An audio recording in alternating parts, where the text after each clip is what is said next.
Well, welcome and good evening, you wonderful dice of all alignments. I am Lunar D8, and this is part 12 of Let's Play Danganronpa 1, Trigger Happy Havoc.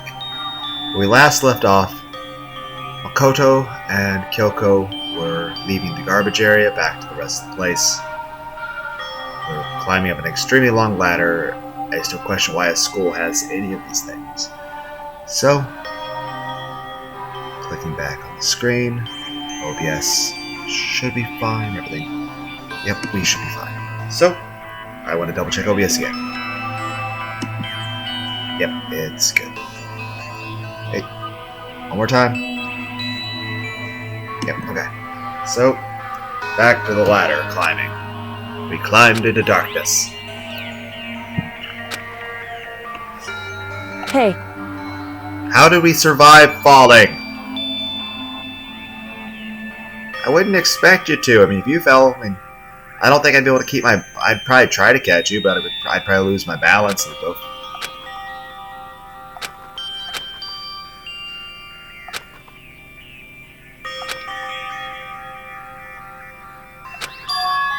So... I like that picture for Kyoko's face right there. Like I said, I like the art style of this game. Sometimes the art style changes slightly, but each change is still refreshing and yet consistent. So your dad was a detective too.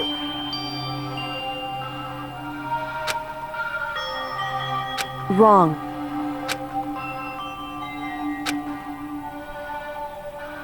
Right. Indeed.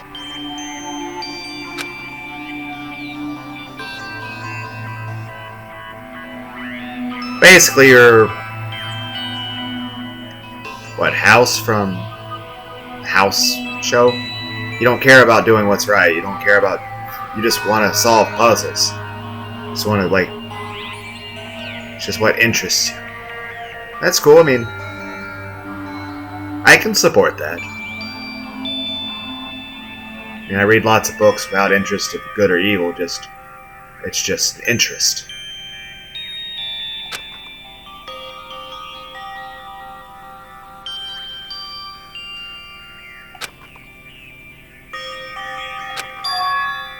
It's true.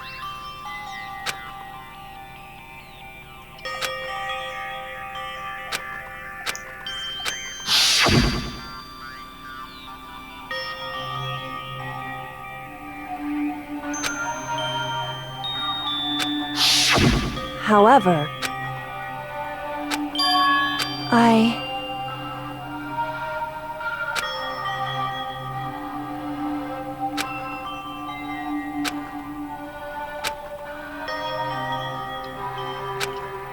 What?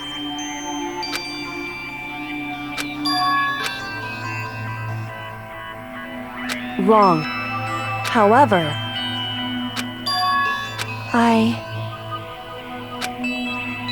So...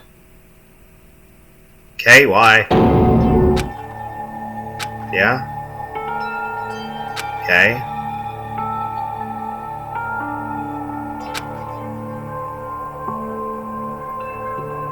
However...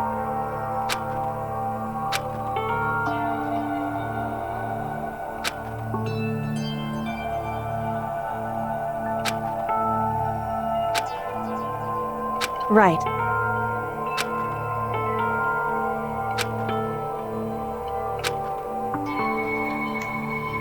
Okay.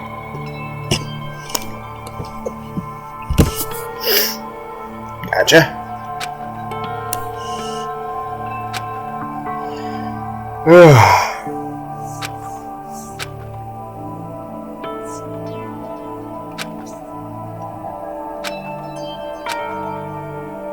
I mean, that's good. That's part of being human. It's just a lot of times we put up walls just because, like, I don't talk about my personal shit with people at work or anything just because it's my personal shit. I don't want them to be, that close to me when it comes to that sort of stuff. And of course, if I were around friends or anything, I don't want to be annoying or depressing to be around. I want people to actually enjoy my company.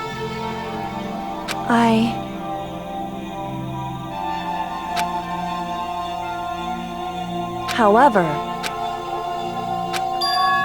so... What? However, What? Okay, I'm confused.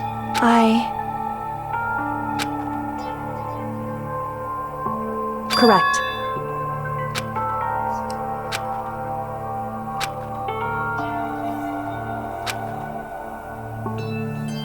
Wrong. Hey.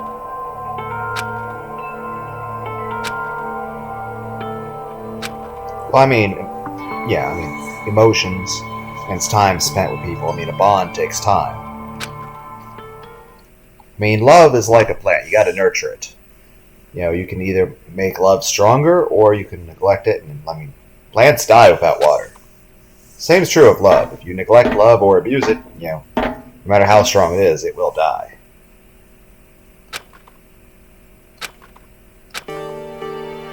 What, was the school built in a missile silo? Indeed. That's right.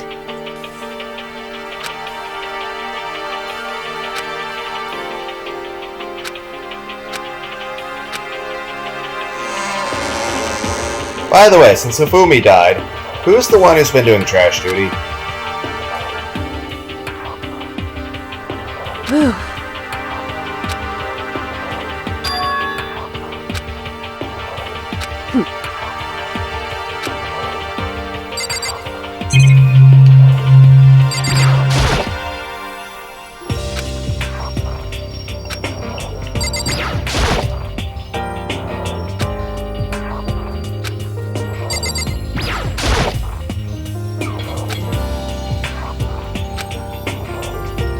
Well...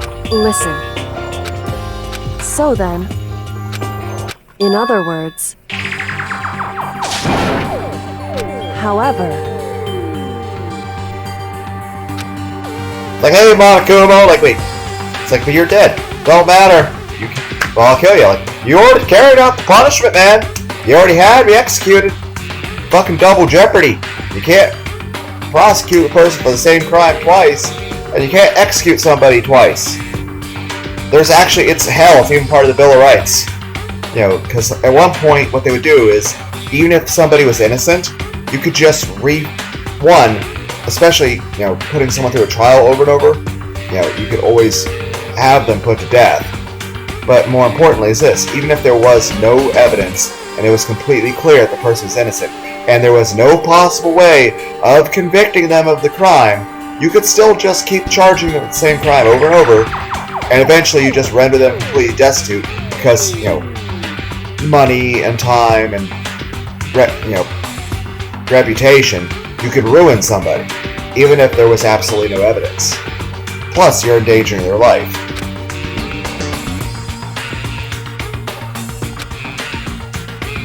Because...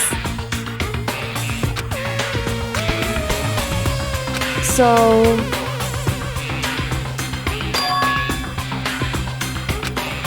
Right.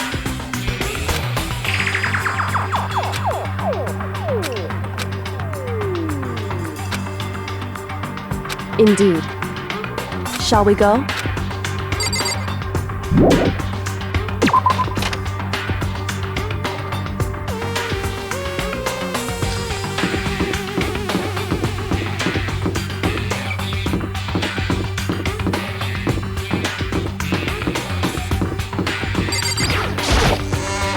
I feel like I should play a song from Eminem. Guess who's back? Shady's back. He's back again.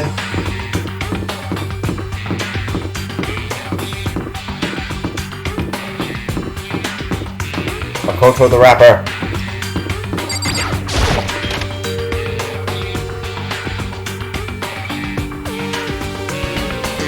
Hi, Monokumo. I've come for the York peppermint patties. Well now. I don't believe it! You technically already did execute me. Just because I survived doesn't mean your punishment wasn't carried out.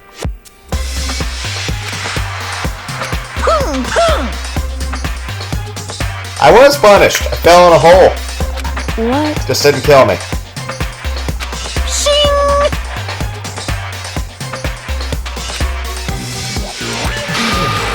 Making me angry!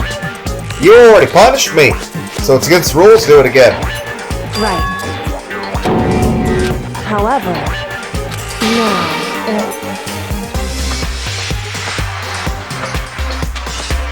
Huh? Hey! because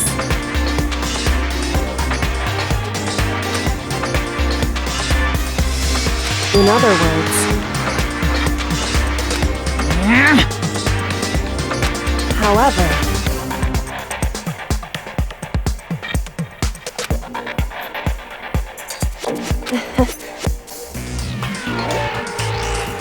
right. Indeed.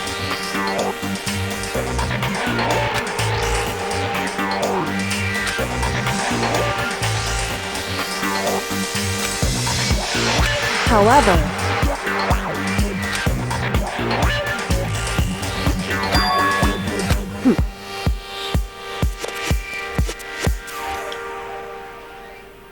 am I wrong? Listen to me.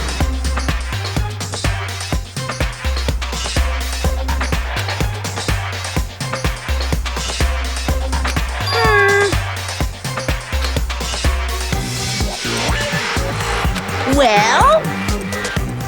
Well,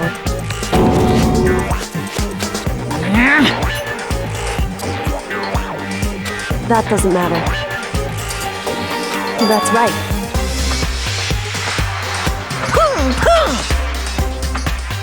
Because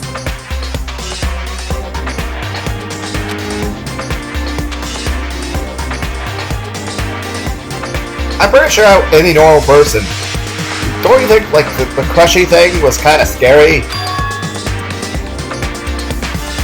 however, I came for the York peppermint patties. What the heck? indeed. Hey.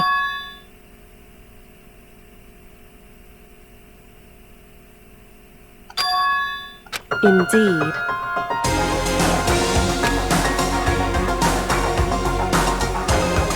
Listen to me. Hey.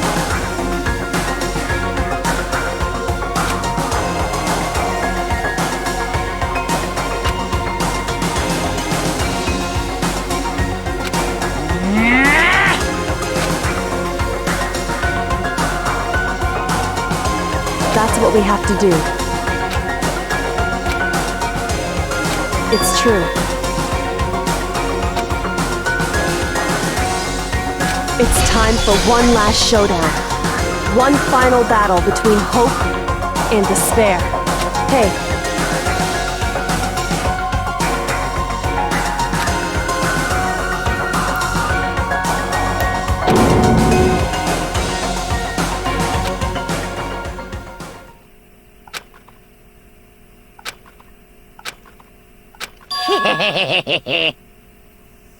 Bear it!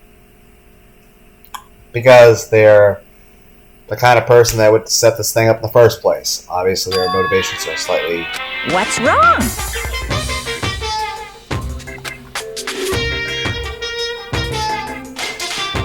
Please stop.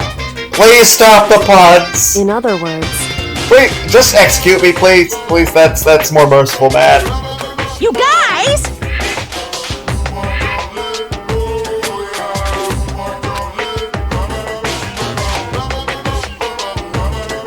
At least you don't have... He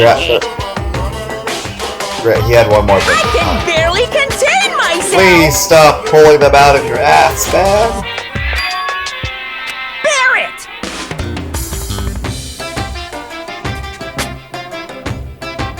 You guys!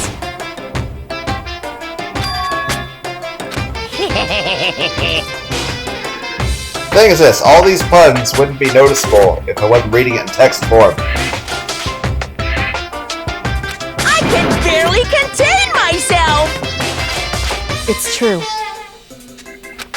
You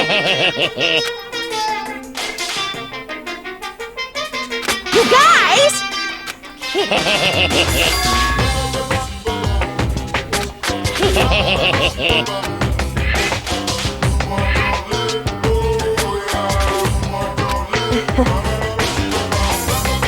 Listen to me.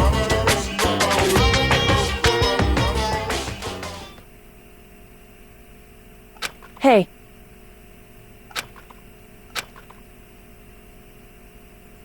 What's wrong? Hey.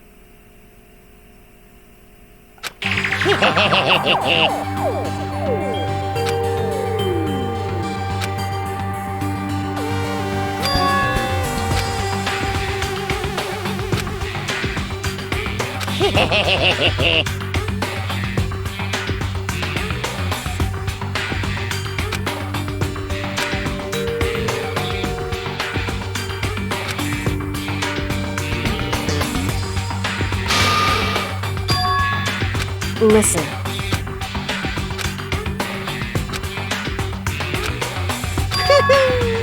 Now I'm really angry! Whew. Hey!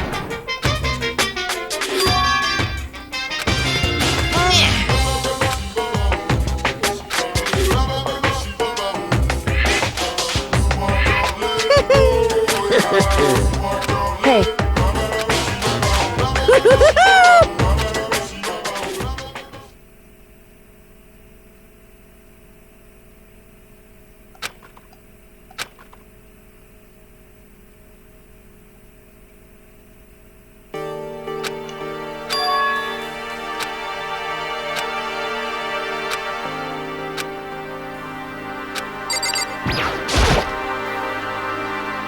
However, whew.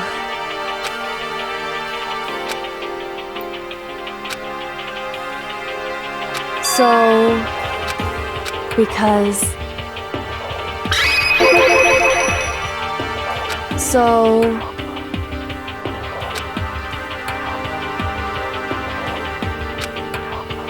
listen.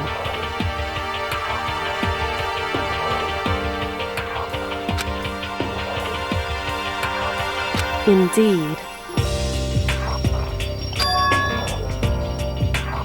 However, in other words, so it would seem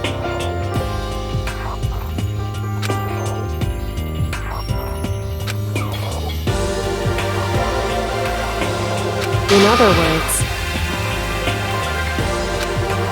correct.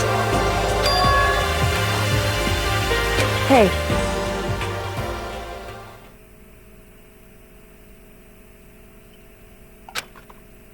That's right.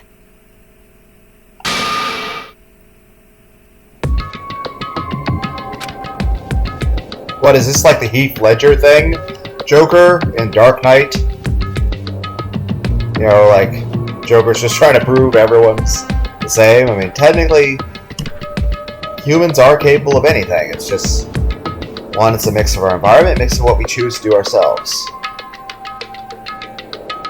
I mean, any of us are capable of doing, those things. It's just, one, most of us just tend to avoid those kind of situations. But two, even if you're in it, you can try to avoid choosing that stuff. It's just, well, sometimes life can be unfair.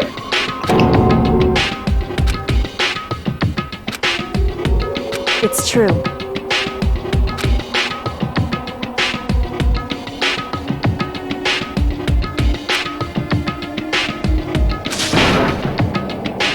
Makoto.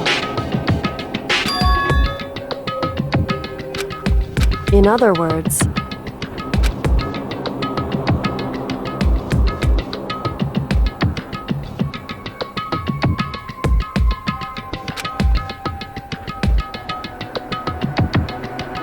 at the very least, indeed.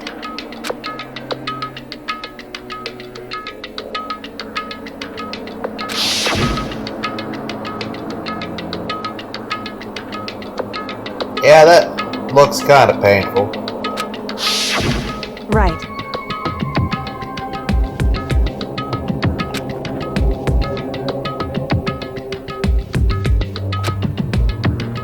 It's true.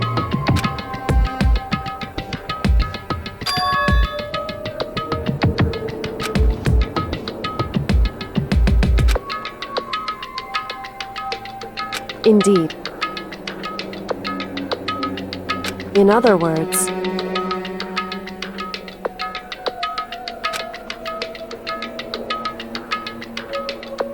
however,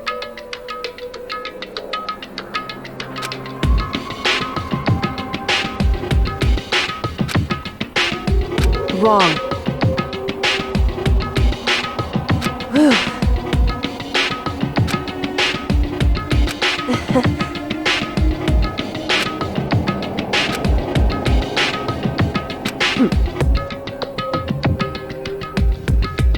Yes.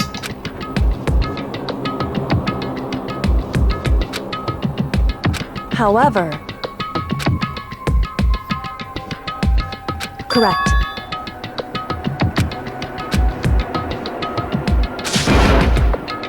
Hey.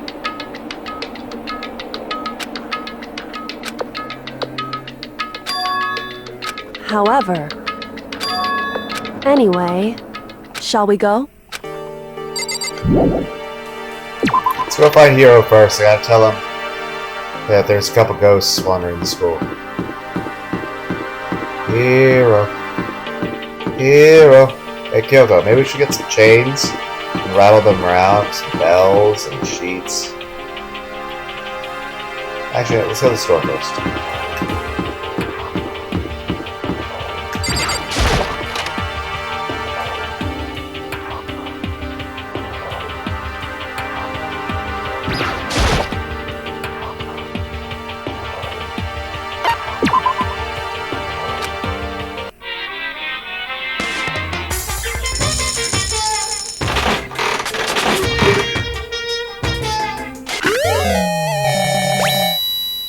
Why would I want that?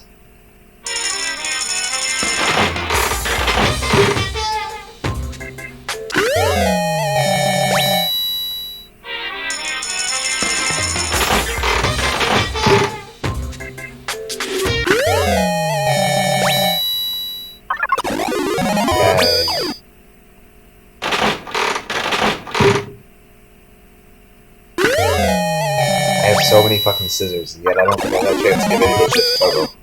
Not that I care, I'm just like, at the same time, it's like, what am I going to do with all this shit? I have a pointy paperweight.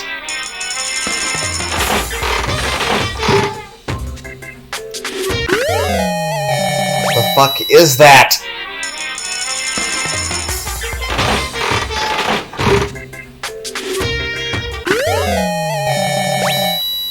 I'm pretty sure Hifumi would have fucking loved that.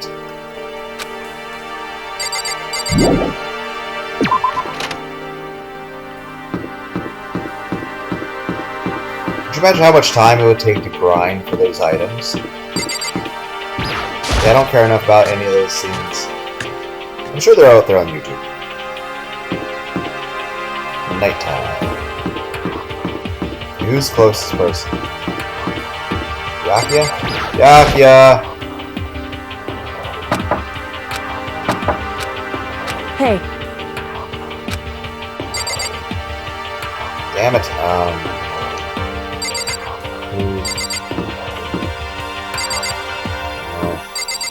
Coco.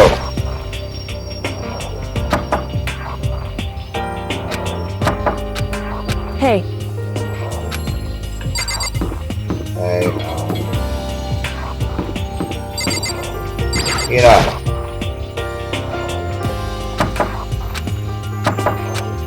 Hey.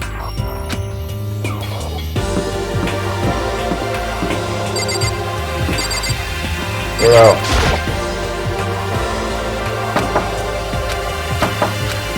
Hey.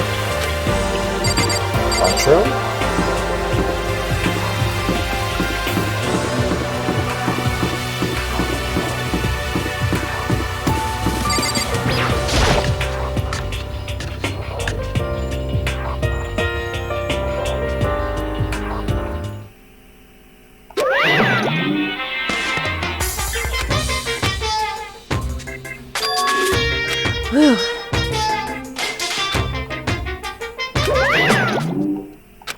However, Hey guys! Makoto? All of you actually seem relatively happy to see me.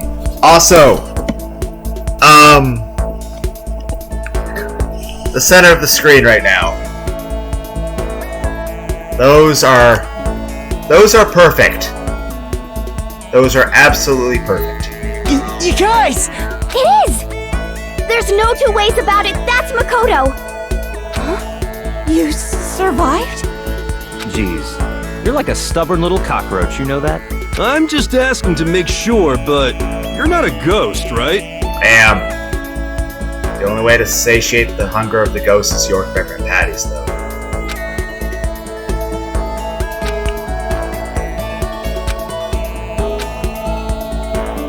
What? What the heck?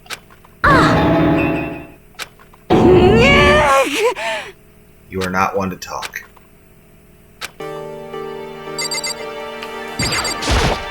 Makoto. Yes. It's true. Huh?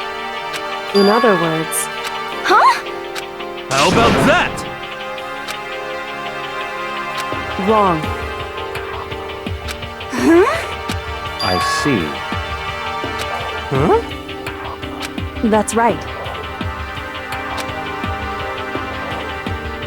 However, What did you say?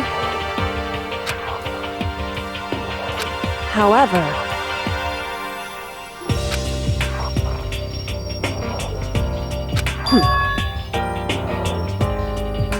Huh?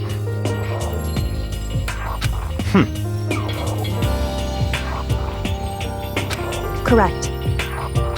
Naturally. Don't be mean!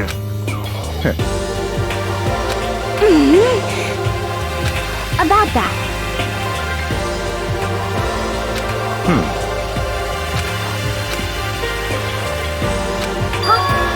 But Anyway, Oh! I hate you.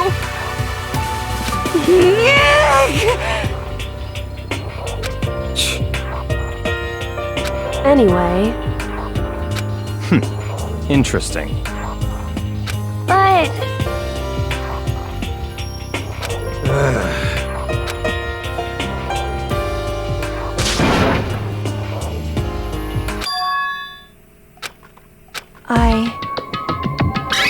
Why?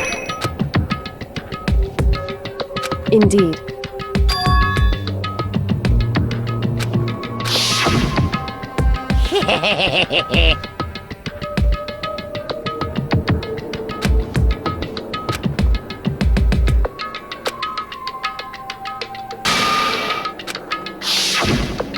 I see. Huh? So, in other words,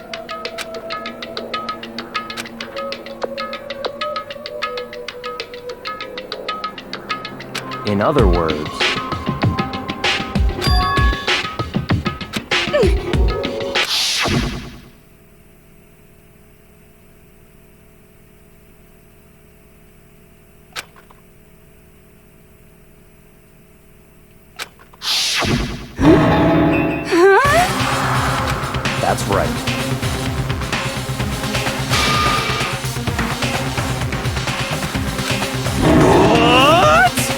no way.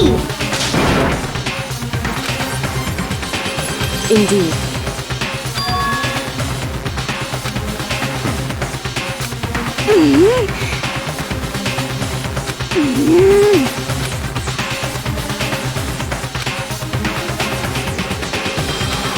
Well, but I'm right?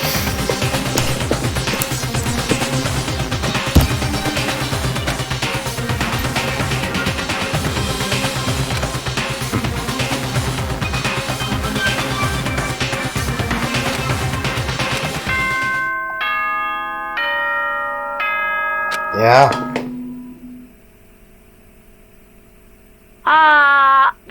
the school announcement. You've all probably figured this out by now, but at this point, the killing game has now entered true ending mode. What rule are you changing now? So, in the name of fairness, I will unlock every room in the school. Look wherever you want. Solve the mystery in whatever way you see fit. Okay. That's... okay. Then we can all meet up at the class trial, okay?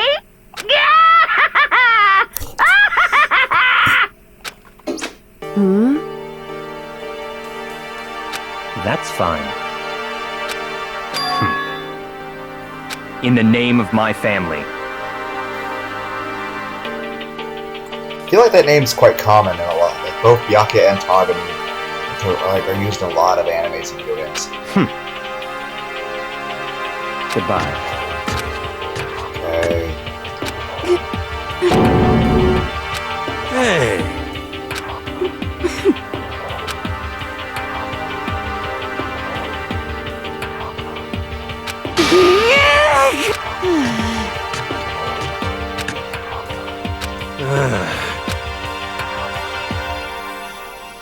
Indeed. You know? Just a second. How about that? Okay. But... 'cause, I mean...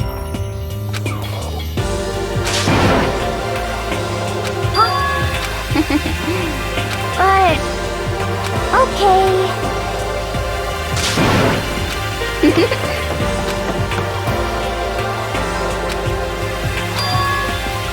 Indeed. However... So...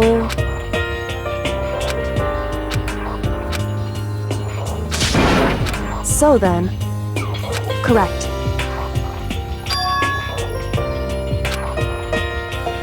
Makoto. Okay.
Well, you know what? Second floor dorms.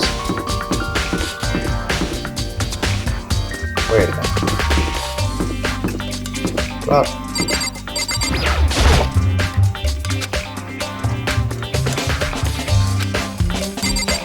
Damn it.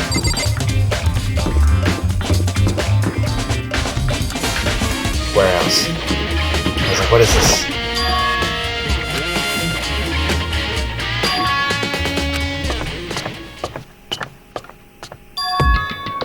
This is...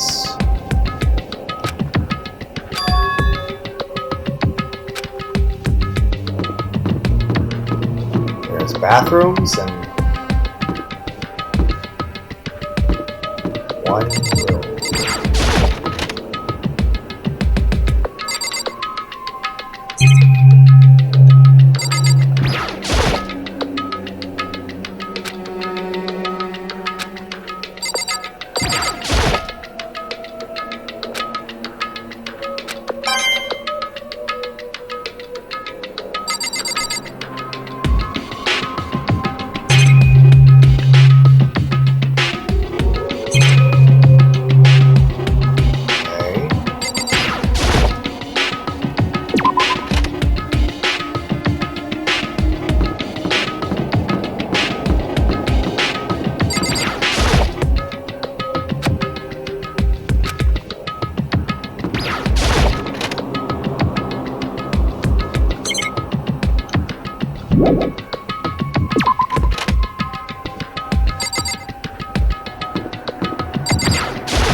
Why is that a giraffe?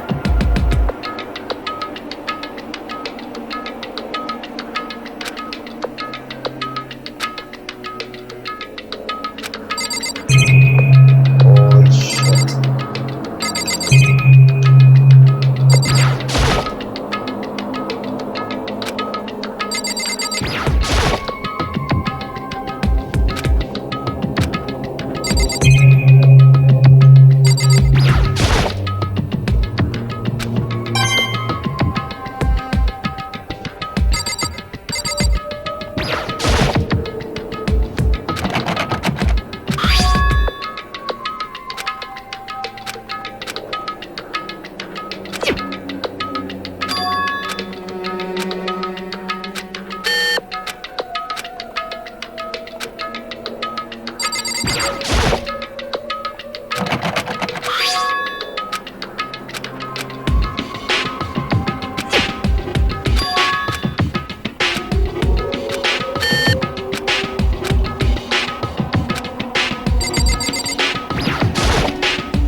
This looks like it's been lived in.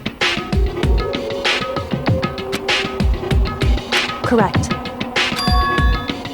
Indeed.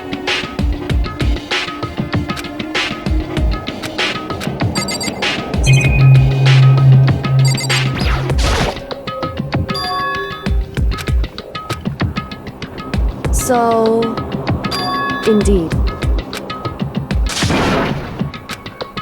However,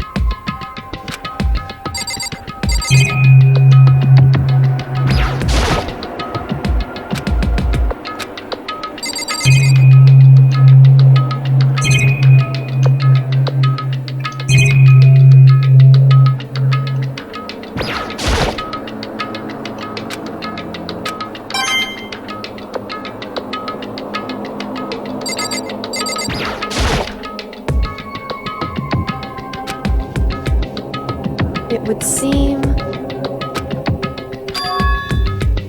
However, in other words... However... Whew. Correct.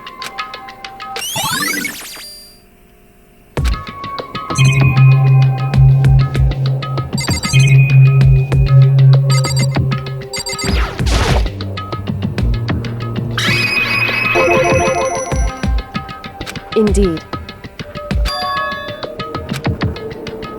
However, it's true. Whew.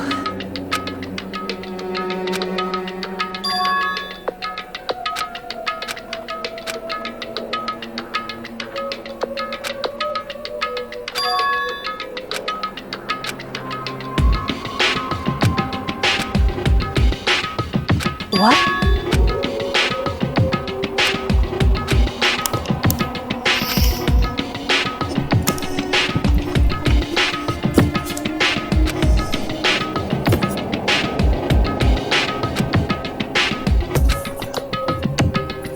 well.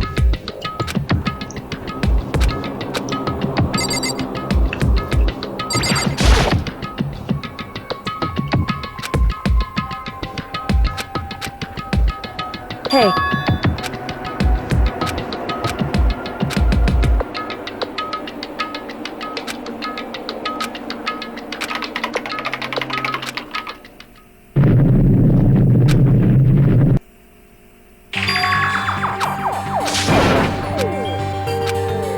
Why?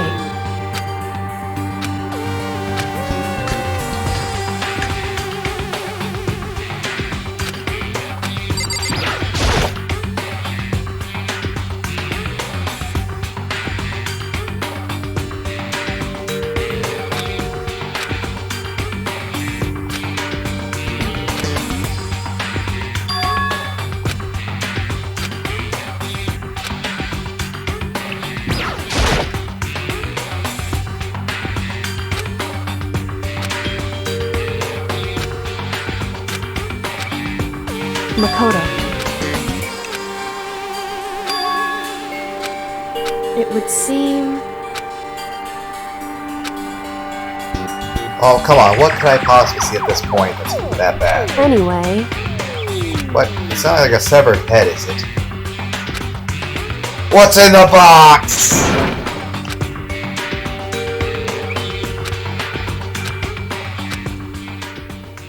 Yes, that was a reference to Brad Pitt from the movie Seven. What? Yeah, it's a skull. Okay.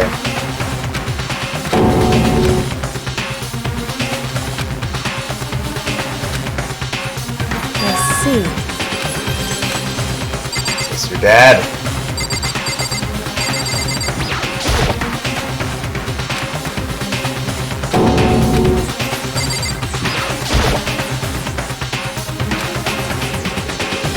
Wrong.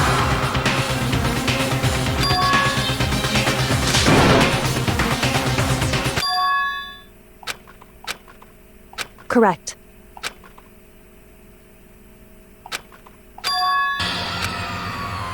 How do you know that? I don't see the family resemblance!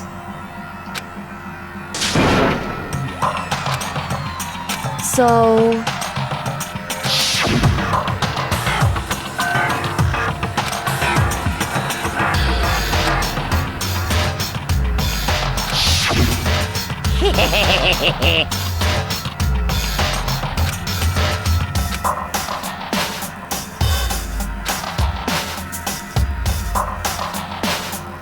Since the killing game began, which means she would have killed him before the killing game and set it up. So,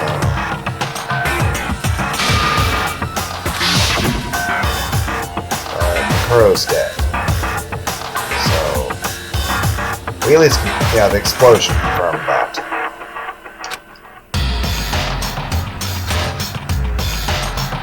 In other words...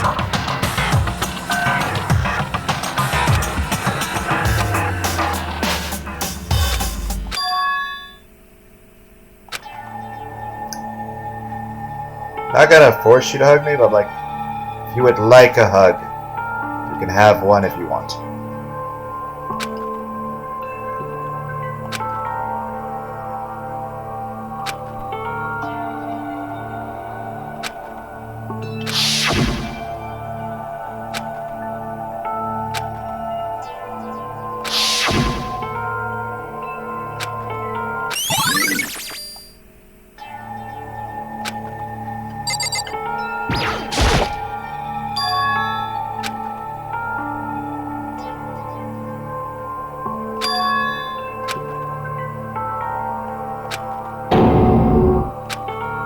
Why would you...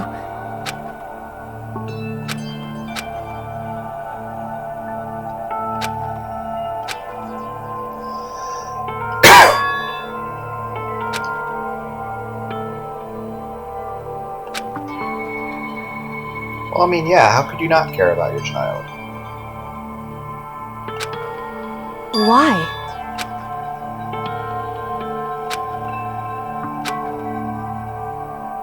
I don't see how any parent ever could turn their back on a child, or on anyone that trusts them, or anyone that cares.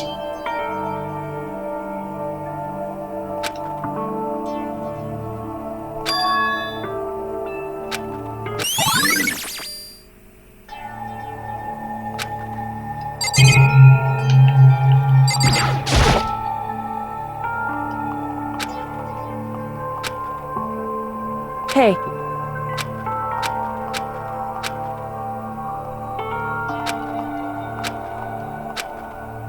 Well? Now, if...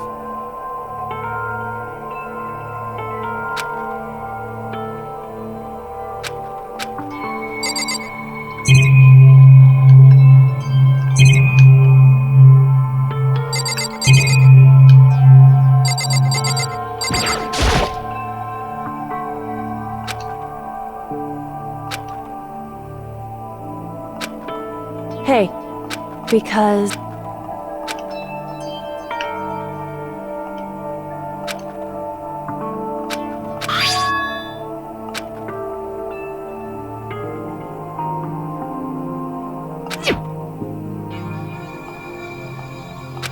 In other words, it would seem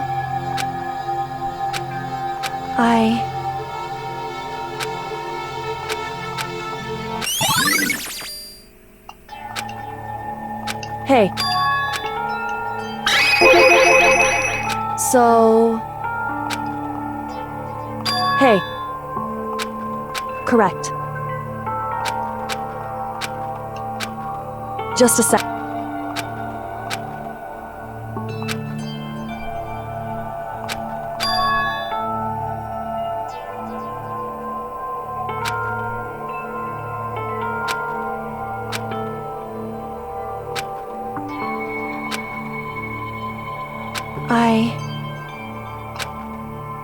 Anyway...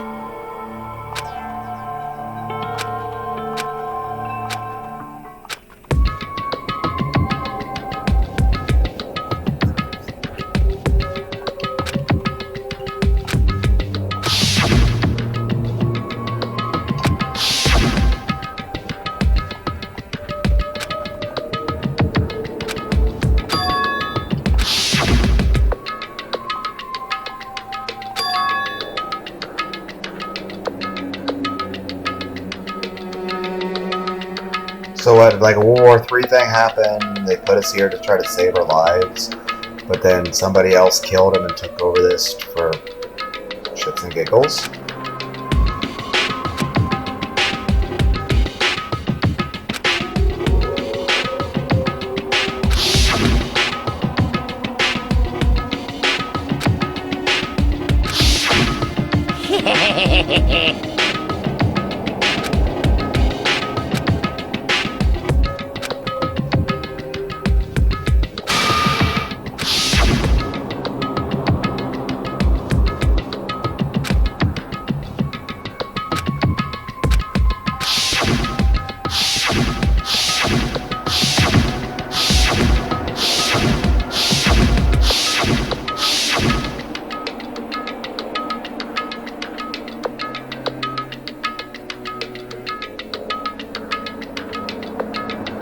Any chance Celeste or Kuwabara is still alive?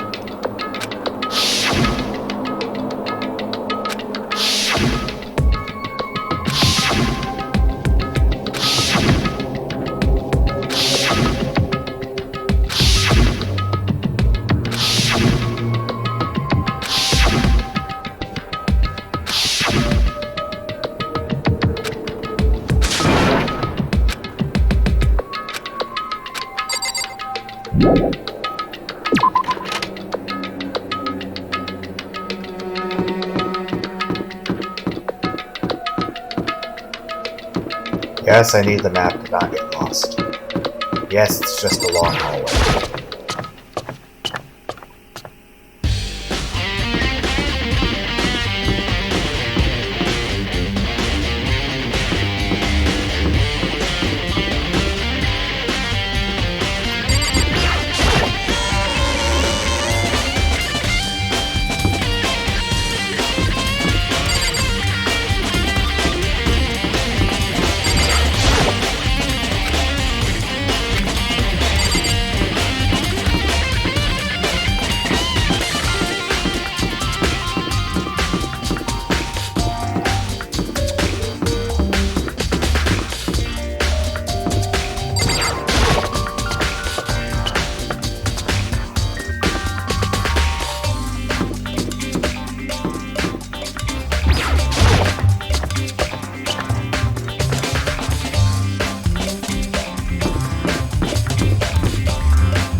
Makoto?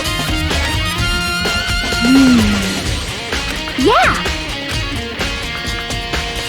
But...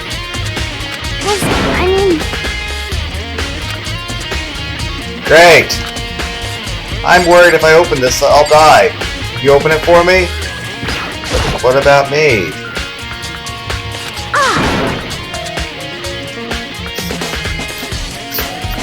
Thanks.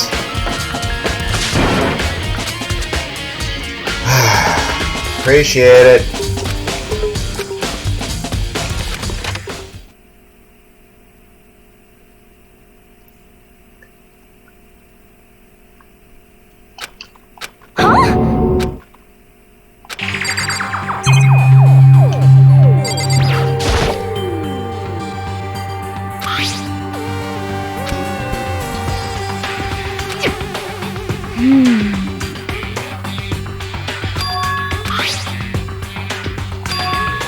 Okay.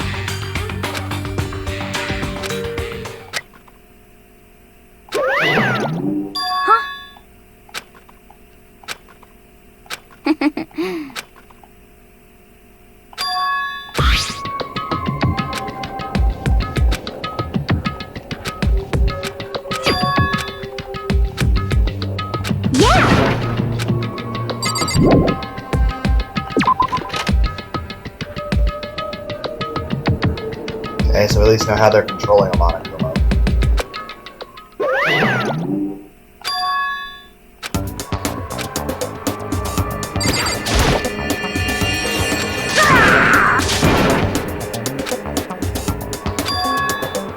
What? Say what?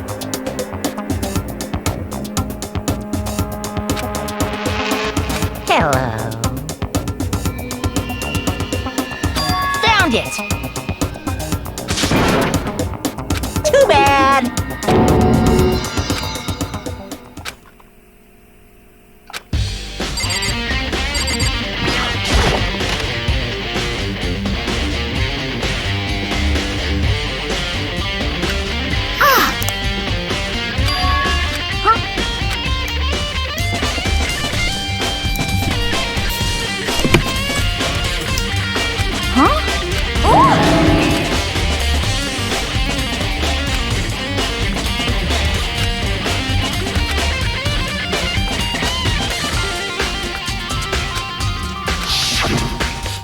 Hey,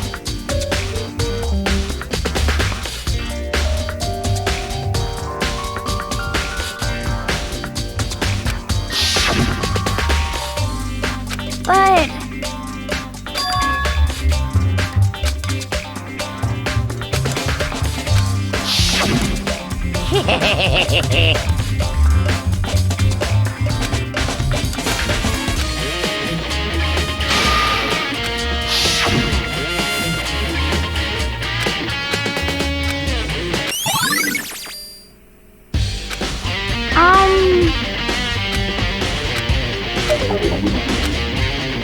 Cause, I mean...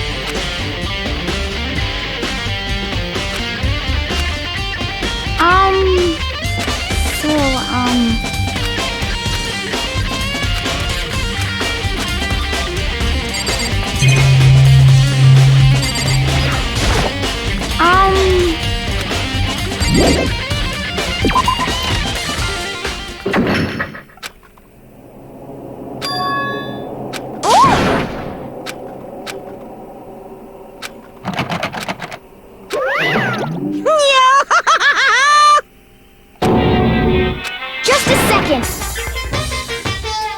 Hey,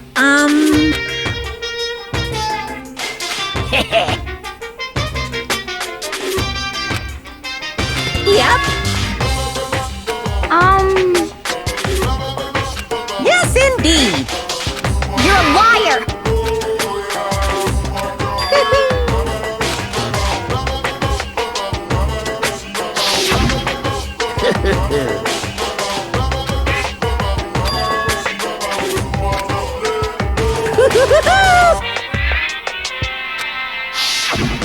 Too bad.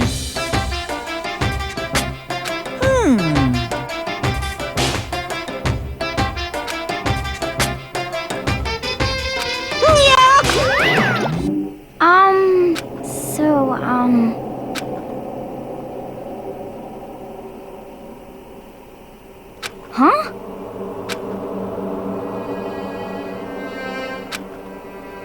Sorry.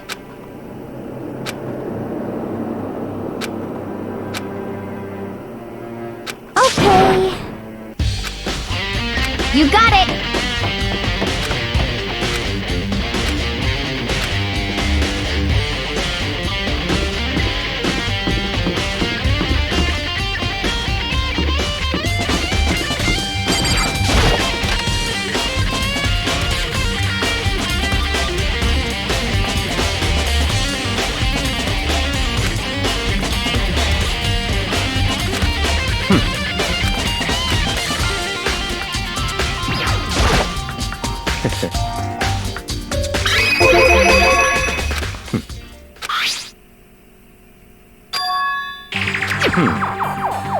So, in other words,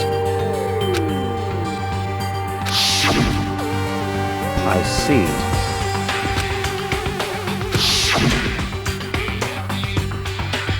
In other words,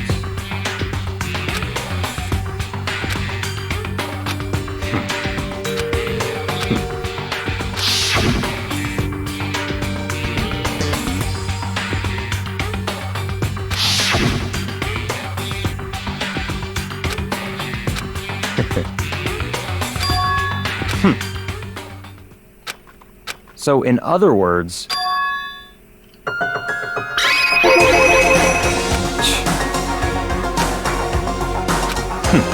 interesting.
What? That's fine.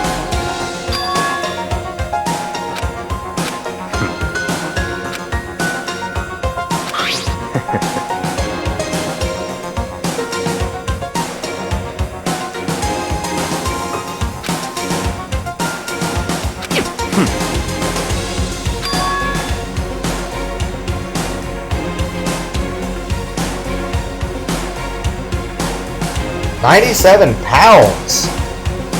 At 5'7", that's fucking anorexic. How would she not be like hospital bound?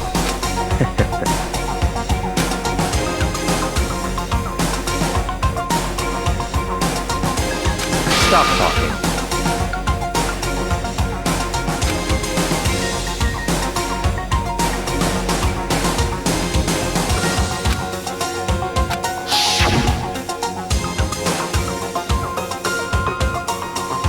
I don't think I can measure her height accurately after an explosion. It's all clear now. Okay.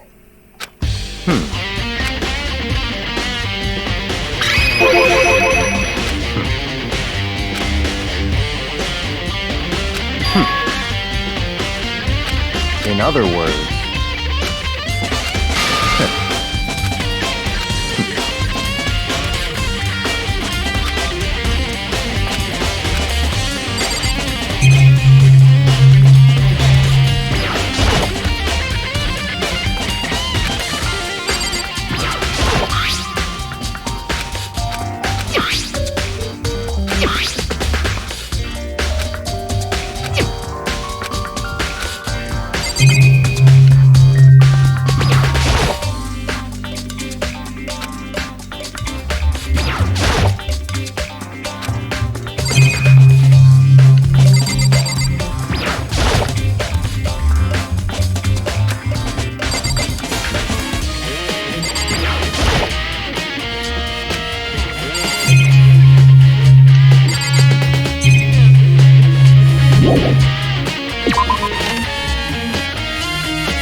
What's your problem?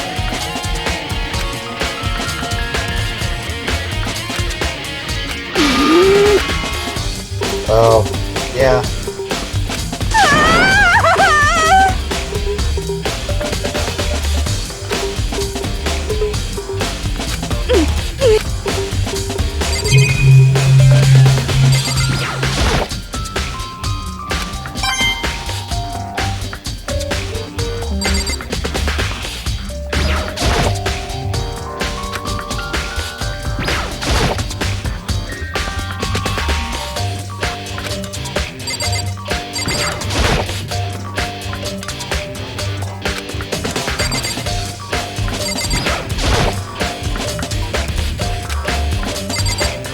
You know, that's kind of terrible, though, when you think about it.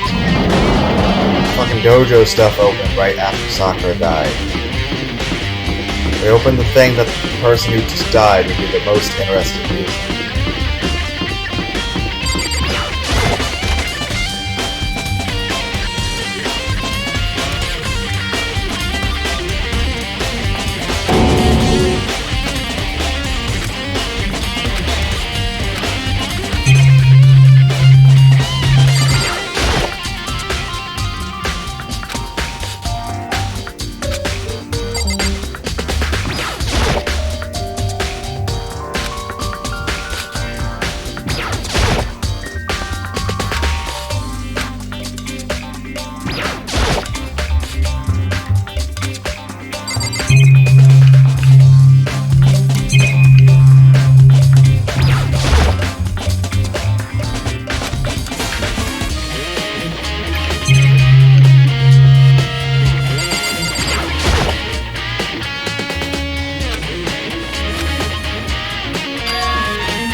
Why are there 16 of these?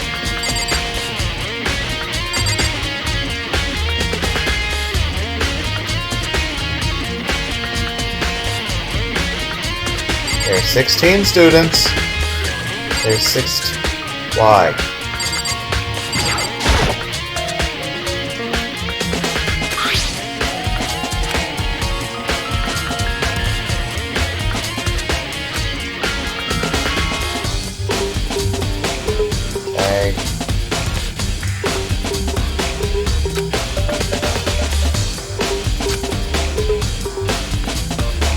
Why?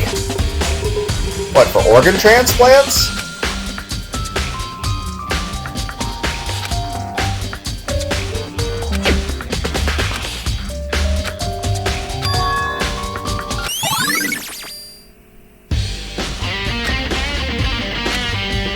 Is anything red then?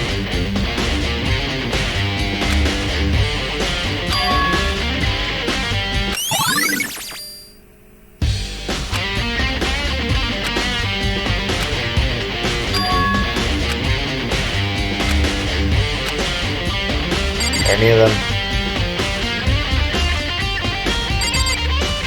There are 6 of us left.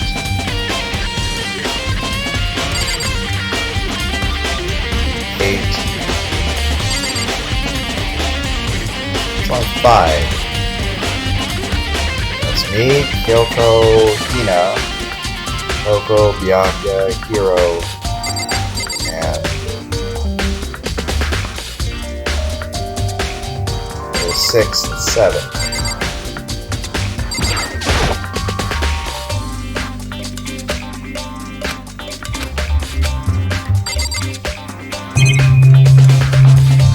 Yeah, so 7 of us are alive.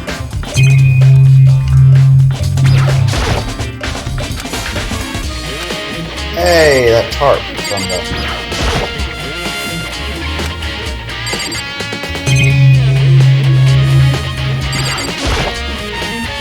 So the person who got stabbed was actually wrapped in a tarp in there. All the people that have died Alright, it needs hearts.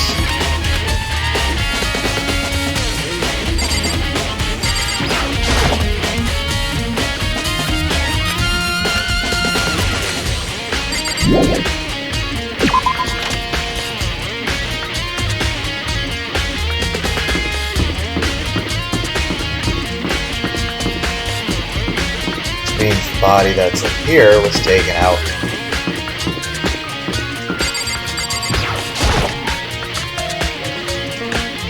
So it might not be Makuro. It has to be a girl, so there's Celeste. And she had nails. Maybe it's Celeste. I mean, she was hit by a fire truck.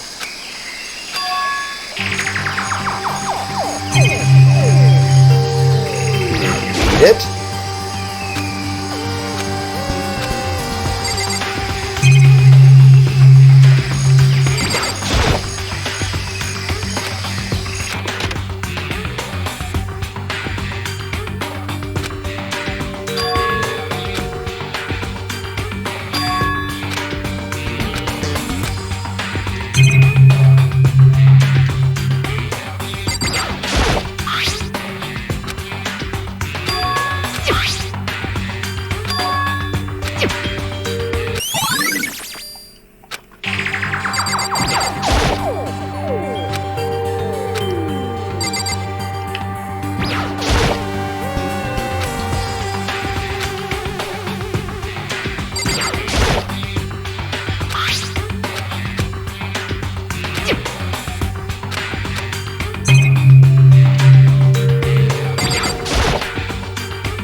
How do you mine your diamonds with a diamond pickaxe?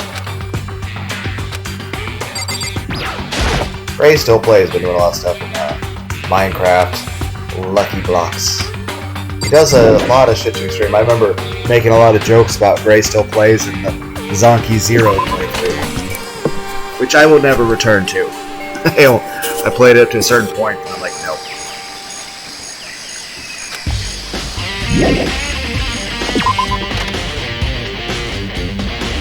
Back to the biolab again?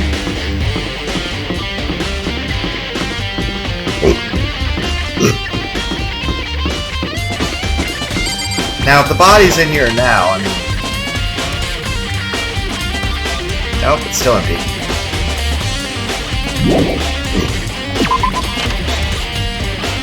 So...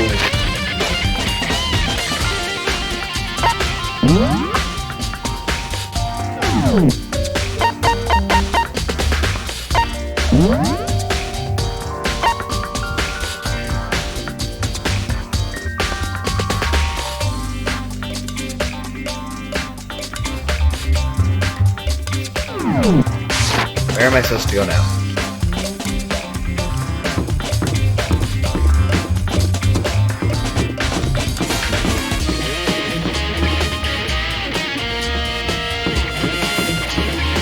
You know, power of the internet!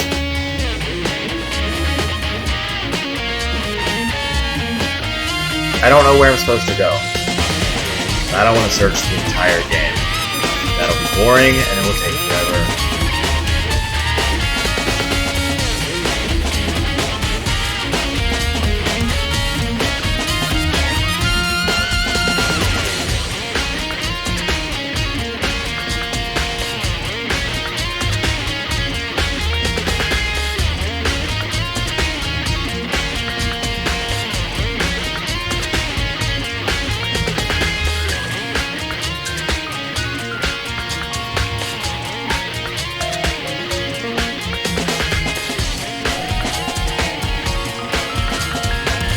Back to the wiki guide. I want to know, what do I do now?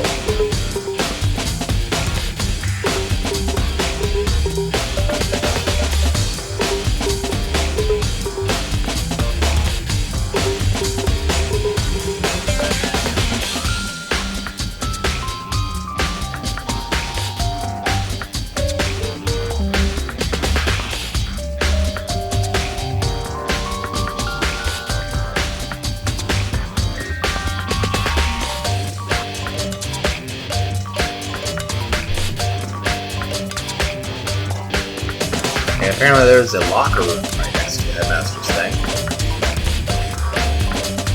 Alice, let's exit out of my...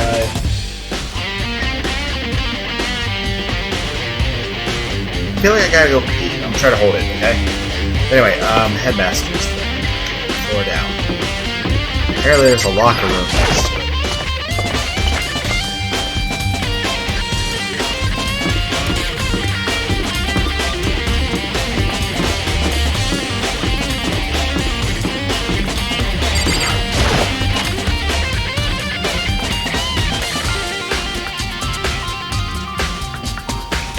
Oh, this is the headmaster's room. It'd be the thing with the door. Okay. Okay, I chose incorrect.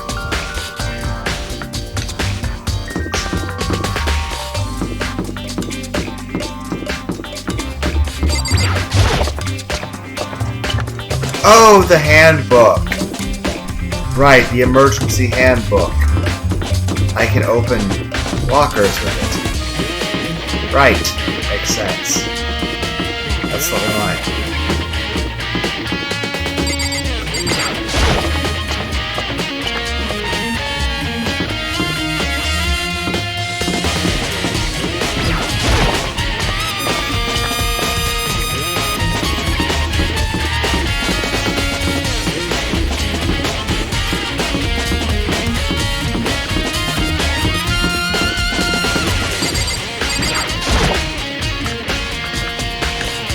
Take a swig of tea. Yes, I know it's counterproductive. Me holding in my piss. Drink more fluids.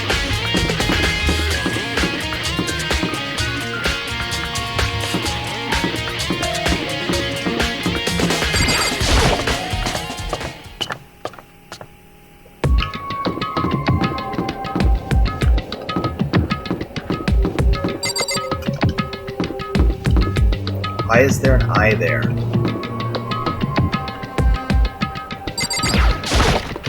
Why a giraffe? That reminds me of a joke. There was an old science book where there was like, they drew a picture of how like there are giraffes and it's supposed to show evolution, how giraffes got taller necks to eat from higher trees, and then it showed over time that the giraffes with shorter necks who died out because they couldn't reach the tall trees, and like what is this an example of? It's supposed to be a certain type of evolution, but the joke answer is the giraffes are assholes. Seriously, all those other giraffes could reach the tall leaves, and no one just gave leaves to the giraffe with short neck. That just proves giraffes are assholes. That's all that proves.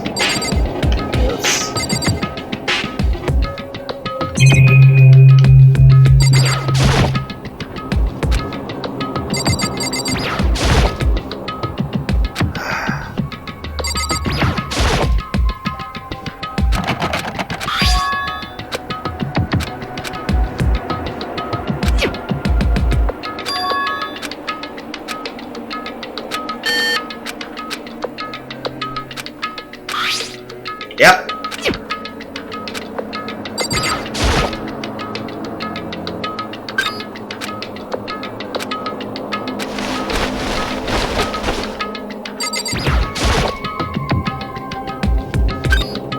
Thank you for not making me go to that first section again.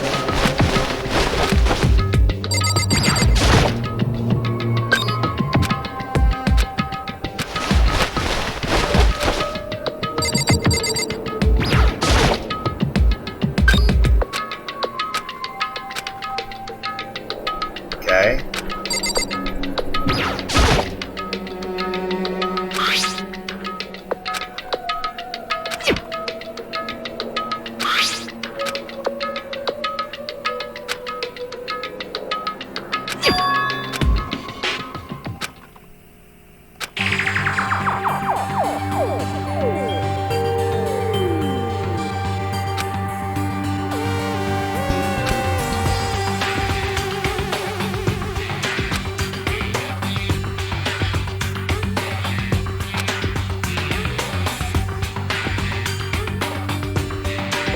Like, really, did World War III happen?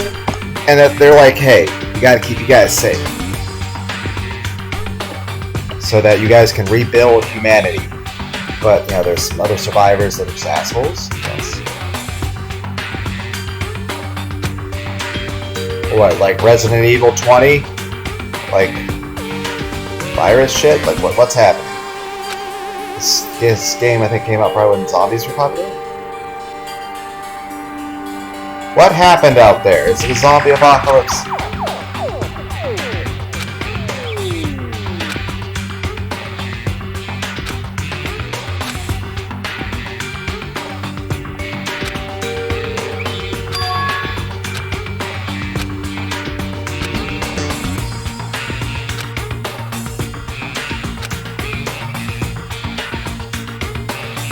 Maybe she didn't regain all of her memories?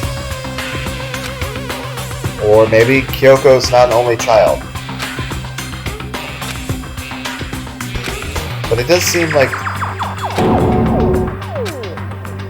the way she would word it.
Oh, it literally has his fucking name on it.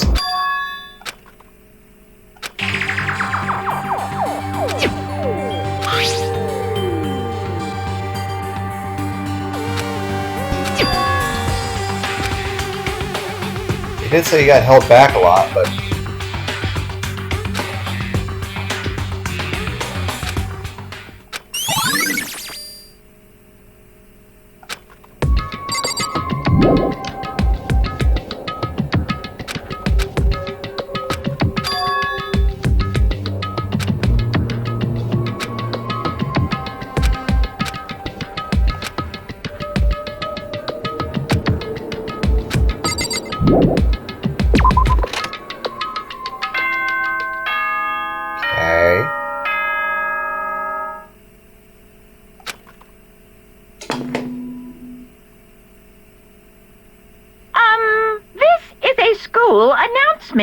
Is everyone working hard? Is your investigation coming along nicely? Well then, since you're all giving it your best, your generous headmaster will give you a little hint.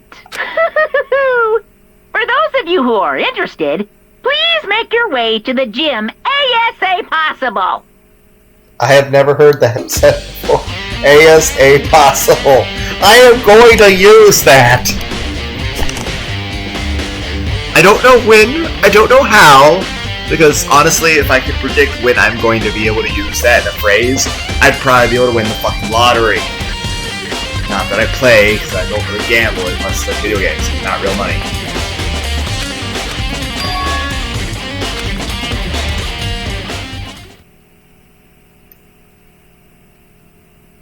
Ah, hero. What?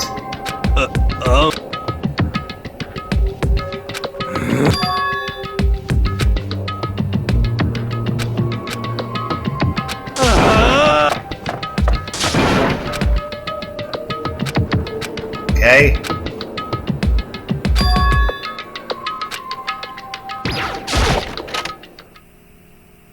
But yeah, ASA possible.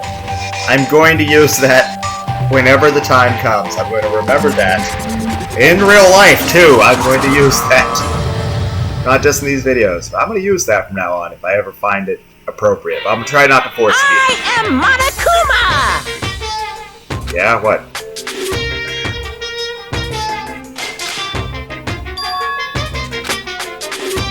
Okay.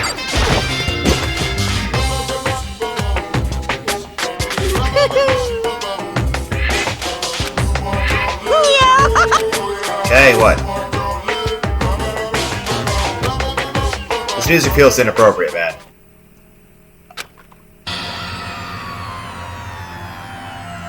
Celeste, why are you the wallflower of the group?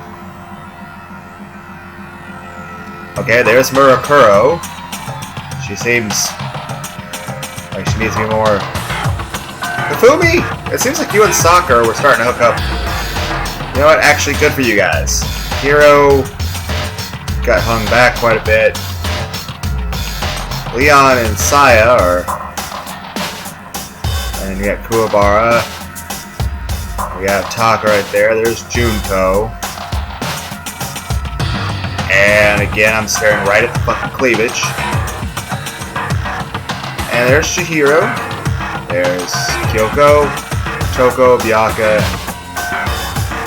I like the way Hina is... The way she's like just casually hanging out. That's kind of cool. But it seems like Hifumi and Sakura are actually a little closer. I don't know. Okay.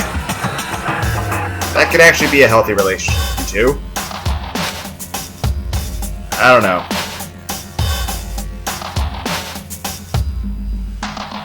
Wait. Well, somebody had to take the picture, right? Was I the one who took the picture? I mean, on one hand, I guess I took the picture. On the other hand, why was I not included? Why was I not in the picture?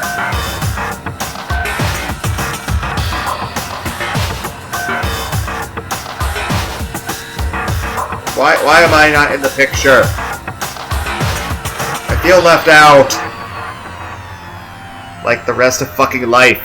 But Leon seems pretty chill, laid back. Saya's happy. Fumi and Sakura.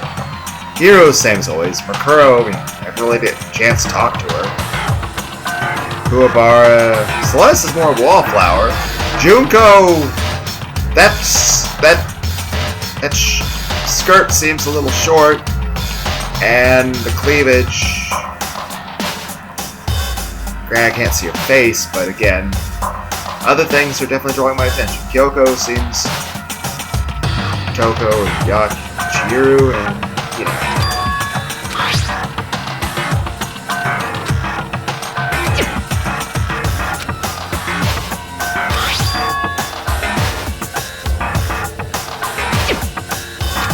But where am I? Am I the one who took the picture? Why was I not included in the fucking picture?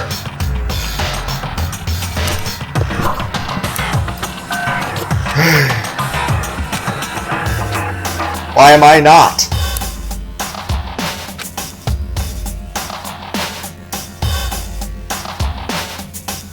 I don't think it counts as matching.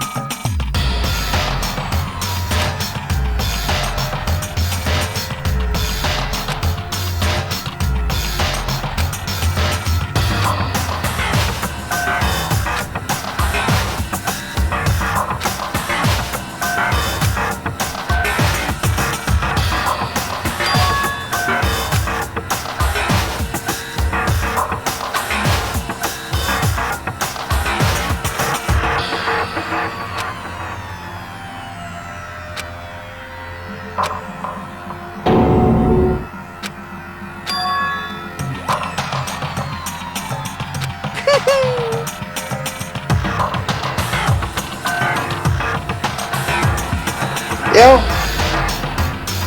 the soliloquies in Shakespeare are pretty cool. You know, I recommend reading Edgar Allan Poe and Shakespeare. I haven't done that stuff in like well over a decade, but I read most of the stuff when I was much younger. But the same as the Canterbury Tales or the Odyssey. What are you gonna do?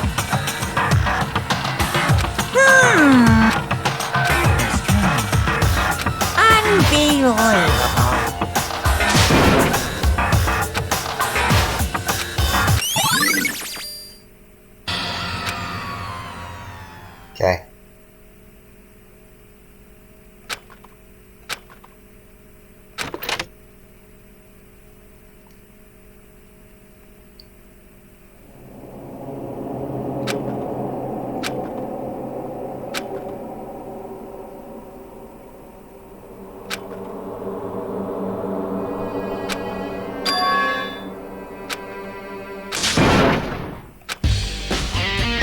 What, I have to find people now? Maybe they're in the same place as except Hero.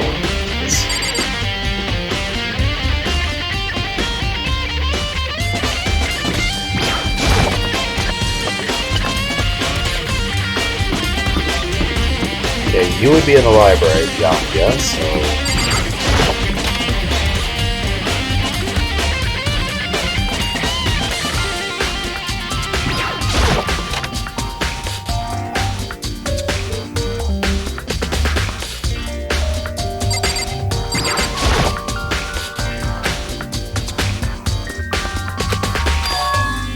That's enough.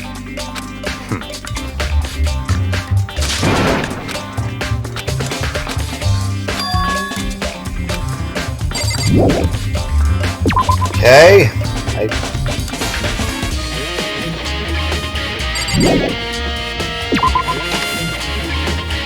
Ina was at the data center. Maybe she's back.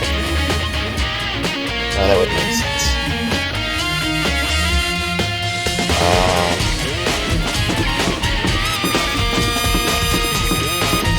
Where is everybody?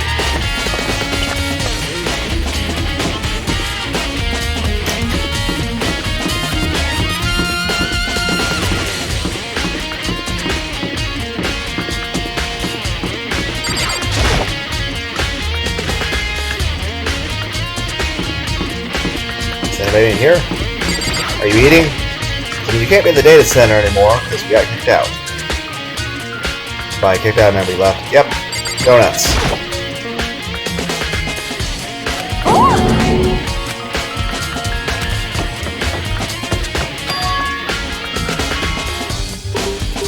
Oh, come on! Okay. I left Toko. I don't want to go all the way back there yet. Okay, listen to this. Okay, we have Taka dead. Kuwabara dead. Yakuya talked dead, Junko dead, we have Celeste dead, Afumi dead, Hero, I technically already talked to him. Leon dead, Sakura dead, Hina, I just talked to her, Chiru dead, Toko,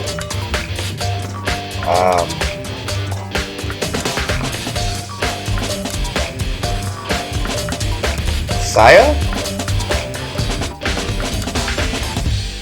Me? So, Toko and Kyoko. Well, she's probably still in here having an existential crisis.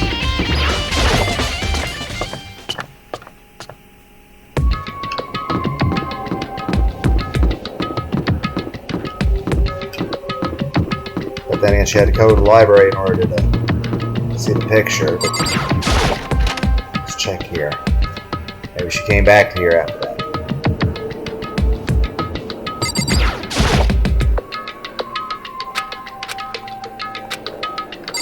I can't talk to her. Right, you don't hear the announcements there. So Kyoko wouldn't have even come to see Monokumo's picture. So Toko. Well, I mean, I left her in the dojo. I don't know why she'd still be there. Let's try a room real quick. And I've had so many animations of talking to her through a door.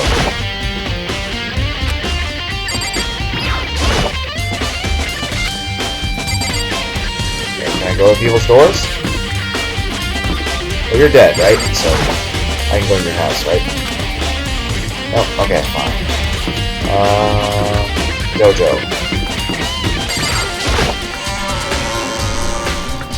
It's like, how did we escape from the school? Well, Makoto was able to kick the fucking Monokuma so hard, it killed the person driving it by sending the epileptic seizure. How? Because he built up his fucking legs from going from floor 1 to floor 5 over and over to talk to everyone. The fucking elevator.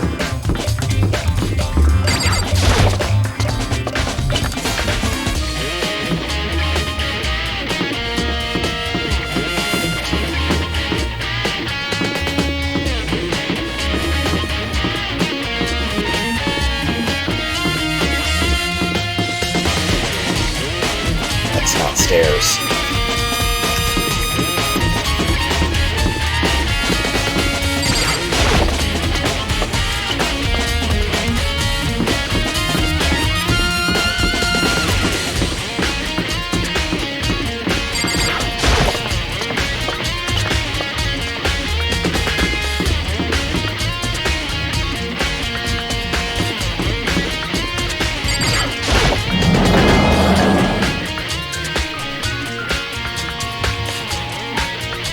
Damn it! Okay, let's think of a try to do this logic. Where would Toko be? Well, we know where Byakuya is. In library. But I'm not gonna run down to the...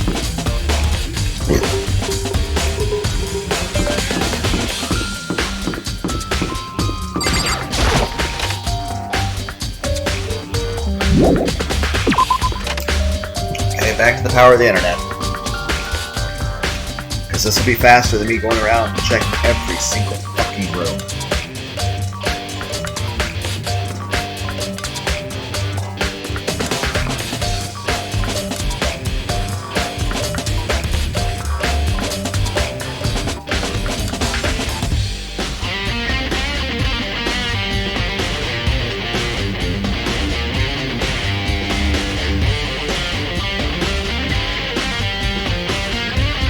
Load.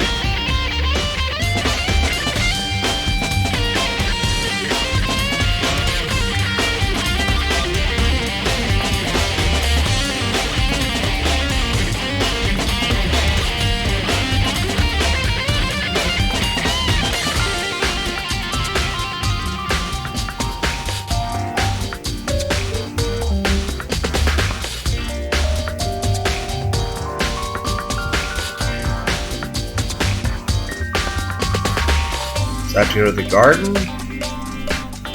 Biolab.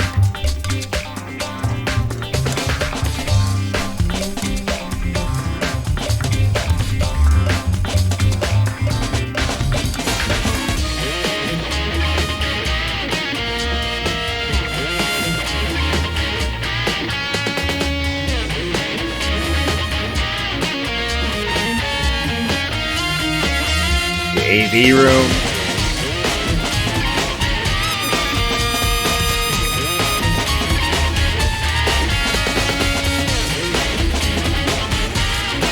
Okay.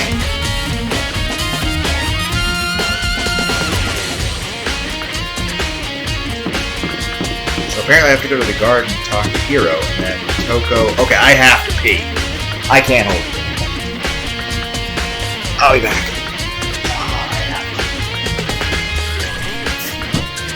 I'll be right back. I have to.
I just couldn't hold it.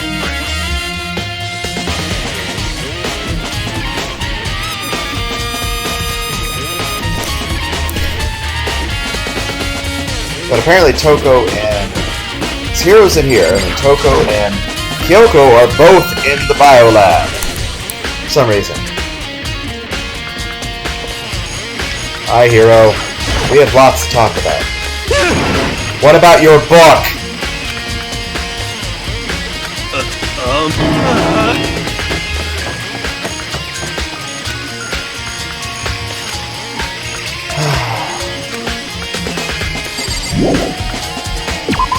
Guys, I've been the most fucking sensible person in this entire fucking thing.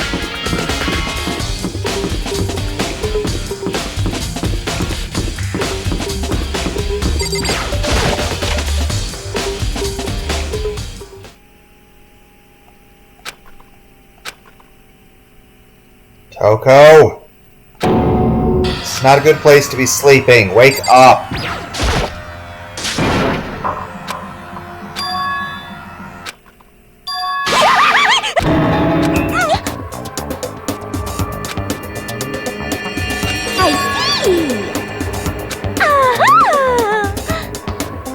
Not really. I was like, why are you sleeping on the ground? It's cold. It's like a fridge in here. That certain age.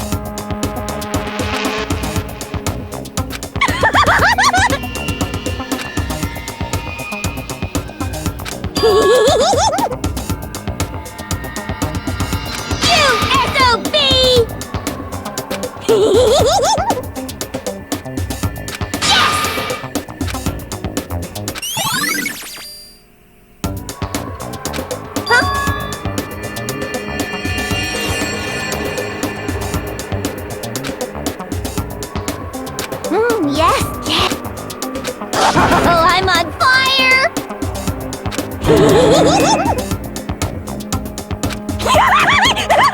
Hey!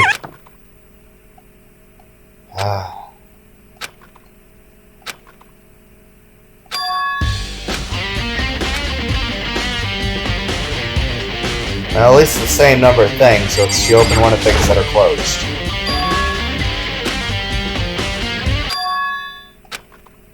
Right. Hi, Kyoko. Does. Makoto. Indeed. Listen. It would seem... Yeah, I figured. Indeed.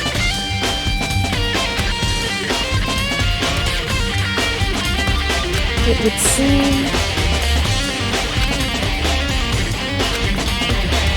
Anyway... Makoto. Listen.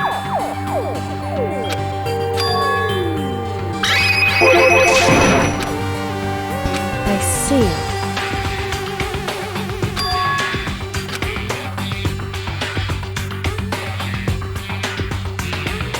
So...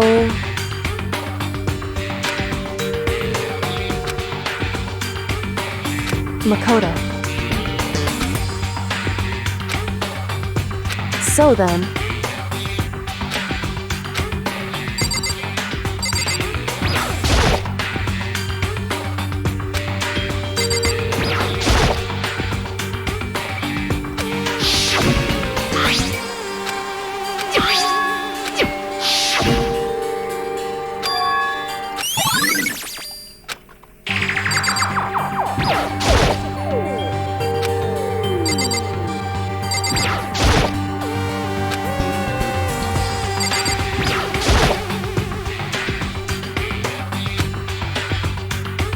It would seem...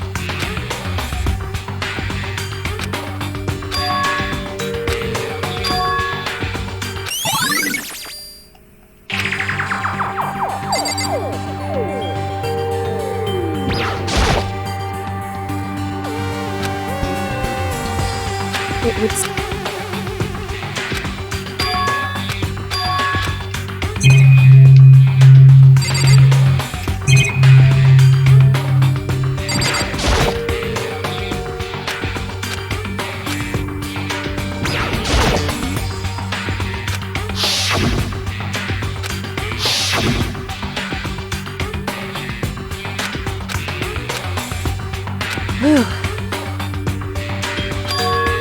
Because...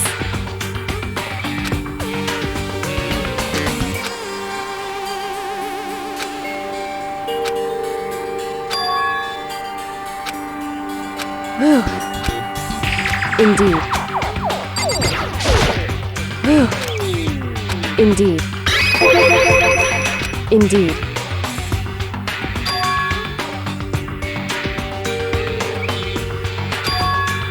Okay.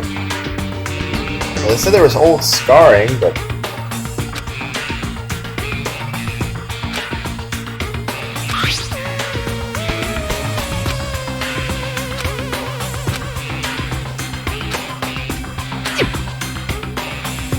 Is that right? Because... Wrong. Listen.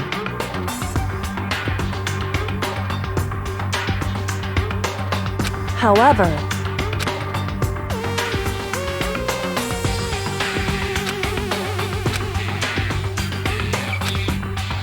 Maybe it was one of the people that were executed. Well, it's gotta be a woman, so it can't be Leon or Kuwabara. I don't know, I don't think Celeste would be the kind of... I don't know, she'd do anything to win. So then...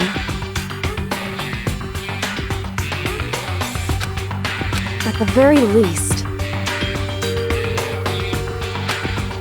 Right. In other words... Okay.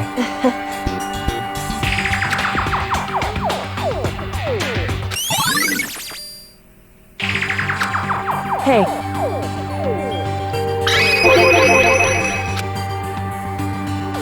So... How do you remember that? Indeed. Indeed.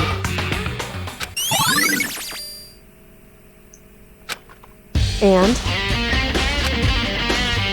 So then...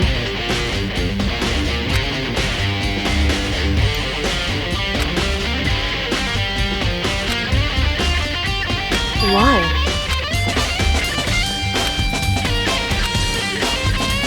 Hey. Whew.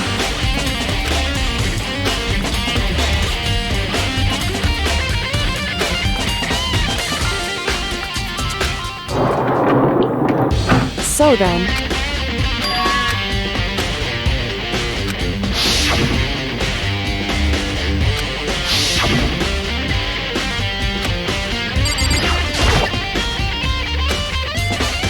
What? What? So... Indeed.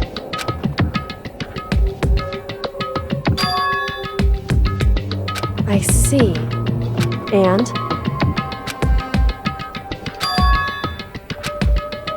Why is that? Because...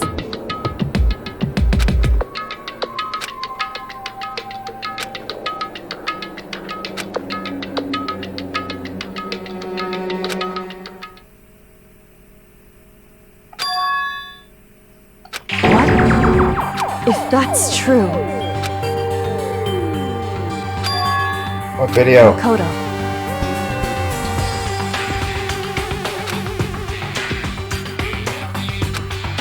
Like I said, so far the worst thing I've imagined is that World War III has happened, and somehow they've tried to keep us alive here in order to, like, rebuild humanity.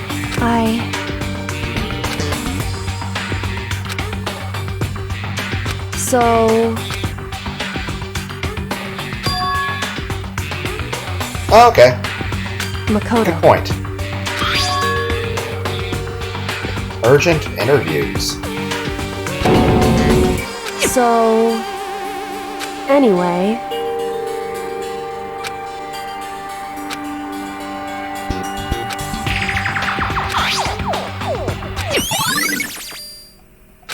Makoto. Okay. In other words...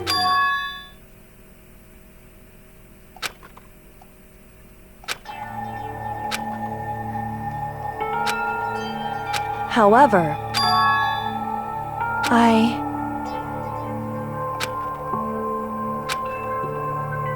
Okay.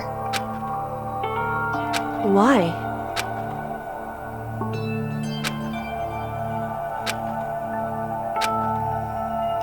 Whew. Okay. Hey.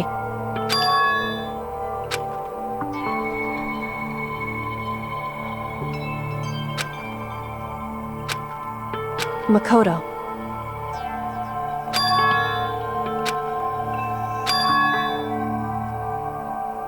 Because all you can do is keep moving forward. That's pretty much all I'm good at, you know?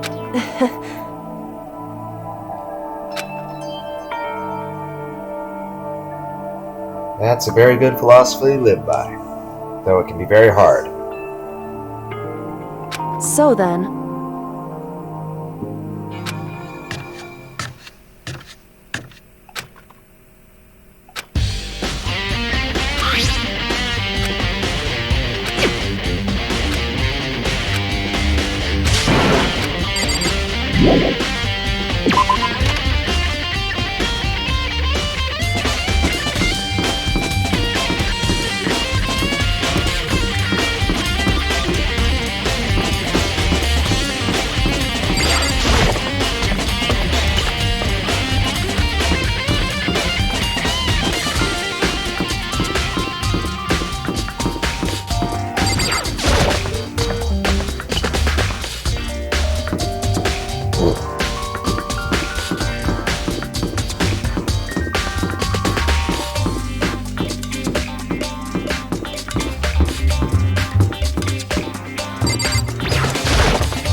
Okay?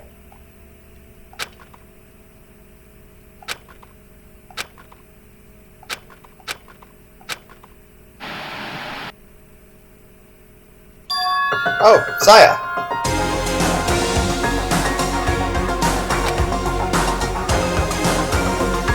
Okay then, are you ready to...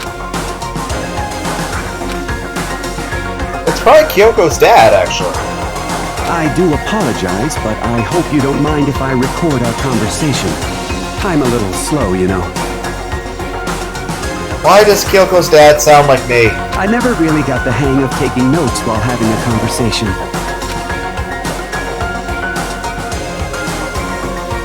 So this video is meant to serve as a kind of contract substitute. It's not that I don't trust you guys.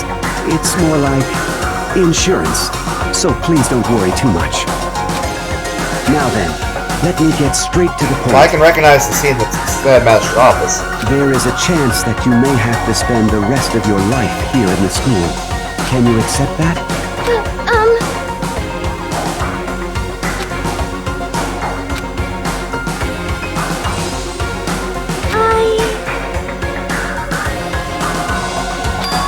Thank you. And I'm sorry about all this. Okay. Well, I can promise you that I will do everything in my power to keep you safe. As the headmaster of Hope's Peak Academy, I give you my word.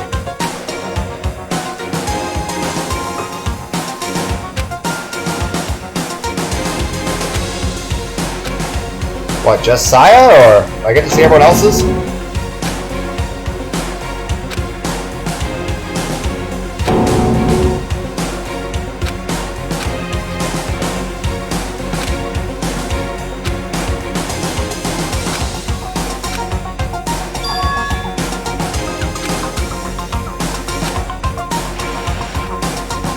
I know you!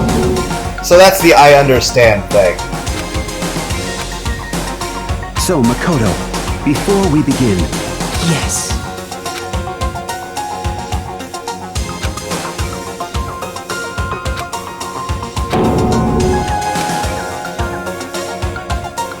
Now, shall we get straight to Makoto? There's a chance you may... Can you accept that? Yes.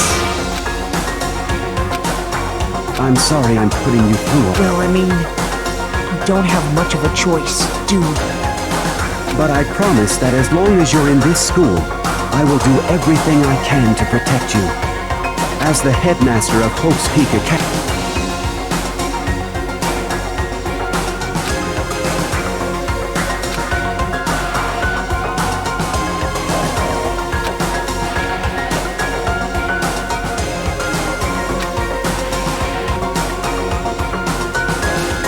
She seems so fucking happy during this.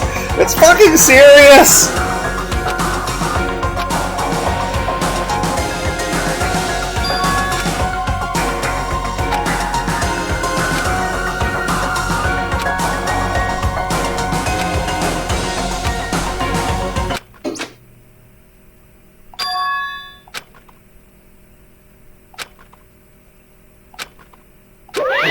Say what?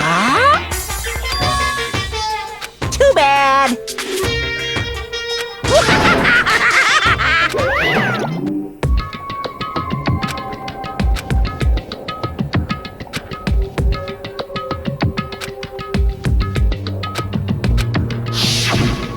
That's right. It would seem...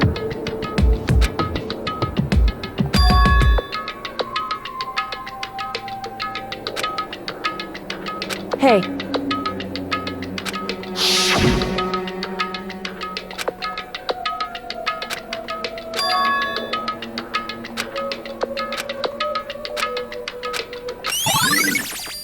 Okay.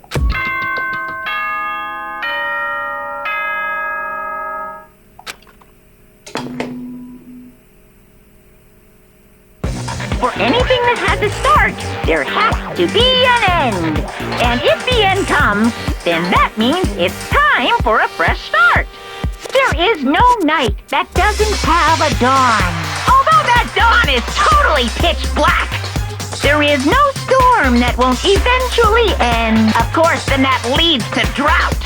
But as I said, every end is the promise of a new beginning. Which is why I'm sure we'll get to meet again.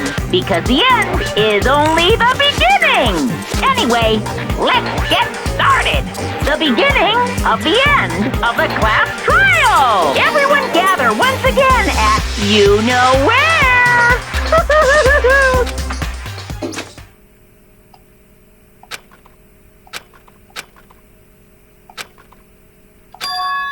I hope they don't bring back the rhythm game in Danganronpa 2 and 3.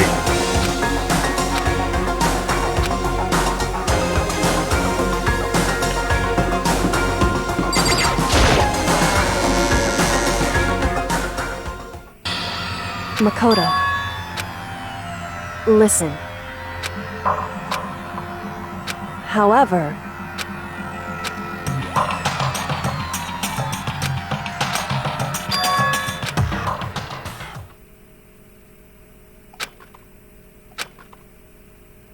Yeah. Why? Guys. You called for me.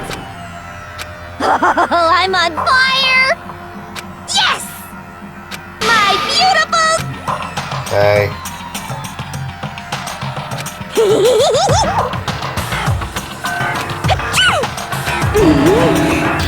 Hey, Togo.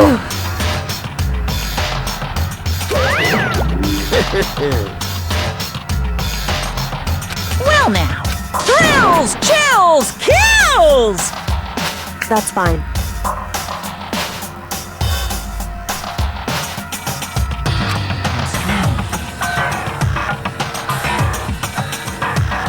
Unbelievable.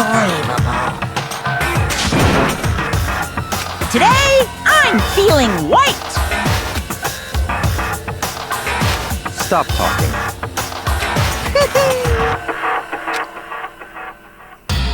You guys.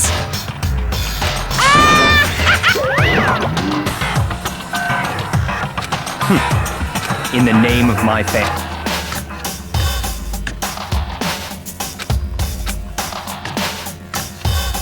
Why is everyone such dicks?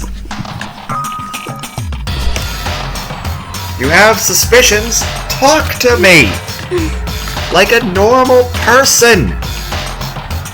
It's kind of like one of those things like in movies where like the whole plot of the movie goes on because someone's like, it's not what it looks like, let me explain. They're like, no, fuck you, I don't want to listen to your excuses.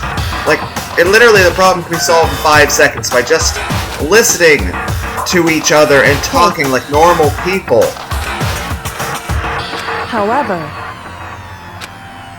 However, so...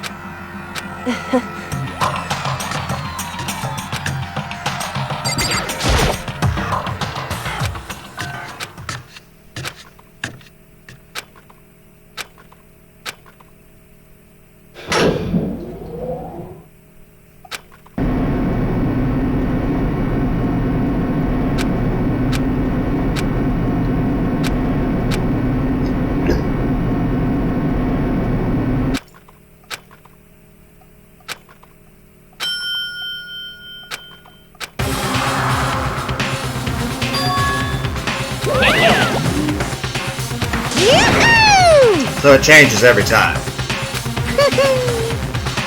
Thrills, chills, kills!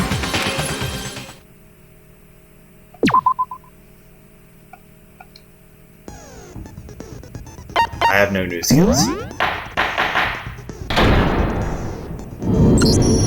Since this will be the final class trial, I've come up with a special rule. So listen up!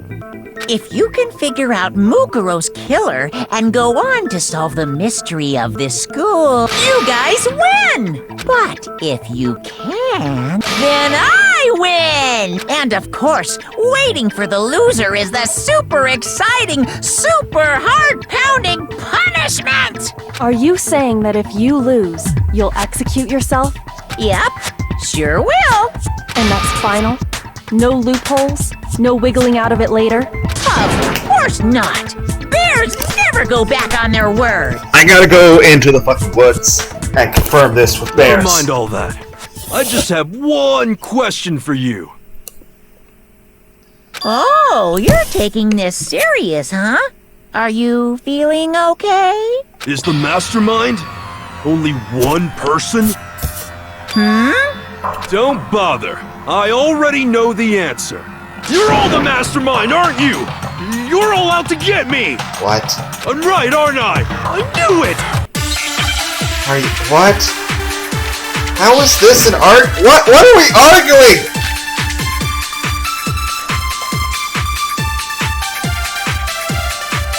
You guys have all been working together, haven't you?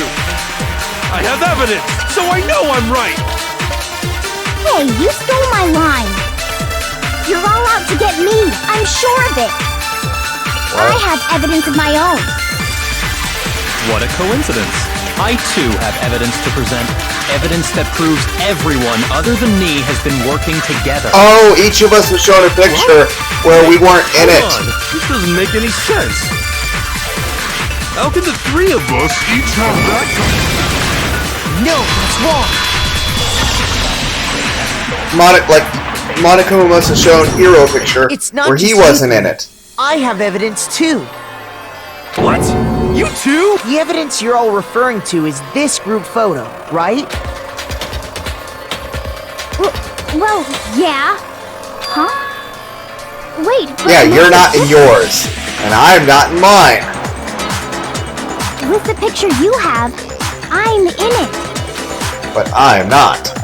But that can't be right. Because in my picture, Oh wow, it's a track run. I'm the only one not in it. Okay, we have Chihiro and Junko over there. Saya, Phobius! Good for you, man! Why is Celeste all the way in the fucking back? Sakura is lapping everyone. I can see Kyoko very well. Continuing on. Hiro, you have a picture too, right? Let's see it. Okay, but be careful with it. It's pretty important evidence.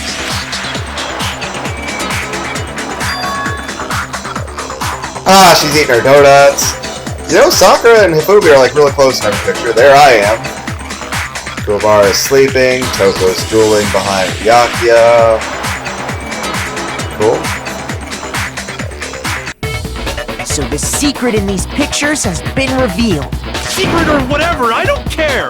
You guys are all in on this together. That's why I'm the only one missing. What about the pictures where we're the only ones You're missing? in my picture.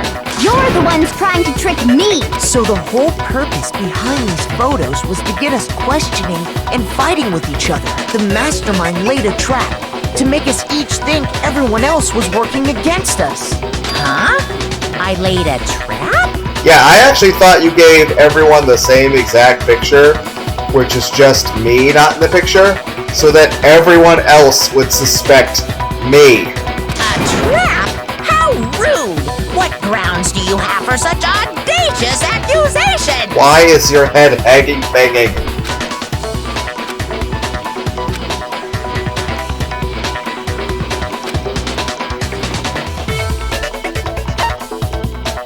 Maybe well, Monaco's not in it. I kinda wanna say this just for laughs. I got it! In each case, the only one not in the picture is the person who received it. So, in the picture I got, I'm the only one missing. In the picture Hina got, she's the only one missing. And in the picture Hiro got, he's the only one missing. As long as we're talking about it, I suppose I should show you my photo as well. Oh, we're all swimming. I wanted to look at the picture! Monokuma gave each of us a group photo in which that person wasn't included. And when we each saw our picture, we just assumed everyone else was the enemy? Figured it out, huh? Yeah, I thought that must be it. But how was that a hint?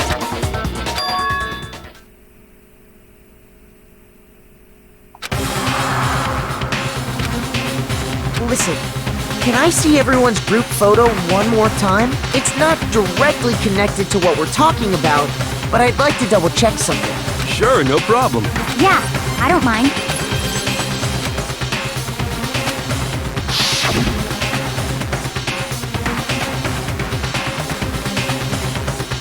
Are you punching a flotation device out of the water? Is that a fucking Shoryuken?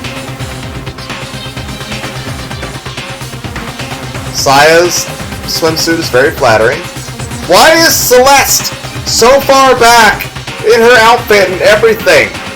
She's like the biggest wall, her and Toko. Of course, Hina's lifeguard.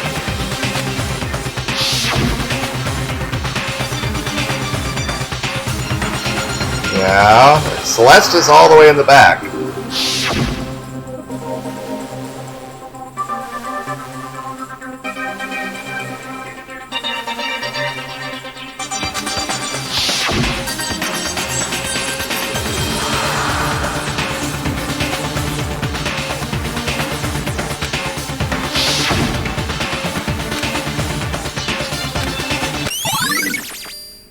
Okay. Can you just forget about the photo already? Ugh. Trying to trick me with such an obviously fake photo? I'm still pissed about that. And on top of that, they went to all that trouble to make it look like we were wearing matching uniforms. So you think they're fake? No, I assure you, they're quite real. What are you talking about? There's no way. Yeah! I don't remember ever taking a picture like that, so it's gotta be a fake. I'm sure of it. But you know, can we really be so sure? Huh? Don't get me wrong. I don't remember taking this picture either. Is that really enough to be absolutely positive? What do you mean?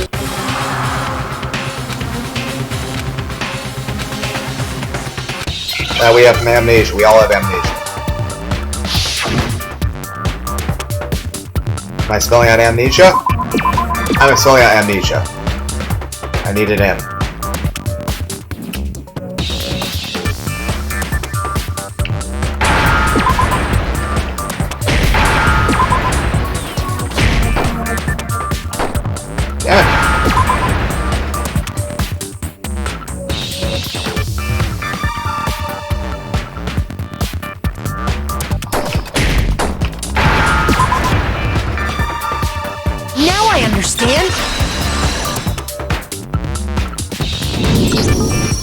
let's say that somehow we'd all lost our memories. That could explain it, couldn't it? Oh, I get it. So we all just lost our memories at the same time and forgot about the photo. Makes sense. As if. You expect me to believe such an unbelievable You are standing story? next to a bear. Yeah, we all lost our memories? That's just crazy. They drugged us with something.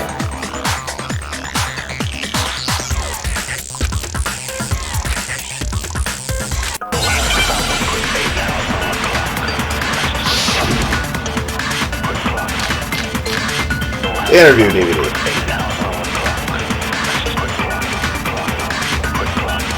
You're saying we all got spontaneous amnesia? Since when did this turn into some kind of sci-fi fantasy? I promise you, I haven't lost my memory.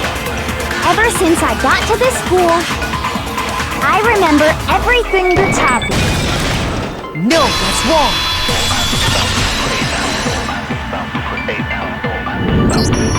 Those photos aren't the only things that point to the possibility of memory loss. This DVD does the same thing. You're not gonna show us something indecent, are you? No, it's nothing like that. It's a video of all of us being interviewed by the Hope's Peak Academy headmaster. When you say all of us, you mean... I mean all of us, including you. You lied! I never did any kind of interview. No, it's not a lie. Just watch the DVD and you'll see for yourself. The headmaster did, in fact, interview you. What are you saying? I didn't imagine you would remember. It's not about whether or not I remember. You expect me to believe all this? That I lost my memory somehow? Well, we don't have any way to refute it, so we have no choice but to accept it as reality. How can you say that? We're talking about living, breathing amnesia here! To be honest, I have something else on my mind right now. Something else? You said the DVD contains recordings of us being interviewed by the headmaster, right? What were the interviews about? The headmaster sat each of us down, one at a time, and asked us the same question. He asked us if we could accept the idea of spending the rest of our lives in this school. What kind of question is that? And how did we answer? We'd say no, obviously. Actually, we all said we could. Even me. I heard myself say yes. I could spend the rest of my life at this school. Why? Why would you say yes to something like that? I don't know. I don't remember a thing. The same goes for everyone else. Nobody remembers. You don't remember choosing to live here forever, or even talking to the headmaster. It doesn't matter if I remember or not. Even if I bought the whole amnesia thing, the idea that I would want to Well, live obviously here there's forever? something else going on. That's just insane! How can I believe that? Insane or not, we can't move forward until you accept Okay, it. we forgot because of Am I some right? sort of drug. And we want to live here because World War III has happened. You sure are, 'cause it's all true. What? I know it sounds absurd, but if it's the truth, there's nothing we can do about it. Indeed. We only have one path in front of us. Then, really? Yep, you all totally lost your memory at the same time. This is all making my head hurt. And this isn't like some normal kind of memory loss. You stole those specific memories from us, didn't you? I'd like to know how. See? You figured that part out too. Of course. There's no way we would all just happen to get amnesia at the same time. How could someone just steal our memories? How? Come. That hardly matters right now. If I said it was hypnotism, will you believe me? Or we opened up your skulls and messed with your brains? Would you really believe anything I said? How it happened doesn't matter right now. What matters is figuring out what memories you took from us. That's what you're trying to say, right? I knew I could count on you. The interview with the headmaster, Taking that group photo, those can't be the only memories we lost. There must have been a purpose to it all. A reason for taking away our memories. Of course there was a purpose. It all has to do with the original motive. You mean the motive you came up with to try and get us to all kill each other? That has something to do with the memories you stole from us? It sure does. But that part's still a secret. Anyway, I'm sure it's not easy, but let's all focus on the class trial for the murder of Mukuro Ikusaba. Okay, so you want us to figure out who killed her before we do anything else.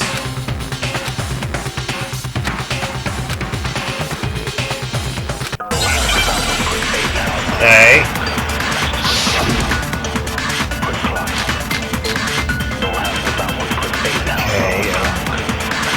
Try the profile? So who did it? Who killed her?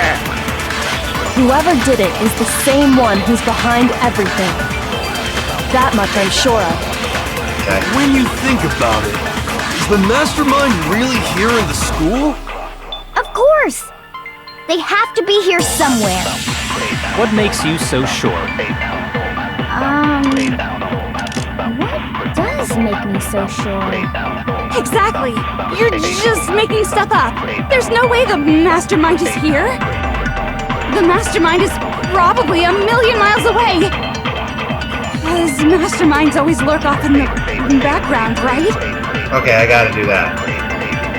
A million miles away. So who did it? Whoever did it is that much I When you... the mastermind... Of course, they have to be... What makes you... Exactly! You're just making stuff up! There's no... The mastermind is probably a million miles away! No, that's wrong!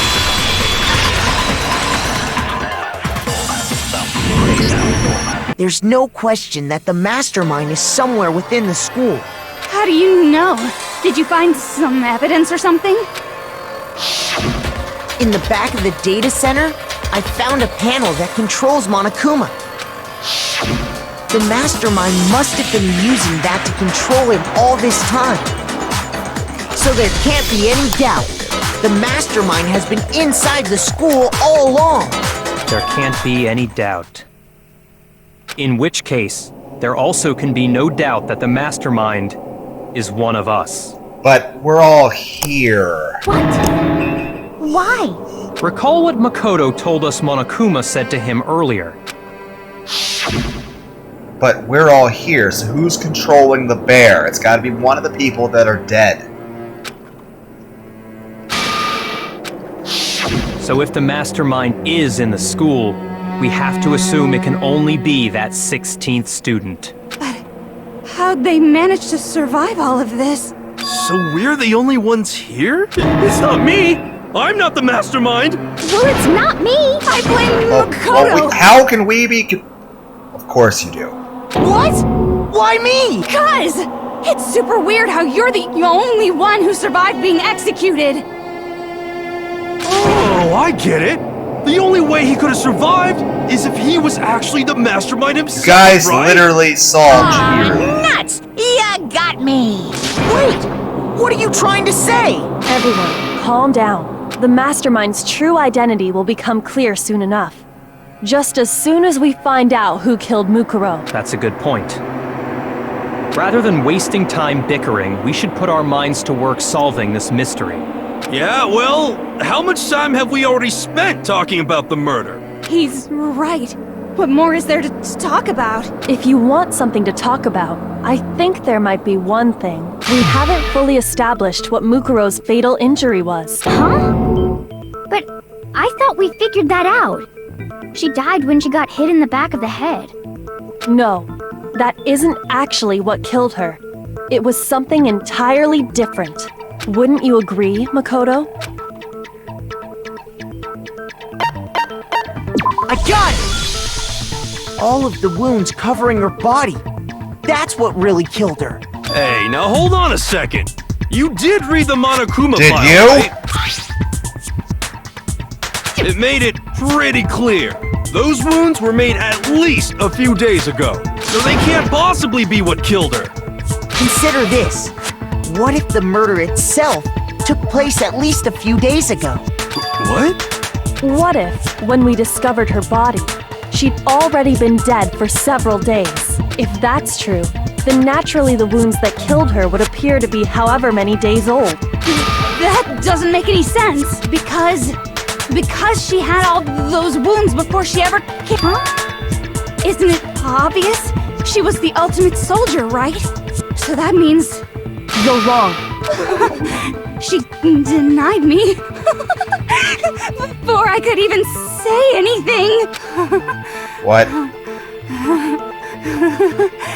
Come on. I mean, you think I'm What? not weird, okay? At least listen to what I have to say before you deny me. What?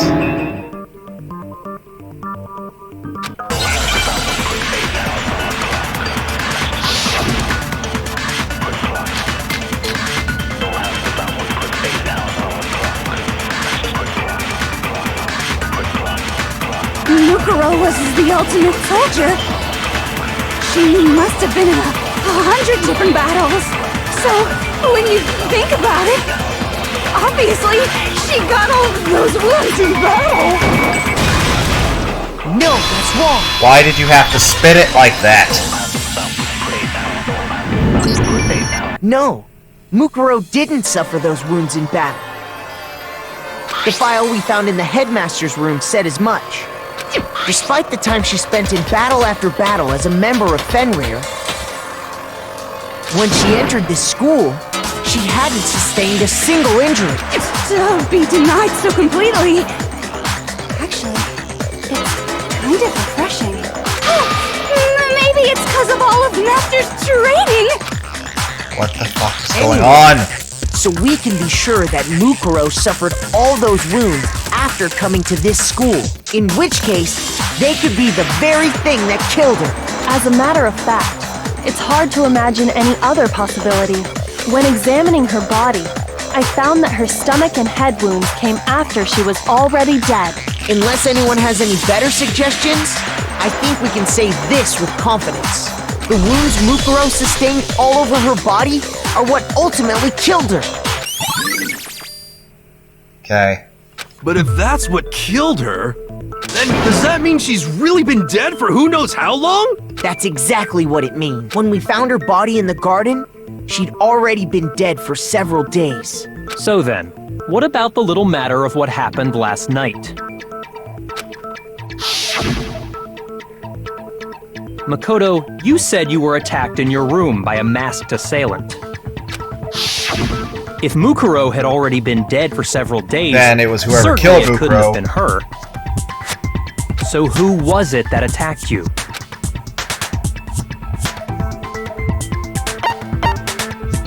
I got it! The one who attacked me was the true mastermind. When we discovered Mukuro in the garden wearing the same mask, I naturally assumed she must have been the one who attacked me. Yeah, I don't see any tits, so pretty sure that's a guy. But I was wrong. It wasn't her at all. It was the mastermind.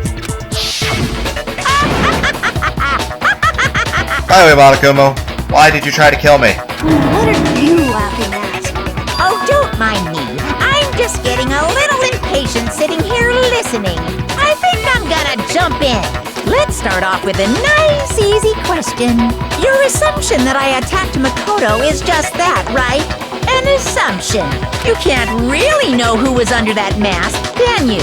I mean, that's the whole point of a mask. The true identity of the masked attacker is Mukuro Ikusaba. At least, that's what I think. Well, you said think. Do you have any evidence that might convince me otherwise?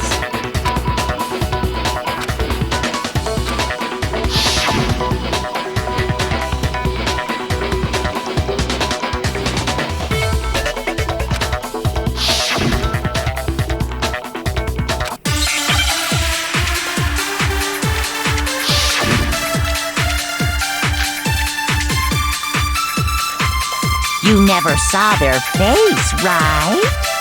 So you can't have any idea who was under that mask. I'm telling you now, it was Mukuro Ikusaba! You're wrong. Even without seeing their face, there's another part of the attacker we can use to prove it wasn't her. Oh? And what is this other part? Is it the right hand? Or the left hand? Maybe the right foot? Or perhaps the left foot?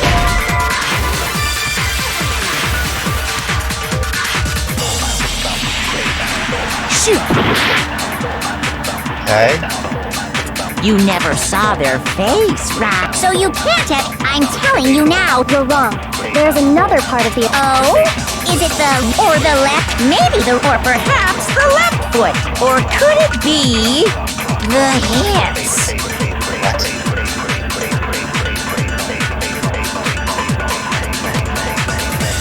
You never saw their face, right? So you can't have... I'm telling you now, it was Mukuro... You're wrong.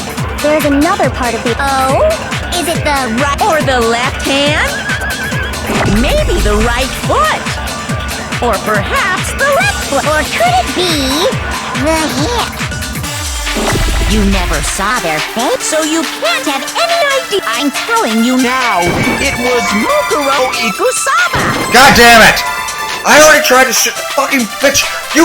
Why do you make it so hard to shoot it? Shoot! I was right. You never saw that. Now I gotta fast forward again. I'm telling you now, you're wrong. There's another part of the... Oh? Is it the right or the left hand? Maybe the... or perhaps... or could it be... the hips? You never saw their face, so you can't have... I'm telling you now, it was... No, that's wrong.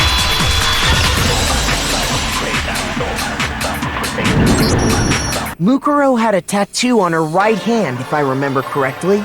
A representation of Fenrir. In other words, a wolf tattoo. But I saw the right hand of the person who attacked me. And there was no such tattoo. So there's no way the person behind the mask was Mukuro. Yeah, well, okay. You got me. I guess it wasn't her. But that still doesn't prove that it was me. It could have been, someone else, right? Why were you trying to kill me? Toko, Hina, and I all have solid alibis for that entire night. Yeah! We were in the gym tearing you apart, so it couldn't have been any of us. Oh, okay, sure. It couldn't have been any of you, but what about Kyoko? It totally could have been her. Uh-oh, nose. If you insist, I don't mind showing you. Huh? Show me what? What do you think? I'll show you the one thing that proves beyond a shadow of a doubt it wasn't me.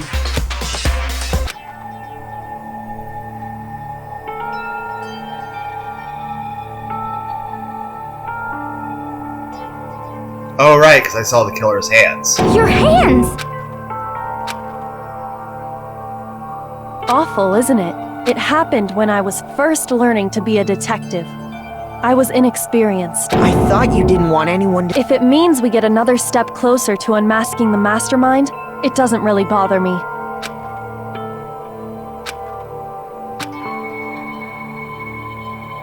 My has to hurt. scars should suffice as proof. Makoto, did the person who attacked you have scars like mine? No, not at all. I'm positive. Then this much has been made clear. There can be no doubt that the one who attacked Makoto is the true Why don't we just say mastermind. Monokomo? They're the same person. This is just awful! On top of my secret being revealed, I had to look at those positively grotesque scars of yours! You know she's self-conscious of that, right? Sorry, did I say that out loud? I do hope I didn't hurt your feelings. I feel like it was your intention to hurt her feelings. Not at all. You can say whatever you want. Sure. As long as it means pushing me farther into the corner, right? But I'm not cornered just yet. Because if you haven't noticed, the circumstances surrounding Mukuro's death are totally unknown. That's true. All we know right now is she was killed a good while before this morning. But we do know something. The only person with any motive to actually kill her would have been you. On the contrary, we don't know anything other than that. You're not going to tell us she was already dead before we arrived here or something, are you? In that regard, you have nothing to worry about. I promise you, without a doubt, she died after our little killing game began here. Then somehow she was killed in secret without any of us knowing. And after she died, who knows how much time went by before we found her, right? Did the culprit stash her somewhere? She couldn't have been in the garden the whole time, could she? If she was, she would have been totally decomposed. Just like your brain. Then she was being stored somewhere? But to hide a body here, to just store it somewhere? I got it! Mukuro's body was probably kept hidden in the biolab. Biolab? You mean on the 5th floor? That's right. It's actually set up for use as a morgue, so it's the perfect place to hide a body. And it'd keep the body preserved at the same time. Then you're also saying the body was moved from the biolab to the garden. And I have no doubt that that's exactly what happened. How did you carry Hifumi all the way up to the 5th floor?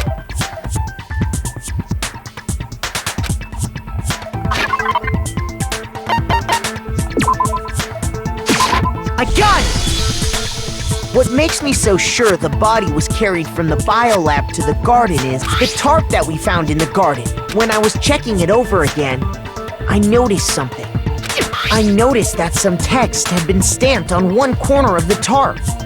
Oh, it says Biolab. Holy cow! How'd you notice that tiny little thing? Makoto's nitpicky nature seems to have surfaced with perfect timing. This proves that the tarp originally came from the biolab. In fact, there's a whole stack of tarps just like it in there. So when the killer moved the body to the garden, then they simply left it as it was to protect against the sprinklers, and put the coat on it afterwards. You made everything sound so amazingly consistent. That's just a wild guess. Where's your evidence? Prove that the body was wrapped in a tarp and moved. There is no evidence. I was simply but you seem to be getting pretty worked up about it, wouldn't you say? Worked up? Now that the conversation has turned to the topic of the biolab, you must be getting pretty nervous. Because the key to uncovering your secret identity is hidden within that room, isn't it? You talking about unmasking the mastermind? You see, the biolab contained an inconsistency. One so major it can't be overlooked. La la la, I can't hear you, la la. Such a child. Oh,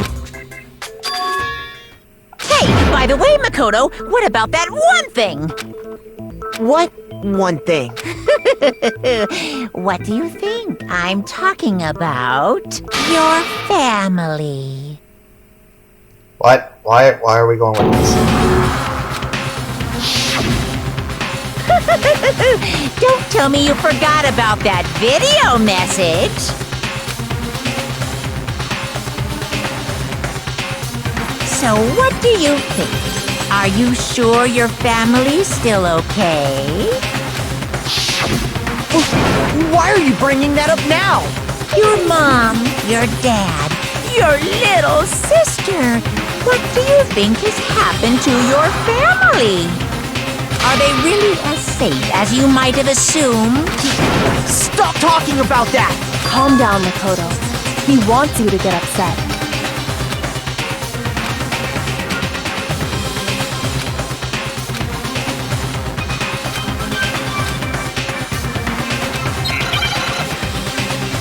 Yeah, there's 7 openings.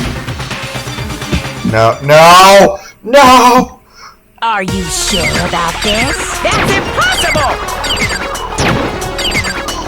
Are you sure about this? That's impossible! Wow, what do you want? Are you sure about this? That's impossible! Are you sure about this? That's impossible! Are you sure about this? That's impossible! Are you sure about this?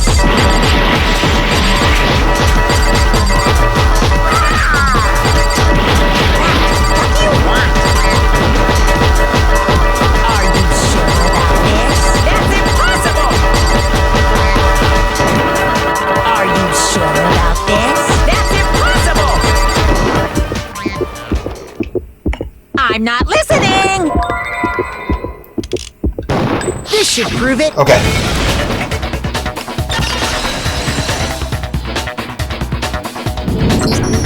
The inconsistency Kyoko's talking about is the lights. What are you talking about? What about the lights? Like I said before, the biolab also acts as a morgue. And as part of that, a giant refrigerator was installed in there. That's where everyone who's died is stored.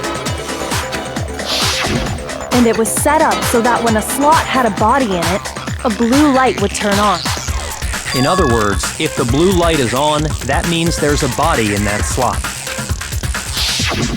But I counted up the number of blue lights that were on, including the one Mukuro was in, and there were only 9. Why does that matter? You gotta give me the bite-sized version here, man.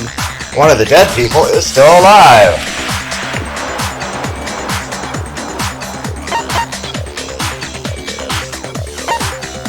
I got it!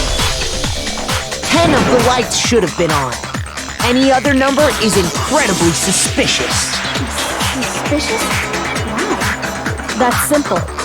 Just recall who's died here so far, and it should become clear.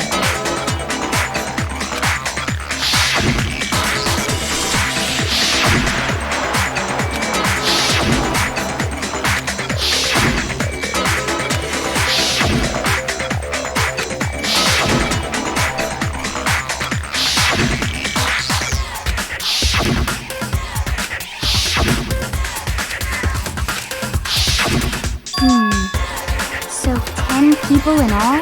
That's right. Any other number should make you immediately suspicious.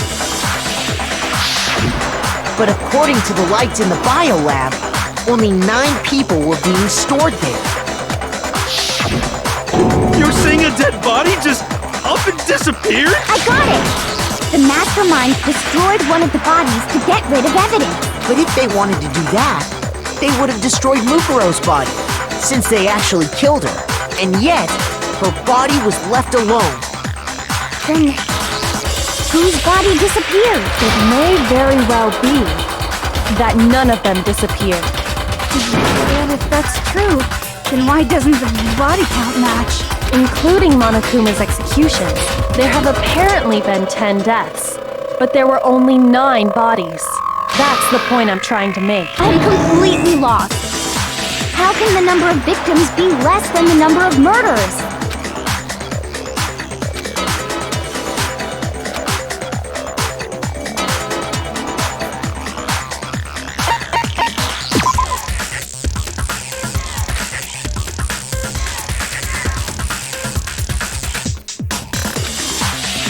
Shoot! What? I'm right! I was right! How am I wrong?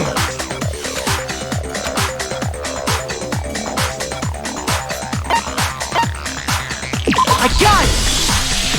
What about if the same person was killed twice? Huh? Killed twice? Officially, 10 murders have been committed so far, but one of the victims may have been murdered, and then murdered again. Murdered and murdered again? If that's the case, there could have been 10 killings, but still only 9 victims, right? Technically, you're right, I guess. But still, something like that could easily have happened. No, it is what happened. Sounds like you're already convinced. Then can you tell us who was killed twice? It was Mukuro, of course. Before she was killed as Mukuro Ikusaba, she was killed as someone else.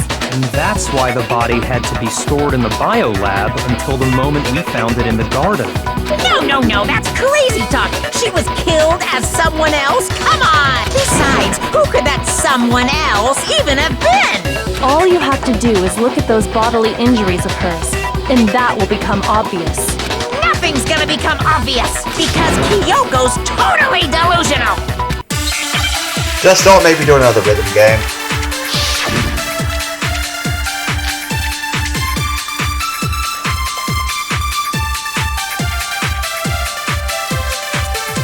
Is this someone else that Mukuro was killed as? Was it Sayaka Maizono? Junko Enoshima? Leon Kuwata?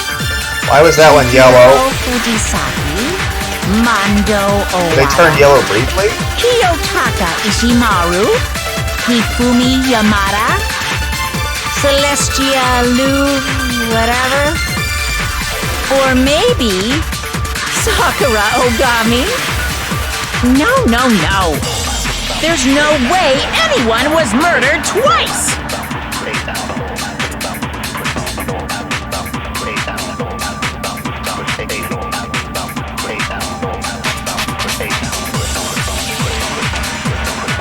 Pablo. Fucking spears. Baseballs, that's a blunt injury. Centrifugal force. Blow to the head. Blow to the head. Fire. Okay. Who is this someone else that Mukuro was killed as? Was it Sayaka Maizono? Junko Enoshima? Damn it! I know it's you! You're the one who got shot by all the fucking spears of Sleipnir or whatever. Like the 8-legged horse. Celestial, or maybe... No, there's no way You're just making anyone was this... murdered twice! Who is this I think I had someone fucking slow-mo else powers. that Mukuro was killed as? Was it Sayaka Maizono? Junko Enoshima? Damn it. Leon Kuwata? Damn it. Mando, This is Kiyotaki, dumb. Celestial, or maybe... No, there's no way anyone was murdered twice! Who is this someone gotta else wait until that it moves. Mukuro was killed as? Was it Sayaka Not a time Maizono? before. Junko Enoshima? Leon Kuwata? When's it gonna...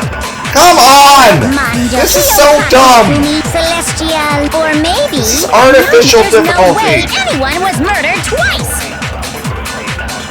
Who is this someone else that Mukuro was killed as? Was it Sayaka Maizono? Junko Enoshima? Leon God damn it! Chihiro, Mando, Kiyotaki, Fumi, Celestial, or maybe... No, there's no way anyone was murdered twice! Who is this someone else that... Was it Sayaka Maizono? Junko Enoshima? What? Shoot!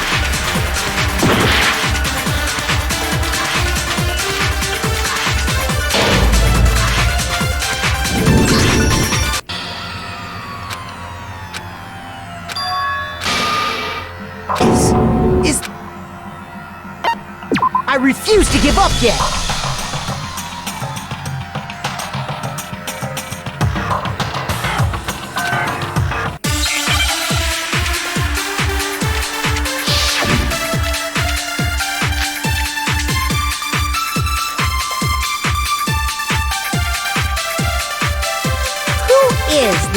someone else. Was it Sayaka, my Junko Enoshima, Leon Kuwata, Chihiro Mando, Kiyotaki Fumi, Celestial, or maybe Sakura Ogami?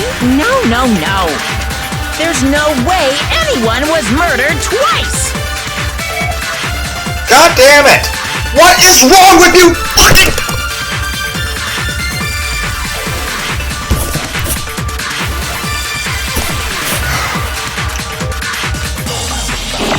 Why? is this someone else? Why would you set it up this way? Even with slow motion! I can't fucking hit this thing! Maybe Sakura. Oh no, there's no way anyone was murdered twice. God damn it!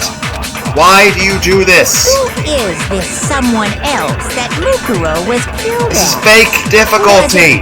Sayaka Maizono, Junko Enoshima, Leon Kuwata, Chihiro Mando, Kiyotaki Fumi, Celestial, or maybe... No. There's no way anyone was murdered twice. God damn it! Why? Why do you make it this hard? This is frustrating! Who is this someone else that was it? Junko, Leon, Chihiro, Mando, This is the dumbest decision you made in the entire game, designers of this game. No. It's all in all a There's good no game, it's way just... anyone was murdered twice.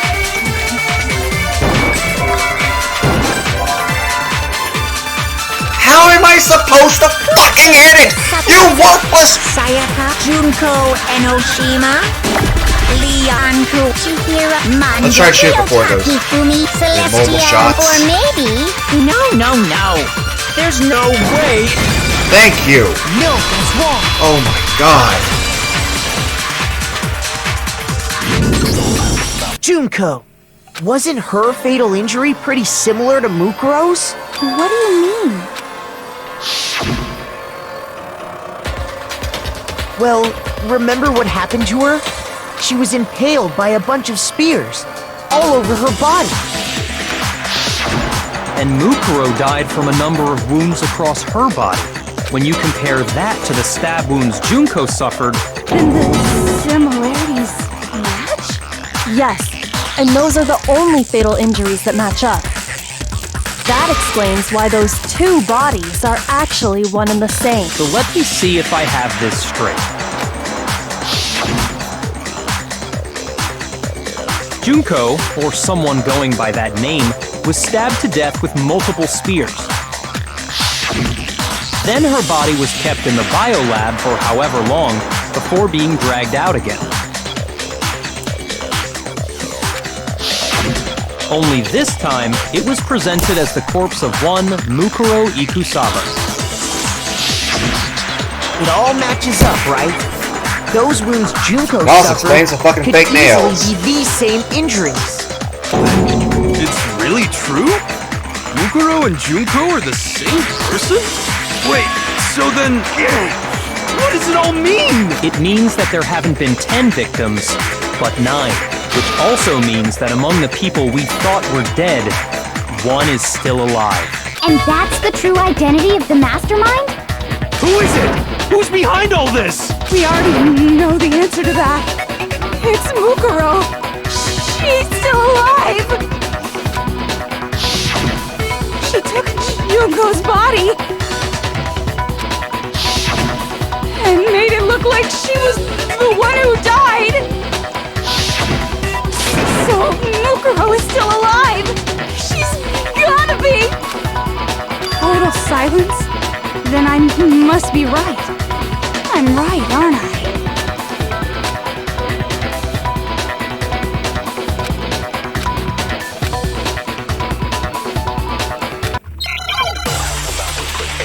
Okay.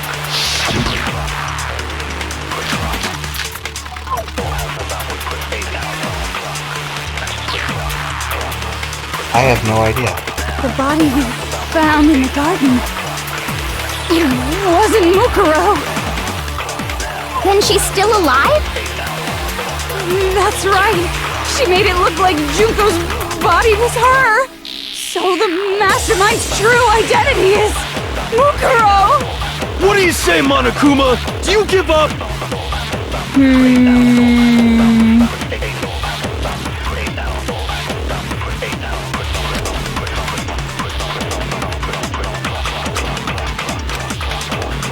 The body we found in the garden.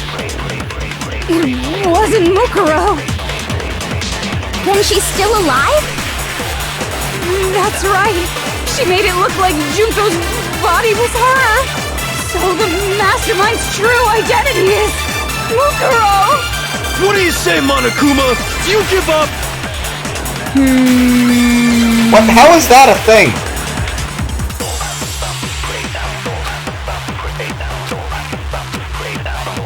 The body we found in Process of wasn't elimination. Mukuro. Shoot! The body we... It wasn't when she's still... That's right. So the Mastermind's true identity is Mukuro. Shoot! The body we found in the garden. It wasn't Mukuro. Then she's still alive? That's right. She made it look like Junko's body was her. So the Mastermind's true identity is Mukuro. Other way around, maybe? Shoot! The body we... It wasn't when she's still... That's right. So the Mastermind's true identity is... What do you say, Monokuma? Why is the yellow? At what point can I ever do anything with that? The body we found in the garden. It wasn't Mukuro.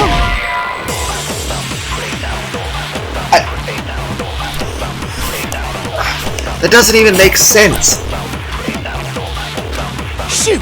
Technically, every answer you're giving me is correct except one. The body we... Fine, let's go with the obviously When she's wrong still- choice. That's right. So the Mastermind's... What do you say, Monokuma? The power of the internet it is. Shoot!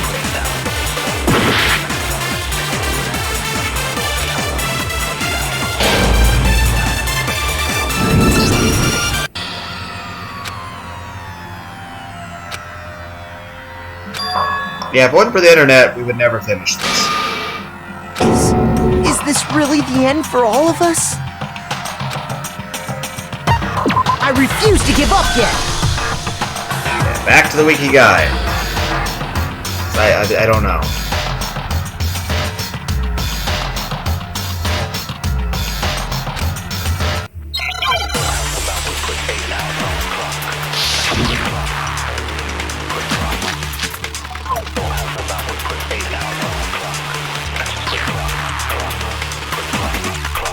The body we found in the garden. I even forgot there were other things. It wasn't Mukuro. I already loaded this up. Then she's still alive? That's Scrolling. right. She made it look like Junko's body was her. So the Mastermind's true identity is Mukuro. What do you say, Monokuma? Do you give up?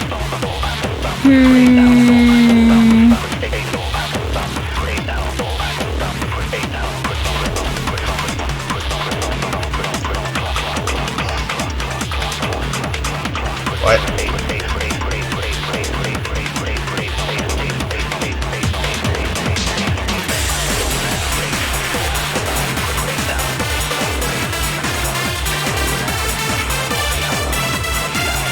Mukuro's profile. I'm just gonna keep opening this page because I feel like we're gonna need it a lot. Mukuro's profile wasn't Mukuro. The body we found in the garden. It wasn't Mukuro. No, it's wrong!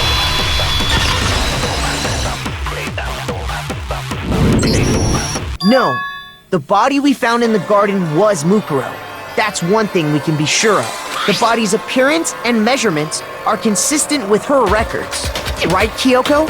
She was 5 foot 6 inches tall and weighed 97 I was pounds. 5'7". Everything in her profile is consistent with that corpse. Just gonna keep phone set to that, because I feel like we're going to hop into that more. And then there's the matter of the Fenrir Especially when we get to that comic. So there's no question it's her.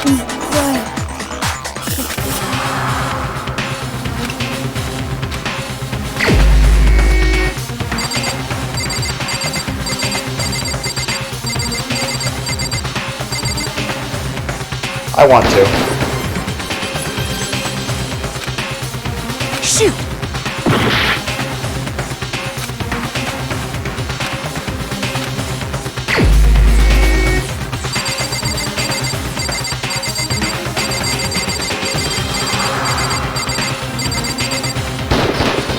Here's my answer. Junko is still alive.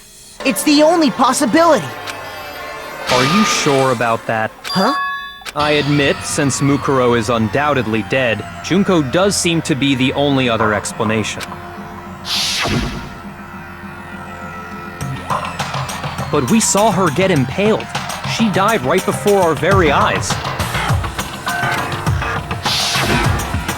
If Junko were still alive, the death we saw would had to have been some kind of charade. But you yourself confirmed she was dead, did you not?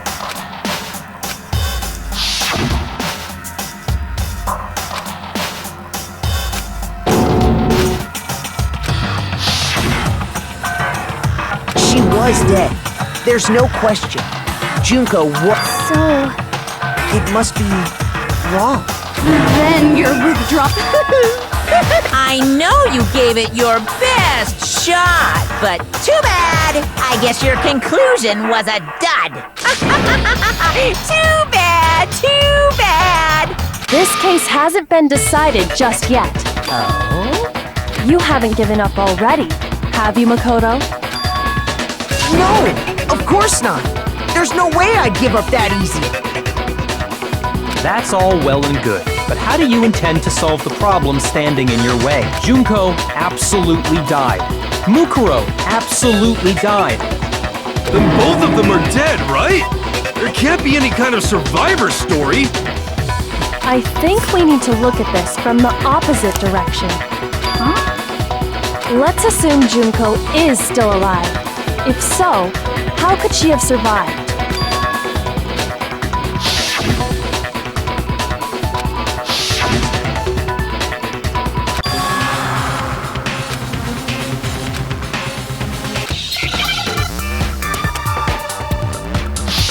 Another Hangman's Gambit. Okay.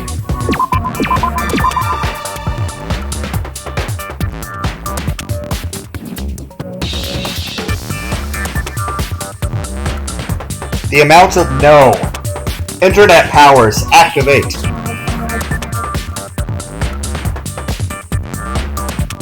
I'm supposed to be doing the word replaced. So I need the letter E. Letter E. Give me the letter E. L.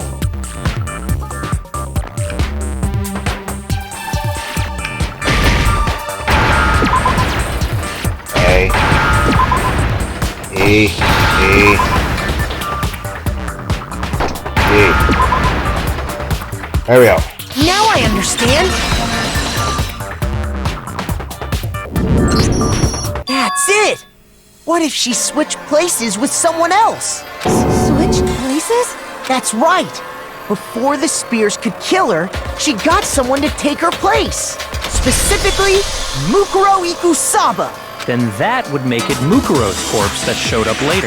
Which is why the body's height and weight and everything match Mukuro's profile, right? I don't know anything about this switching places thing, but that had to be Junko who got stabbed to death, right?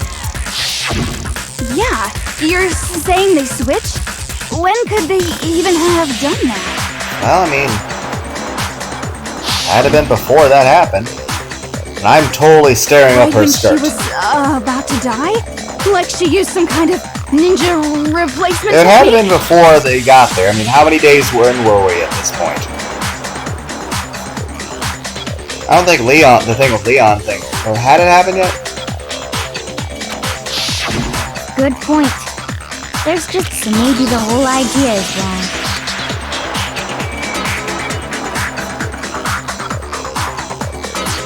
Yeah, that's the only thing that makes I sense. got it! The two of them may have switched places from the very beginning. What? From the beginning? Yes, from the moment we first met. If that's when they switched, then they wouldn't have had to switch at the moment of death, right? After all, the one we saw at that point would have already been Mukuro. Hold on.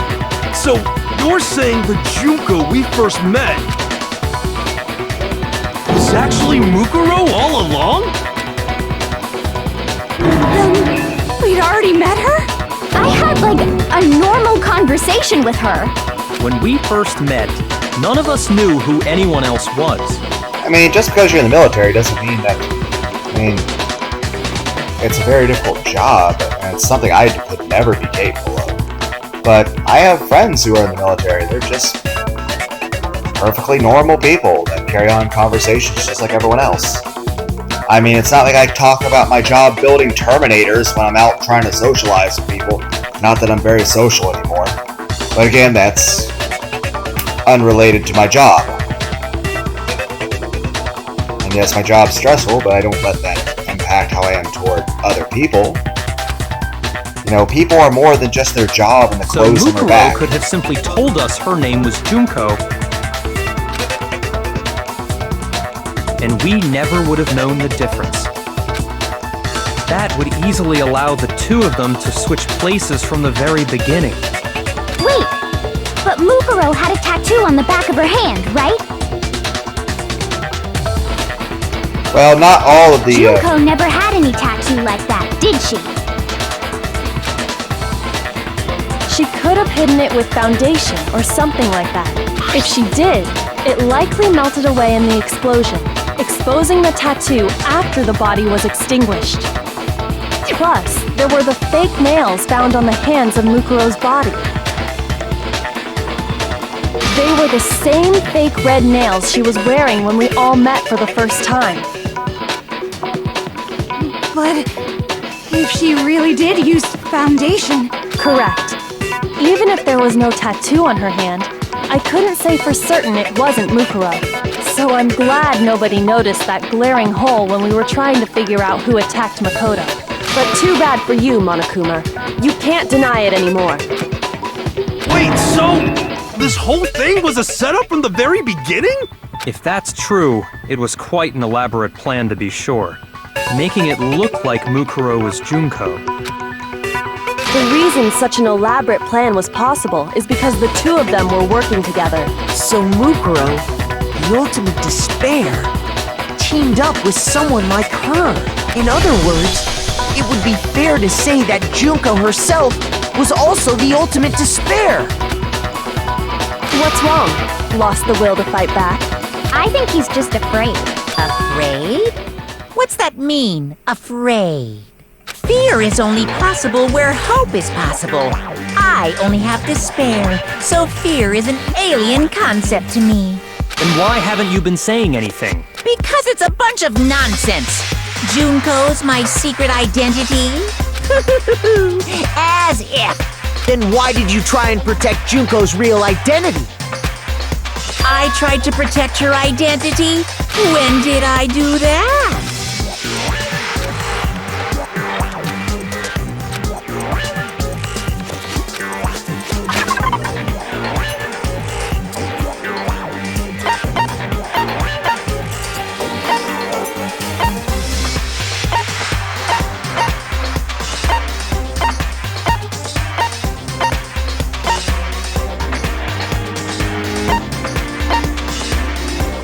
Nope. Internet powers. Internet powers activate. Oh, the interview DVD. Next thing, say group photo and Junko's face. Because...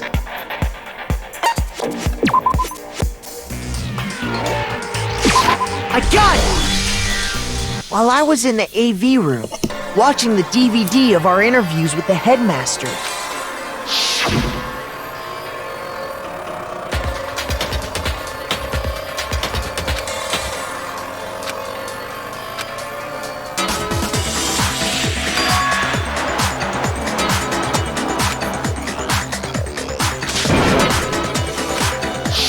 You made sure I couldn't finish watching the video. And the reason you did that is because you didn't want me to see the real Junko, did you? Oh, yeah! If everyone was in that video, of course Junko would have had to show up. And if Makoto saw the real Junko, it would have been totally obvious that the Junko we met was an imposter. That whole power outage thing was just a fluke!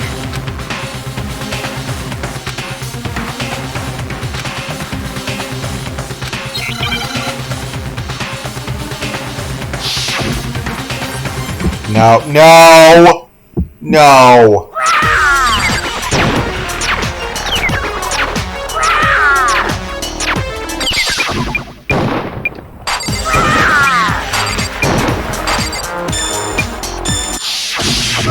No. What do you want? What do you want? Are you sure about this? You're getting all riled up! That's impossible!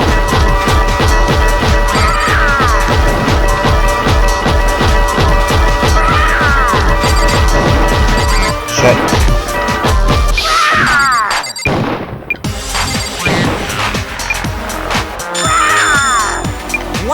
What do you want? My brain is not... Oh, shit. What do you want? Thank God. That's impossible! This should prove it.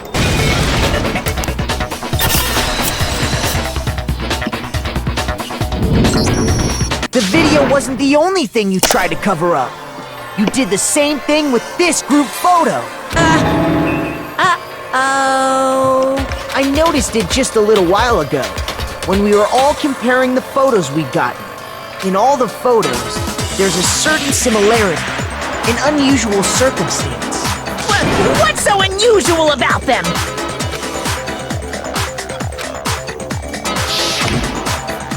Hey, you don't see Junko's face anywhere.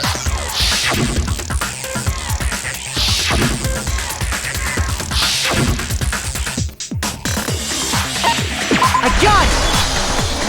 Junko's face. The one thing common to every single photo is that you can't see her face.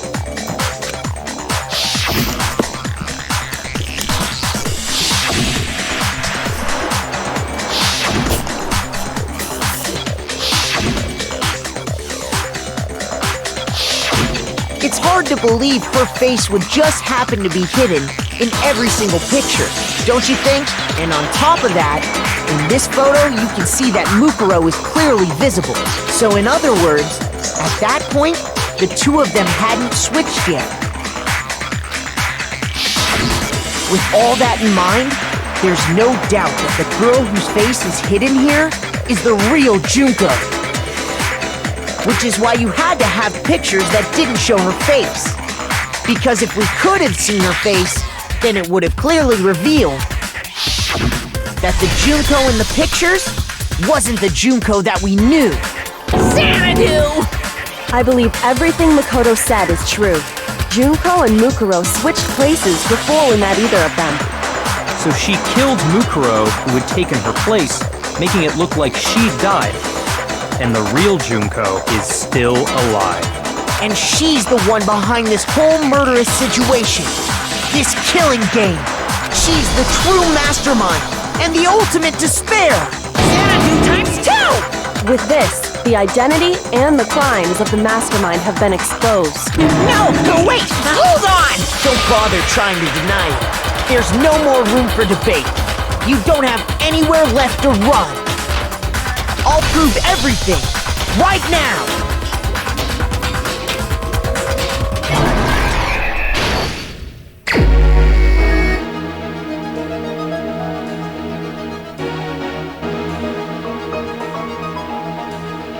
Okay, so we all meet here. This is sexy. This is very attractive looking to me. Okay.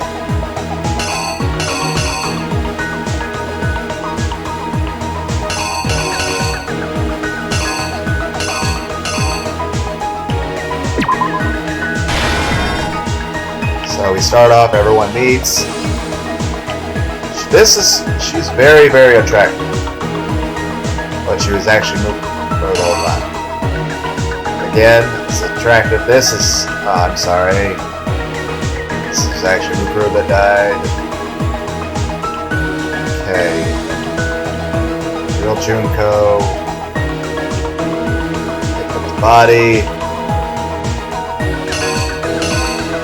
And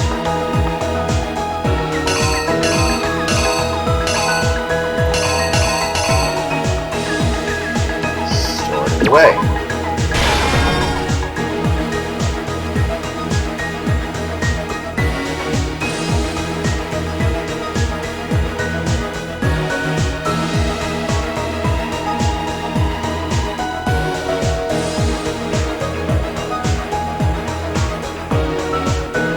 Out the body,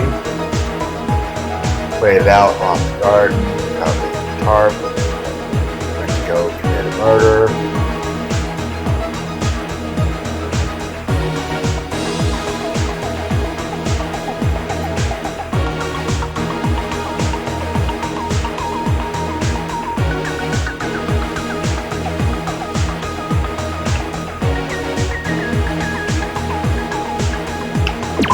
Stab me.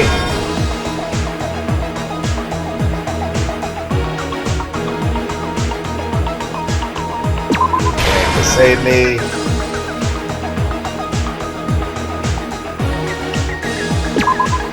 Well, that doesn't make sense.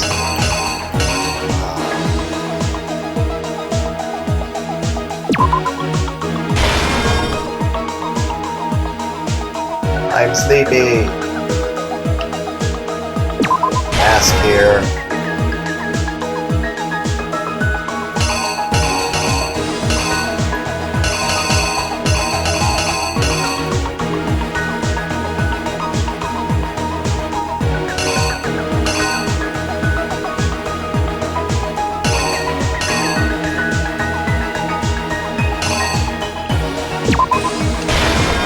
Found the body.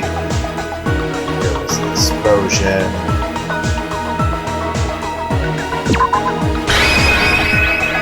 Crispy explosion. The killer is you!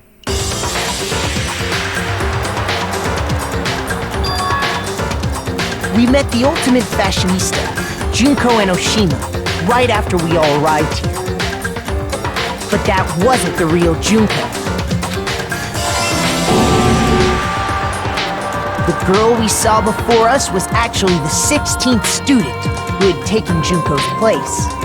And that girl's name was Mukuro Ikusaba. Ow. But it wasn't long before she died at the hands of Monokuma. In other words, the mastermind, Junko and Oshima. Look at that thigh. Her body was kept in a biolab, which had been converted into a morgue, until Junko decided to put her body to use.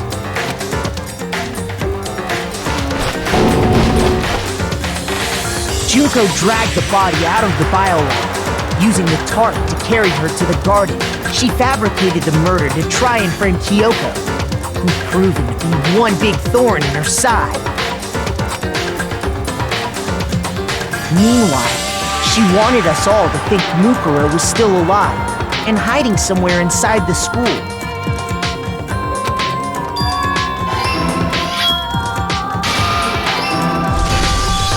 So she put on a mask and then attacked me.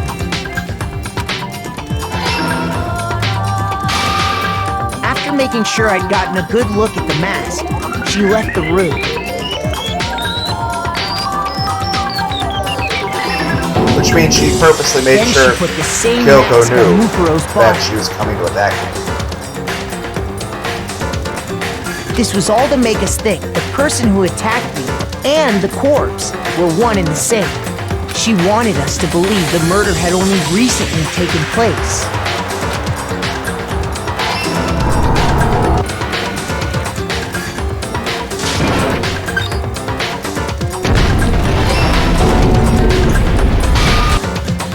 Finally, by strapping a bomb to the body, she was able to destroy any remaining evidence. She needed to hide the body's true identity.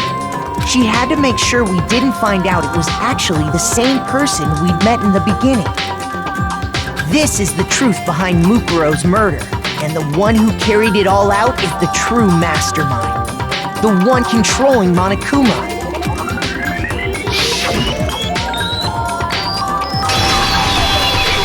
The real Junko Enoshima!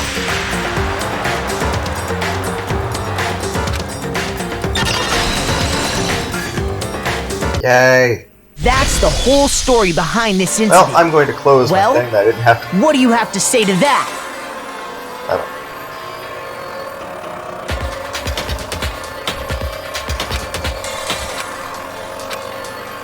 What? Are you broken again? You can't get out of this, so don't even try. Come on! It's time you finally revealed yourself! Are you like walking in here? It's not like you're an endangered species or something. How long do you plan to keep hiding? Give it up, Junko. The game's over. Over? Did you really think the story would end once we reached the climax of the case? Wrong! There's still plenty more to go! What, are you gonna like fight us? How did that happen? Say hi. How did you do that? We have been waiting so very long for peasants like you to appear. What is this voice? If you swear your fealty to us, we will reward you with half of the entire world. What is this accent? We've even drawn up the deed already. We will grant you honor, status, in some of our home cooking. What the hell is this? Have you made your choice? Will you serve under us?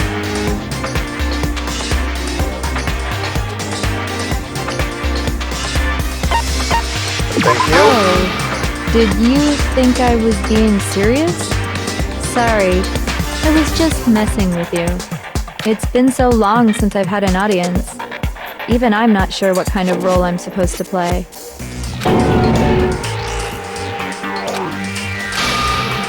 Anyway, looks like I've finally been set free. Having to play Monokuma all the time, day after day. It was like I was stuck in purgatory, or like a slow suicide. I get bored so easy, you know?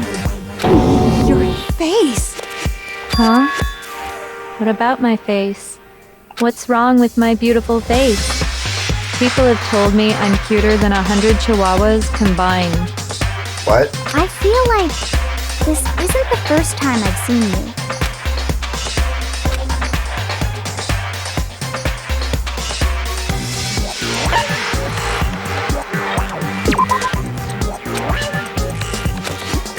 Thought maybe they were twins or something. Shoot!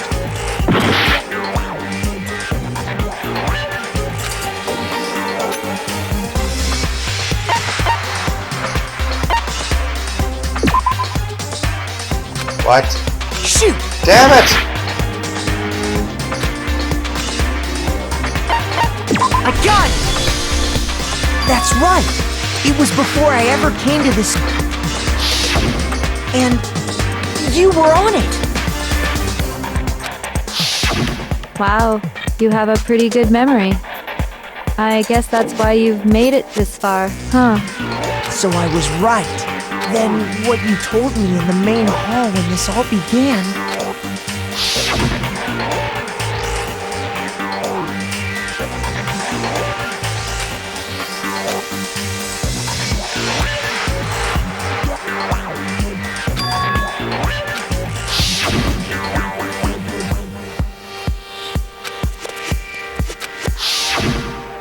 Sometimes a little lie is necessary to keep things moving along. Wouldn't you agree?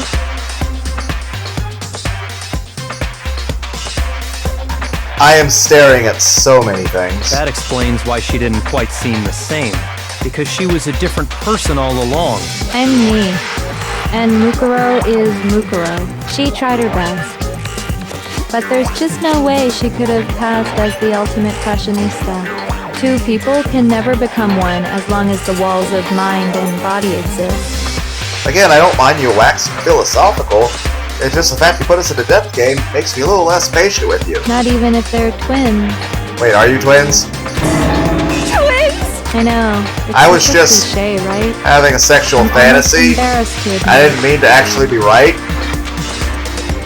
So basically, Mukuro and I had your stereotypical twin relationship.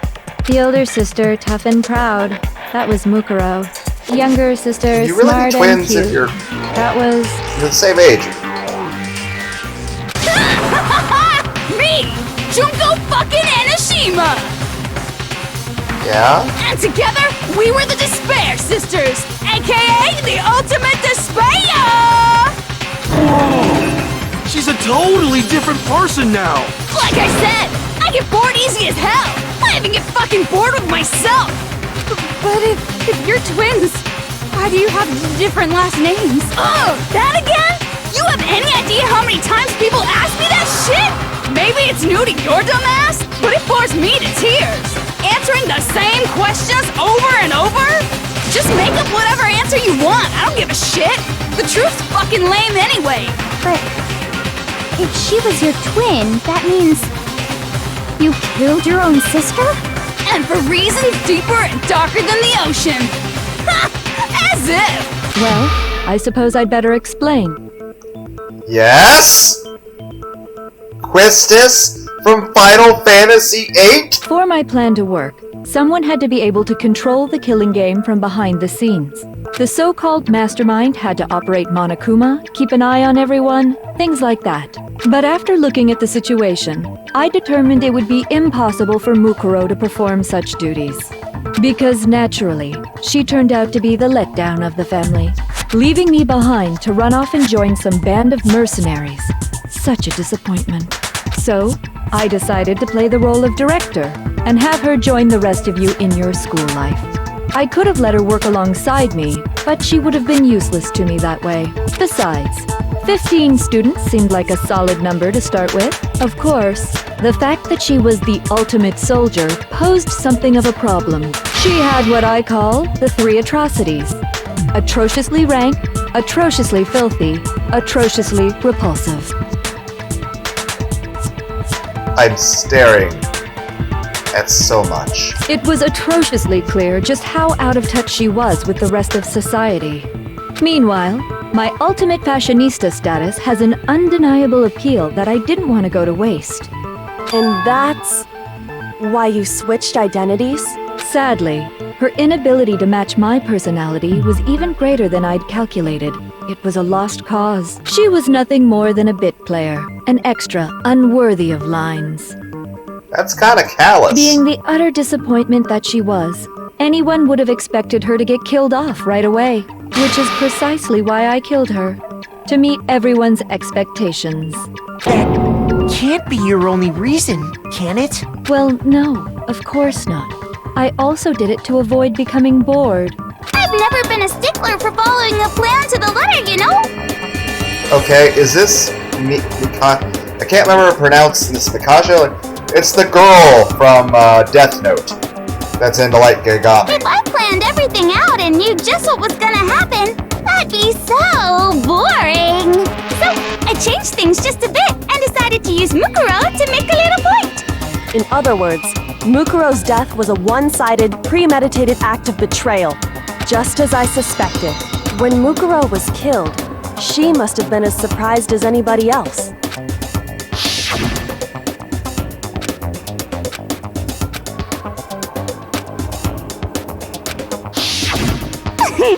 So you figured it out? Well, you're right. There's no way Mukuro could have pulled off such a convincing performance. But she did teach you all a very valuable lesson, don't you think? How can talk like that. You sacrificed your own sister. How does that not even bother you? What? I sacrificed her? That's what's got you so hot under the collar? Jeez, misunderstandings sure are scary. We were the ultimate despair, you know? So we never had any kind of hope or expectations. Nope, I felt despair as long as I can remember. Like I never should have been born at all. When I was born, I cried tears of total despair. So that's why for us, it's not a big deal whether we die or kill. Mukuro seemed very disappointed and surprised. We're just those kinds of people. We can do anything. We've always been filled with despair. So when we do something, we go all the way and live without regret. So you just murdered your own sister and didn't think anything of it? That's not true at all. We were twins. How could I not be sad? That's why it gets me Why are there mushrooms excited. growing out of your... And also the little teddy bears are sad now. How is this shit Killing my precious sister with my own two hands. That act is filled with so much despair. You can't help but put a super in front of it. It's like super, super, super, super, super despair. No, more than that. What? Super, super, super, super, super, super, super, super, super, super, super, super, super, super, super despair. What the fuck? It just feels so good. The hell is happening? What the hell is wrong with you? And my sister too. In that moment of death, I think she must have felt that despair. I believe you need an army of therapists. After all, to be murdered by your own sister, and only as an example to someone else, she must have died feeling such excruciating hopelessness. I'm so jealous of her. Super jealous. I knew you couldn't be just some ordinary person. You're some kind of abnormality. Turning your own despair into some kind of fetish. Abnormality doesn't even I agree begin to completely. This describe is it. fucked up. Like, Genocide Jill is crazy for sure, but this is a whole nother level. I want to of hear nuts. Genocide Jill's take You're on this. saying I don't compare to some lowly beast that can only kill the weak, right? So I'm hopelessly attractive, hopelessly brilliant, hopelessly athletic. I'm the hopelessly perfect ultimate human. No. I don't think there's anything perfect about anything you just said. Yeah, Master's way more perfect. Because on top of everything else, he's got that noble blood. Don't you mean had that noble blood? What did you just say? What do you mean by that? You still haven't figured that part out yet? Man, you guys are so slow! You haven't even solved all the mysteries, and yet here you are, yapping away! Are you talking about our memories? You've already solved this mystery, right? I'm the killer! So how about the next one? Maybe you should solve the riddle of your missing memories! Then you can start gloating! Damn straight! That's exactly what we're going to do. We're going to solve all these mysteries. And then we'll have our victory! I can't wait! Alright, then let's just get straight to the point. What memories did you steal from us? When the group pictures were taken, and those interviews, it must mean... I got it! It must have something to do with our entrancing exams. No fair! At least give us a hint! Your brains are like sponges, all drippy and leaky. I already gave you a hint before. All the memories you lost share something in common with a few other things. Do you recall?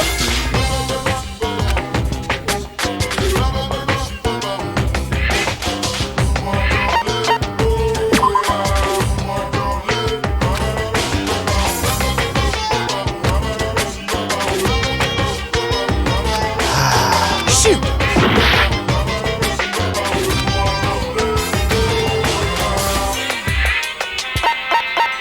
I got it! You're talking about the motives you provided to try and get us to kill each other, right? So you do remember after all. Well, I would hope you wouldn't forget something so important. It was stupid of me to even ask. I apologize from the bottom of my heart for my bad manners. So then, let me ask you another question. Did you notice that each motive I presented you had a specific theme to it? Theme? Yep, you got it. So that's my question to you all. When Sayaka was murdered, what was the theme of the motive I presented?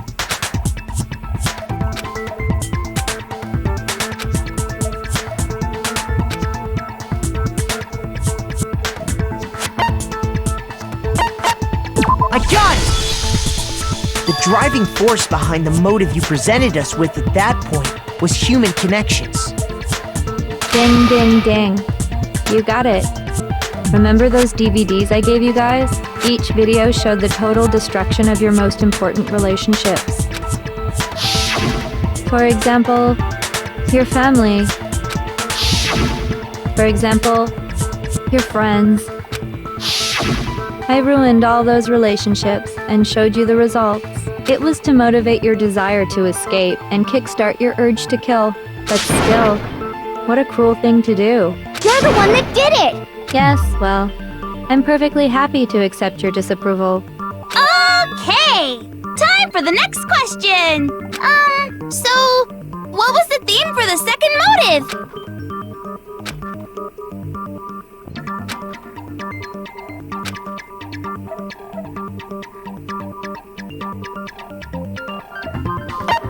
I got it! It was our past, right? Yay! Makoto got it right again! That time, the theme was...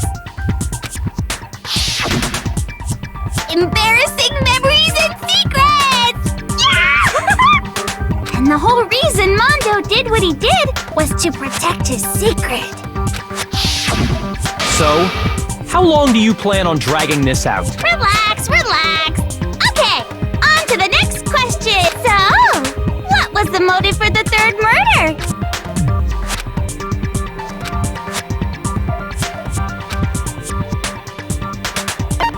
I got it!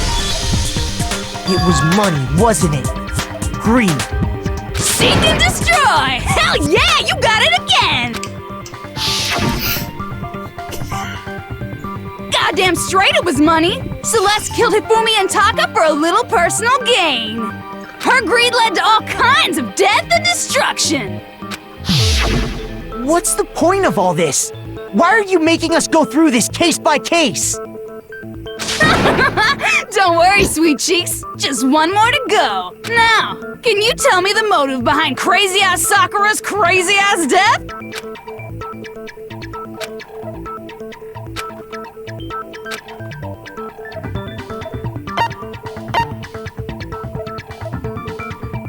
I got it! In her case, it was betrayal.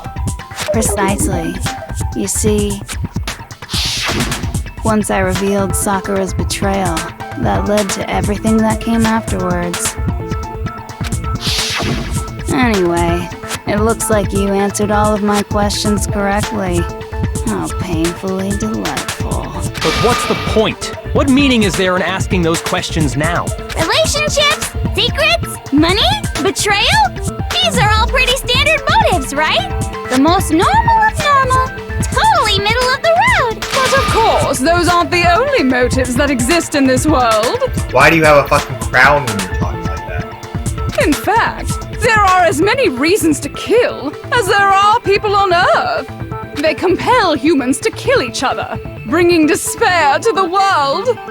This is what we refer to as the seed of despair. Seed of despair? Just as water, air, and food promote growth in living things, the seed of despair also needs nourishment. And that nourishment is hope.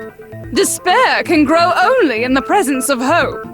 Two sides of the same coin, divided by a razor-thin line. Such is hope and despair. How much longer is this stupid speech of yours? Weren't we discussing our missing memories? Why are you trying to change the subject? If you would listen, you would see I'm not changing the subject. We are discussing your memories. What I'm trying to say is, the seed of despair is closely tied to your own memories. How How so? You see, by taking away your memories, I gave you hope. Of course, that hope merely existed to be consumed by despair. How could taking away someone's memories give them hope? And plus, you haven't given us any hope anyway! Is that so? All you've been able to think about during your time here is how to escape, right? The mere fact that that's what you want proves I gave you hope. What are you talking about? If none of you wanted to escape this school, the killings never would have taken place. And we all agreed to actually live here forever. We all agreed with the headmaster to actually, and you made us forget that we agreed to be here, so we thought we were trapped. That is why we took your memories, so that you would have the desire to leave. What, did World War III actually happen? Is Resident Evil 20 Aftermath occurring right now? The only reason we want to leave is because you took our memories. What is so bad out there? Is Warhammer 40k become an actual thing? Because I'll say this, it's interesting lore and shit, but it's kind of like the world of Dungeons & Dragons. Yes, it's cool, same thing with a lot of video games, but to actually live in those worlds would be utterly terrifying, deadly, and it would be like living in the darkest parts of Australia at all times. No offense to Australia, but like any picture I've seen of it, it's like everything looks beautiful and picturesque, but at the same time you also see pictures of things like, and here's an entire orchard of trees during spider season, and it's just entire trees wrapped in fucking spider webs. I'm like, no. I'm like, nope. It's kind of like if I was stuck in a fucking cabin, and like, okay, I had one game of Connect 4 and hardly shit, but I was surrounded by fucking giant man-eating spiders, I would never want to leave that fucking cabin. But if I suddenly forgot the giant spiders were out there, I'd be like, oh, I want to leave now. I have a goal. Correct. I'm just saying, the stuff in Dungeons & Dragons, if you read some of those spells and abilities, especially the way things exist in the Warhammer world, yes, it's interesting to read about, but it would be just the most shitty thing to live in, because it would be nothing but pain. But it's cool in a game because all you're doing is tossing a dice. You're not actually getting stabbed by a giant mountain troll or being eaten. You're just rolling a dice, eating French toast, and making jokes with friends. Which means if we did have our memories, then we wouldn't want to leave. Do I understand that right? What? Why the hell would having our memories make us not want to leave? Like I said, either Resident Evil 20 or World War III. A most troubling thought, isn't it? But it's not enough. I want more distress, more despair. I put so much effort into creating hope in order to feed your despair and make it grow. So, just like Crazy Eddie slashing his prices and passing the savings on to you, let me give you a hint. Huh?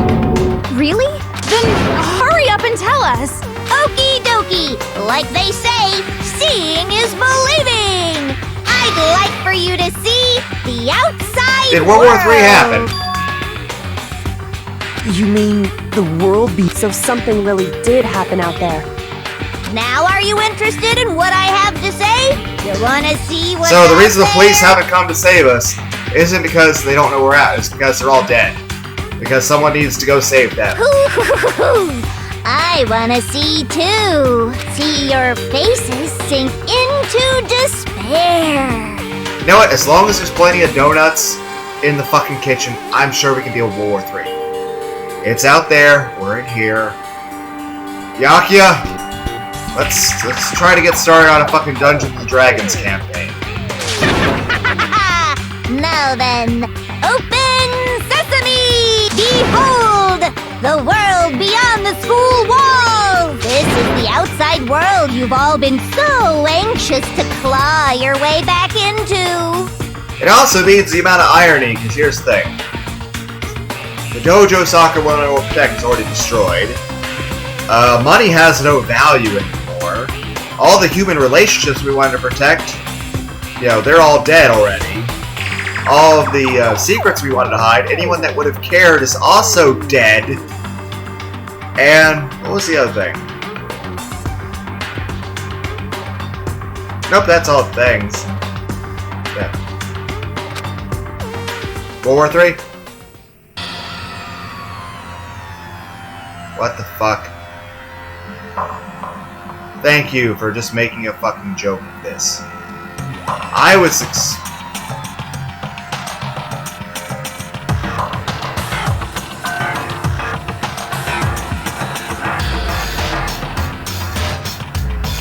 Why? I was expecting to show like a war happened and things were bombed. Instead, what? I'm not it's not despair, it's confusion. The world has grown so very dangerous. The world has always been dangerous. The only reason I'm even alive is because of modern medicine and just sheer fucking luck.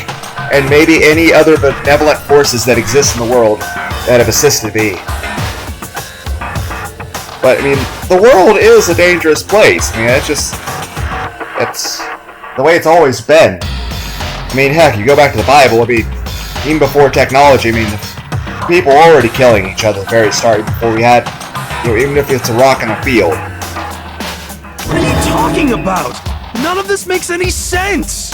What am I looking at? Yeah, we're just confused. This is a scene from a movie or something, right?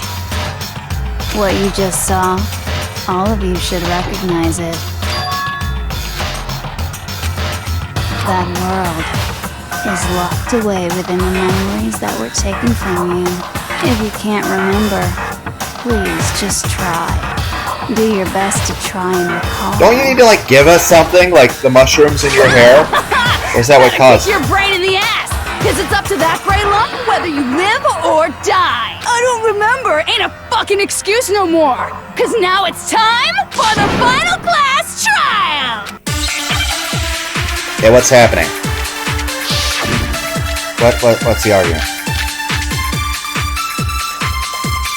Genocide Jack's memory. But... Come on, bitches! Remember or die! What the fuck happened outside? Want us to remember or whatever, but when it comes to that crazy confusing video you showed us, I don't understand a damn thing! What's the meaning of the footage we saw? Is this another one of your practical jokes? I mean, you're telling us to remember, but what am I supposed to be remembering? Nobody can remember anything. This is the end for all of us. What other choice do we have?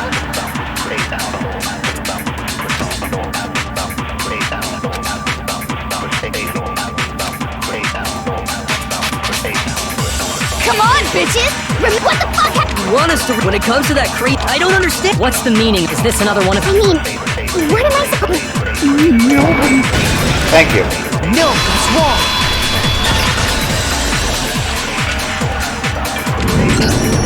Actually, she might remember. Who might remember? The other token, Genocide Jack. The two of them share certain kinds of knowledge, but their memories aren't linked, right? I see. If their memories are separate, then even if one personality's forgotten, there's a chance the other may still have those memories. What do you say, Toko? Are you telling me to swap places with her? No! Absolutely not! That'd be like forfeiting It's not like it's forever. Toko, being dramatic about the this. only one we can rely on. And she just immediately agrees. Da, da, da, da! It's me, your friendly neighborhood serial killer! I don't think those things go together. Boy, she just gave in like it was nothing. That was Byakuya. I'm going to ask you a question, and I want to have it answered immediately. Do you know anything about this video? Huh? What video? The video that's playing right now. Who the hell are you? I'm the mastermind. Oh, nice to meet ya! Nice to meet you too. This, I think the word for this is called affably evil. To where the evil mastermind's just like, the evil person's just like overly polite and just sort of nonchalant, like, oh, I'm gonna kill you, but I'm gonna serve you some nice milk and cookies first. And be polite about it. That's enough! Just I look think at it's the pronounced stupid spelled screen. A-F-F-A-B-L-Y.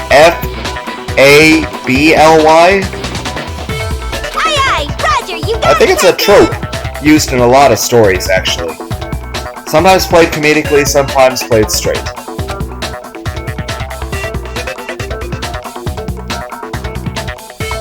Why is there a Godzilla Monokuma? Well, does it... I don't have all the details, but... Of course it does! That you remember all the stuff it's showing? Of course I do! So you didn't lose your memory after all. Then why didn't you say something earlier? I only answer questions when someone bothers to ask me. I'm the quiet type, you know? Oh my god, she's the worst liar in the world. More important, if you really do remember, what is it? Huh? What's the matter, Master? Do you really not remember the tragedy? Tragedy? Oh no! You seriously forgot? Maybe I can help you remember with a kiss. Just answer the question. What happened out World there? War III? But why is Monokuma over there? Well, I can't really say if it happened or if it's still happening, but it was the biggest, most awful, most tragic event in human history.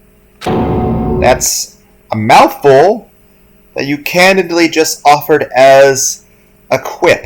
Why is that phrase coming up now? It's all because of that event. What is? Are you serious? I'm talking about the way the world is now. Is now? The world's been destroyed, get it? Destroyed? Explain yourself. Tell us everything you know. Copy that, darling. Okay, so this big, awful, tragic event, they started just calling it the tragedy, happened about a year ago. It was so big and so bad that even this murderous fiend went pale at the sight of it. Okay. Why has it got bear pictures? What happened was man-made. But it was more on the level of a worldwide natural disaster. Either way, there's no doubt that it was the biggest, most awful, most tragic event in human history. But why the Monokuma And masks? as a result, in basically no time flat, the world turned out the way it did, and that's that. That's all there is to it? Come on! There wasn't a single concrete description in there! Well, it just so happens I don't know any of the specifics. Miss Moreau saw it all play out in real time, so why don't you ask her? We already did, and she didn't know anything. That's why we're asking you. I couldn't live up to Master's expectations! To die! To die! Okay, that's enough of your little lover's quarrel. Whatever happened, it doesn't matter at this exact point in time, right? The end justifies the means. Everything serves the outcome. In other words, the world has ended. That's the important thing. How can the world just end? It's the world! Calm down. It's okay. There's no need to panic.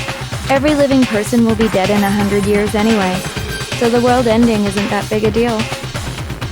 I mean, it's a nice perspective, but it's more reason why we should enjoy the time we have.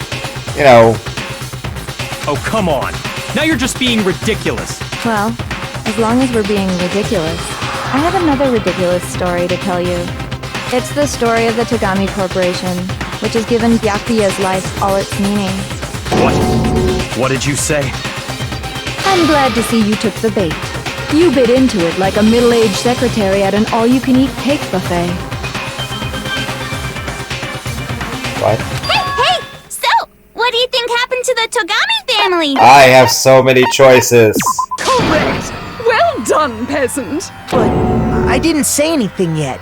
I just got so fucking bored waiting, I couldn't help it! Even if you're wrong, eventually you'll figure it out, right? Till then, you're just going in circles. Yeah, that kind of sums up my failures at trying to do your puzzles. So, no matter what you pick, you get the right answer. Pretty innovative, don't you think? I mean, we are all just here for the story. There's not really gameplay, it's just... This is like a visual novel. But do you think it might be a disease? Getting bored so easy, I mean. Do you think there might be sick? It's probably an issue of your serotonin, dopamine, or endorphin levels. Anyway, like I was saying, Byakuya's entire lineage has been totally annihilated! What? What the hell are you talking about? I can confirm that his entire family has died, even the distant relatives. The Tagami name has perished. Stop with these idiotic jokes! Stop! And said with such authority. A peasant would dare challenge us? The avatar of divine punishment? You must learn your place, peasant. You are no longer the ultimate affluent progeny. They couldn't possibly be gone!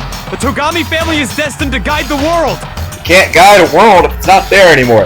That's why most supervillains, if something bad happens, they actually wind up saving the world, because at the end of the day, if your goal is to rule the world, well, you can't rule the world if it's destroyed. I mean, what's going to be left for you? That's one thing I never understood, like, Dr. Robotnik wanting to take over, like, why? Then you gotta manage shit. Shouldn't your goal just be to just have what you need for you, to live comfortably, and have what you want and be safe? What's the point of taking over the world? All you've done is given yourself a job! What? You want to have the ego and pride, like, oh, I'm the greatest, I control this, and I do that, and I say what happens. Why? Why would you want that? That's just a job! What, bragging rights? I'd rather just be able to just sit and play a video game and then go on a date with a beautiful woman. You know, and spend time with family, friends, you know, people I care about, know they're safe, they'll know I'm safe, I spend time with them, do meaningful bonding activities, and then also, again, play more video games and spend more time with beautiful women.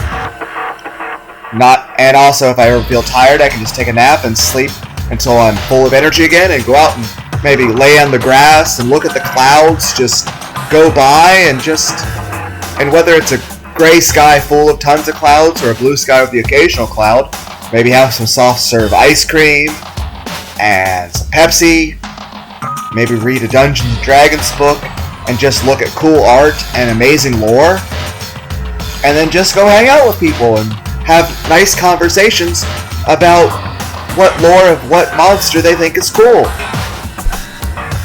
Hell, there is no world anymore, remember? It got fucked a full year ago!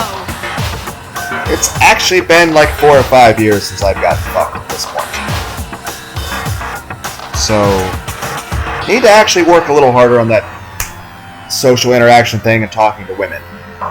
But at the same time, also just, I don't really want anything to do with people now anymore. I'd rather just be in bed asleep and just not do anything. Hold on! That doesn't make any sense! Huh? I don't make sense? There's no way that happened a year ago! I mean, we only came to this school a few weeks ago! If some kind of world-ending event happened a year ago, then how do you explain the totally normal world we were living in up till then? Have you considered the possibility that you're mistaken about that? Mistaken? Well, if I'm understanding you right, it sounds like you think the tragedy happened a year before you arrived here. Well, yeah. I mean, like he said, we just got here a few weeks ago. A few weeks ago? Ooh, I get it! You're saying that what happened 2 years ago actually happened more recently, right? Huh? 2 years ago? Well, I mean, you guys all started attending Hope's Peak Academy 2 years ago.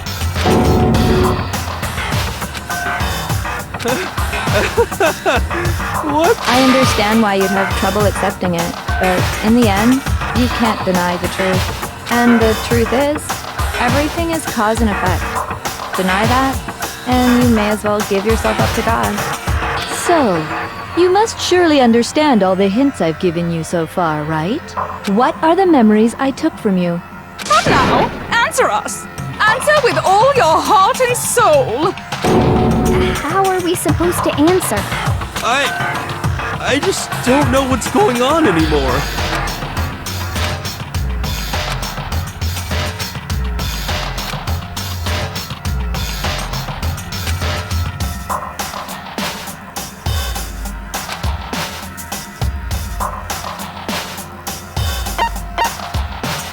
I got it! If we accept that what you say is true, then we've all lost our memories of the last 2 years after coming to this school. Nope. No. I mean, no matter what anyone says, Another correct answer. Well done, peasant. Seriously? This routine again? We've lost 2 years worth of memories? That's right. You've already spent 2 full years here at Hope's Peak Academy. And that entire period of time is precisely what you've forgotten. I don't remember the last 2 years of my life? That's not possible!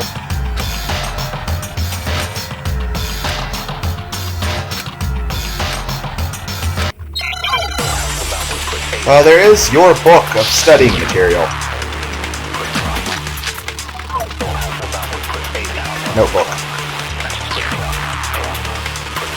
2 years worth of memories. I could never lose something like that. We've been living here for 2 years? Hell no! That's impossible! I mean, I haven't gone to any awesome school events or anything! Heck, I've never even gone to a I know this, but I want to hear the rest of the conversation. Surreal. Plus, if 2 years have passed, how freaking old am I? Everyone's so conflicted. Well, we're probably all like 20 years old. Because we're all probably seniors at the point that we got here.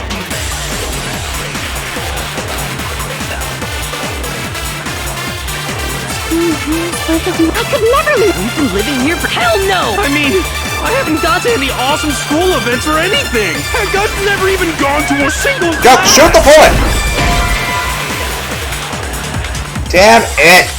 Why is the absorb bullet button and shoot, but why are they the same button? I was tapping Y. I'm trying to shoot. And it absorbs the other bullet. I'm like, no, that's not what I'm trying to do. I mean, I haven't gone to any awesome school events or anything. Heck, I've never even gone to a single class! How am I wrong? Shoot! This is all just... Plus, it's how freaking old... Everyone's so conflicted. 2 years worth of memories. I could never lose. We've been living here... Hell no! I mean, I haven't gone to... Heck, I've never even gone to a single... The other thing is this, what if somebody had graduated? Like, what if Leon had gotten away with it? What kind of world would he have gotten out there to? There's something I'd like you to take a look at. This notebook right here. Huh?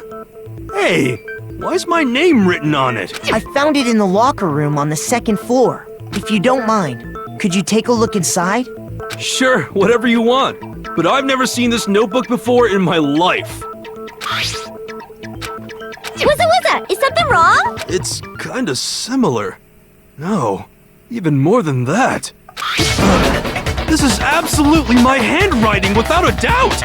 But how is this? I don't remember ever writing in this thing! No way! It looks like you actually did attend class here at Hope's Peak, but somehow, you forgot all about it. Lies! It's all one big lie! Part of me right now is worrying if OBS is recording. I'll say this, if it's not, I'm not redoing a damn thing. You're just never seeing an ending to this game. That's it! So if OBS isn't working, you guys are never seeing the ending to this game. But then again, it's not like you guys would care, because one, no one watches this. No one watches anything, really. I have like one person that watches the Perfect Apocalypse stuff, and that's it. And that was like a month ago. They checked out some of my Resident Evil videos, but I guess once we got past the part with Lady Demetresque, about the big vampire titties, you know. But I mean, I can understand why that was a big motivation. There's a channel called Toast and Shoes where the dude's doing like a modded version of it, like we're like fighting Kermit the Frog and stuff. That's kind of funny. I don't know why I was doing it. Main thing I'm saying is this: if OBS isn't working, I am not ever going to re-record this. Ever. You're just never having an ending. I don't want to believe it either. But there's also no explanation for this pocketbook. And whose pocketbook is that? It's mine. And the handwriting inside is also mine. There's no doubt about it. But just like Hiro, I have no memory of ever writing in it. And the reason for that is the 2 years of missing memories? After seeing all the evidence, do you have any choice but to acknowledge the truth? Isn't it just so desperately dark? The mystery's solved, but it's like a goddamn funeral in here! Shit, man! I've never been to a funeral! Hell yes! 2 years of school life. How many moments of blossoming youth have you missed out on? Oh, we'll just have to make more memories. How many fun classes? How many school events? This was your chance to build lasting friendships, right? And on top of that, something tragically sad happened 1 year ago. The biggest, most awful, most tragic event in human history. Right before everyone's eyes, the world came crashing down. You absorbed all that despair, but then you forgot it all. And once you'd forgotten, you made the choice to subject yourselves to this killing game. Oh, and there's one other thing. To be even more precise, the memories you all lost were... And here's the thing. You know, it means we all would have been fine to just live here forever, peacefully. Actually, never mind. I'm bored. Explaining stuff is boring. What? We are bored of this world. Everyone always talks big, declaring all the great things they'll do. But then they always fizzle out. This world is just so desperately fucking boring! What are you talking about? In a way, I'm jealous of all of you. To give yourself over so completely to such stimulating despair. Yeah, so figure out the rest for yourselves! I'm sick of expositioning all this shit! Figure out what? Figure out where your memories come apart. That's at the heart of all of this.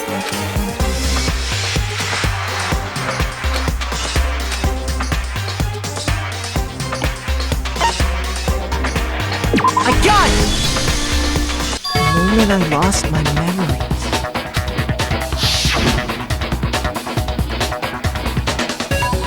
When I first came to the gates of this school and stepped foot in the main hall, when I passed out, I was overcome with a strange sensation. Wow, you still have enough spirit to keep on talking, huh? So I don't know much about the details, but it seems like everyone remembers passing out, right? And your sense of time got all messed up because of the memory loss after that? I guess it must have been something like that. After I passed out, I woke up in a classroom with my head on a desk. I assumed not much time had passed since I'd collapsed in the main hall. But instead, 2 whole years had gone by. The reason it felt so short was because our memories of the time in between had been completely removed. You got it, honey! 2 years of memories? Poof! Gone! Which means, of course... When everyone met for the first time, it wasn't actually for the first time. Unaware of this fact, you took the time to introduce yourselves to each other. But by that point, we'd already spent 2 years together at the school. That's what those photos reveal, isn't it? And the reason why there's somebody missing from every picture is because we took turns who was holding the camera. You were all such close friends. You spent 2 years together, and then you started killing each other. And it was all so you could escape into a world that's already been annihilated. What a terribly tragic tale. Even if you left now, there's nothing you could do to fix it. You're the one who set things up to be like this! I love you all so much. What? Once your school life here began, I thought about you constantly. It's only natural that I would fall in love. So, since I love you guys so much, I'll tell you all about it. I feel like something has gone wrong here with you, Junko. All about the idea we came up with as the ultimate despair. Our plan to bring despair to all mankind. Let's go back in time 2 years, okay? Back to when everyone first came to this school. School life during that first year overflowed with hope and happiness. Oh boy, it was just the worst! Everyone was enjoying themselves so much! You were all having the time of your lives! But that couldn't last forever, of course. The peacefulness only made it through that first year. Because after that, an event unfolded that hammered a soul-crushing despair into all of humanity. The biggest, most awful, most tragic event in human history. The tragedy. All too soon, the world's days of peace came to a bloody end.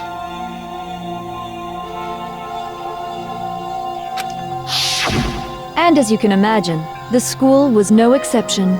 The tragedy even made its way here, leading to the extermination of most of the students. What are you? I mean, there was that one classroom. What do you mean? The most tragic event in human history. And the ultimate despair that caused it. I can't believe it's all because of just you and Mukuro. Was it some kind of organization? An angry mob? An incredibly motivated family? You have a point. If I had to describe it, I'd say it was none of those. How can I put it? It was more of an ideological thing. Despair is contagious, you know. It's almost like a natural phenomenon. Everyone is capable of it. Yeah, I mean, everyone's capable of everything. Just gotta make a choice. Some people may be more predisposed to certain things, but again, you still have a choice.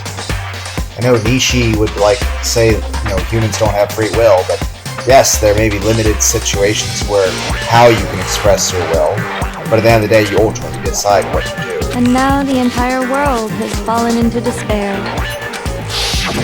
In other words, if you see despair as the enemy, then your enemy is the world itself. I just don't understand why. We didn't ask you to try to understand. This was a tangent anyway, unrelated to the matter at hand.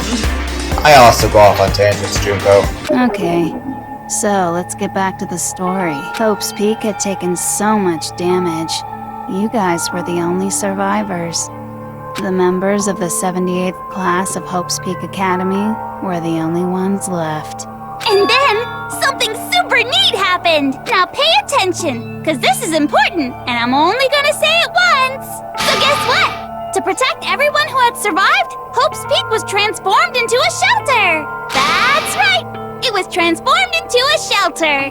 Ah! I said it twice! Now, someone was responsible for that transformation, for creating what would eventually become your prison. Do any of you know who that might have been? I got it! It could only have been the headmaster of Hope's Peak Academy. He wanted to turn the school into a shelter to try and protect us. To protect us from the despair and tragedy taking place outside. That's why he asked us to make that promise. To say that we were willing to live in this school forever. We believe he had something like that in mind, yes. If you, the collective hope of a new generation, could survive, maybe the world could have a fresh start. Yeah, the headmaster put that much faith in you. And because we had that same hope, that's why we all agreed to live here forever. But creating the shelter was also his single biggest mistake. It's laughable, really. He was the headmaster, but he had no idea. He had no idea that we, the ultimate despair, had already made our way into the school. So what was supposed to be a shelter to keep you safe became a cage that made it impossible for you to escape despair. I have to say, it really helped me out a lot. It saved me a ton of time. By the way, it was you yourselves who blocked off the windows, the doors, all the exits. Under the headmaster's direction, you all went about your work like obedient little sheep. You mean we trapped ourselves in here? And then you forgot all about it and started bitching about how you were trapped in here. Once you'd finished building your little shelter, it was time for me and Mukuro to get to work. And thus began the killing game. Me and Mukuro had come here, spending the last 2 years waiting for that moment. That moment where you all began killing each other served as the climax of our global despair plan. And the only reason you survived the tragedy was so that you could be a part of it. You let us live so we could go around killing each other? Is that what you're saying? Basically, you're behaving like Am from the story I Have No Mouth and I Must Scream. Why? Why would you do that? Because this was so much more than a simple high school death match. Rather, it was a method to hunt down and destroy every last remaining speck of hope in the world. What are you saying? Well, it would seem that there's a little bit left out there. A few souls unwilling to give up hope. So I thought I should show them, which is why I... Well, why don't you tell me?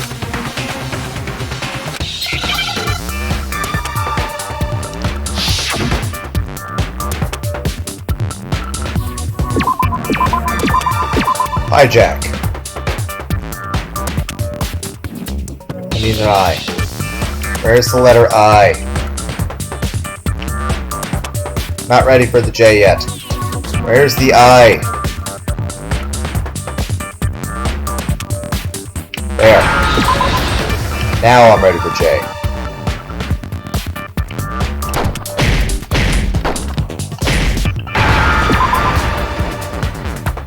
Now I understand.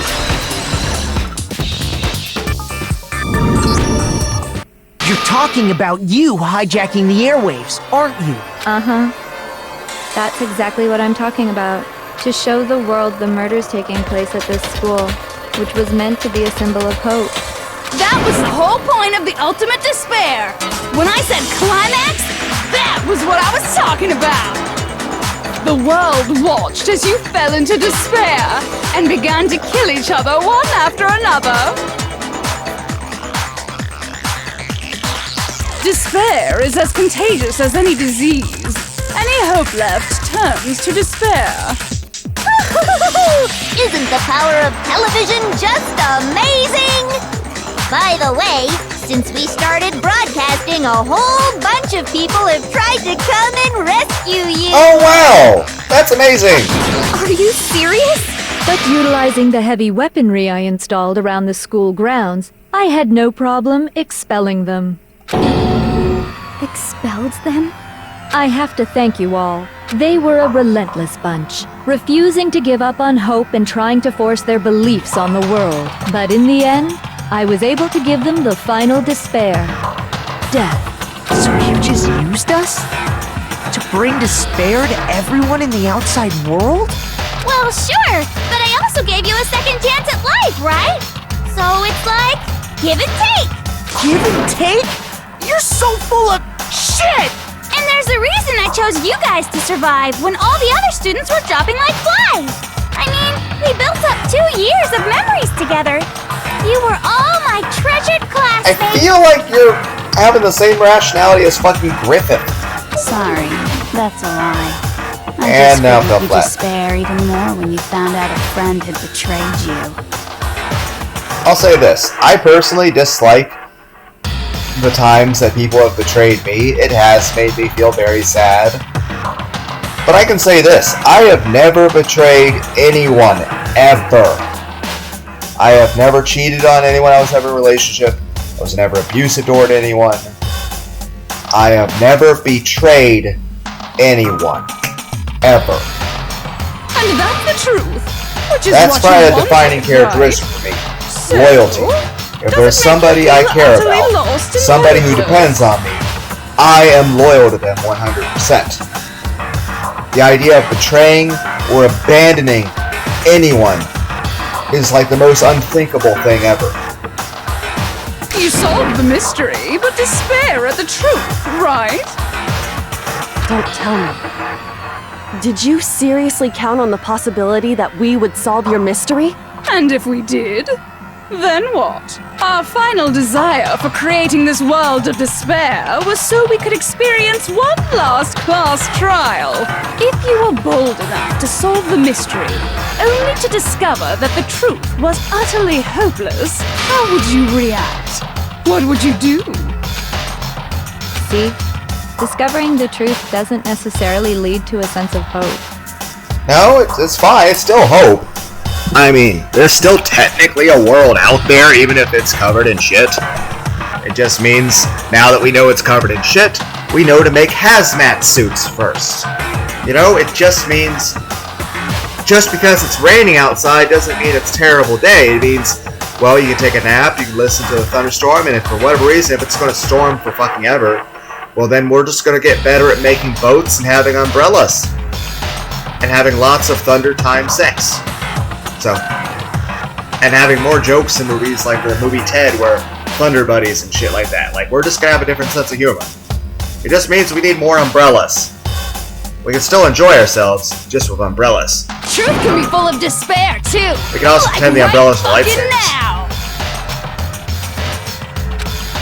Not to mention, all those motives I talked about were totally meaningless. Yeah, I mean, all the family people, they're dead. The money's worthless. Anyone who would have cared about our secrets, they're dead. Sakura's dojo was probably already obliterated in a fucking nuke. I mean, with the world having ended and all. Meaningless? Then we... I mean, Celeste, like everyone, like the killing, it was for nothing. been murdering each other? For nothing? And think about it. You chose to lock yourselves up here, then started murdering each other to get out. Maybe we should have installed an SNES. You know, Super Mario World would have helped prevent that. Like, hey, you can get $1 million to kill somebody.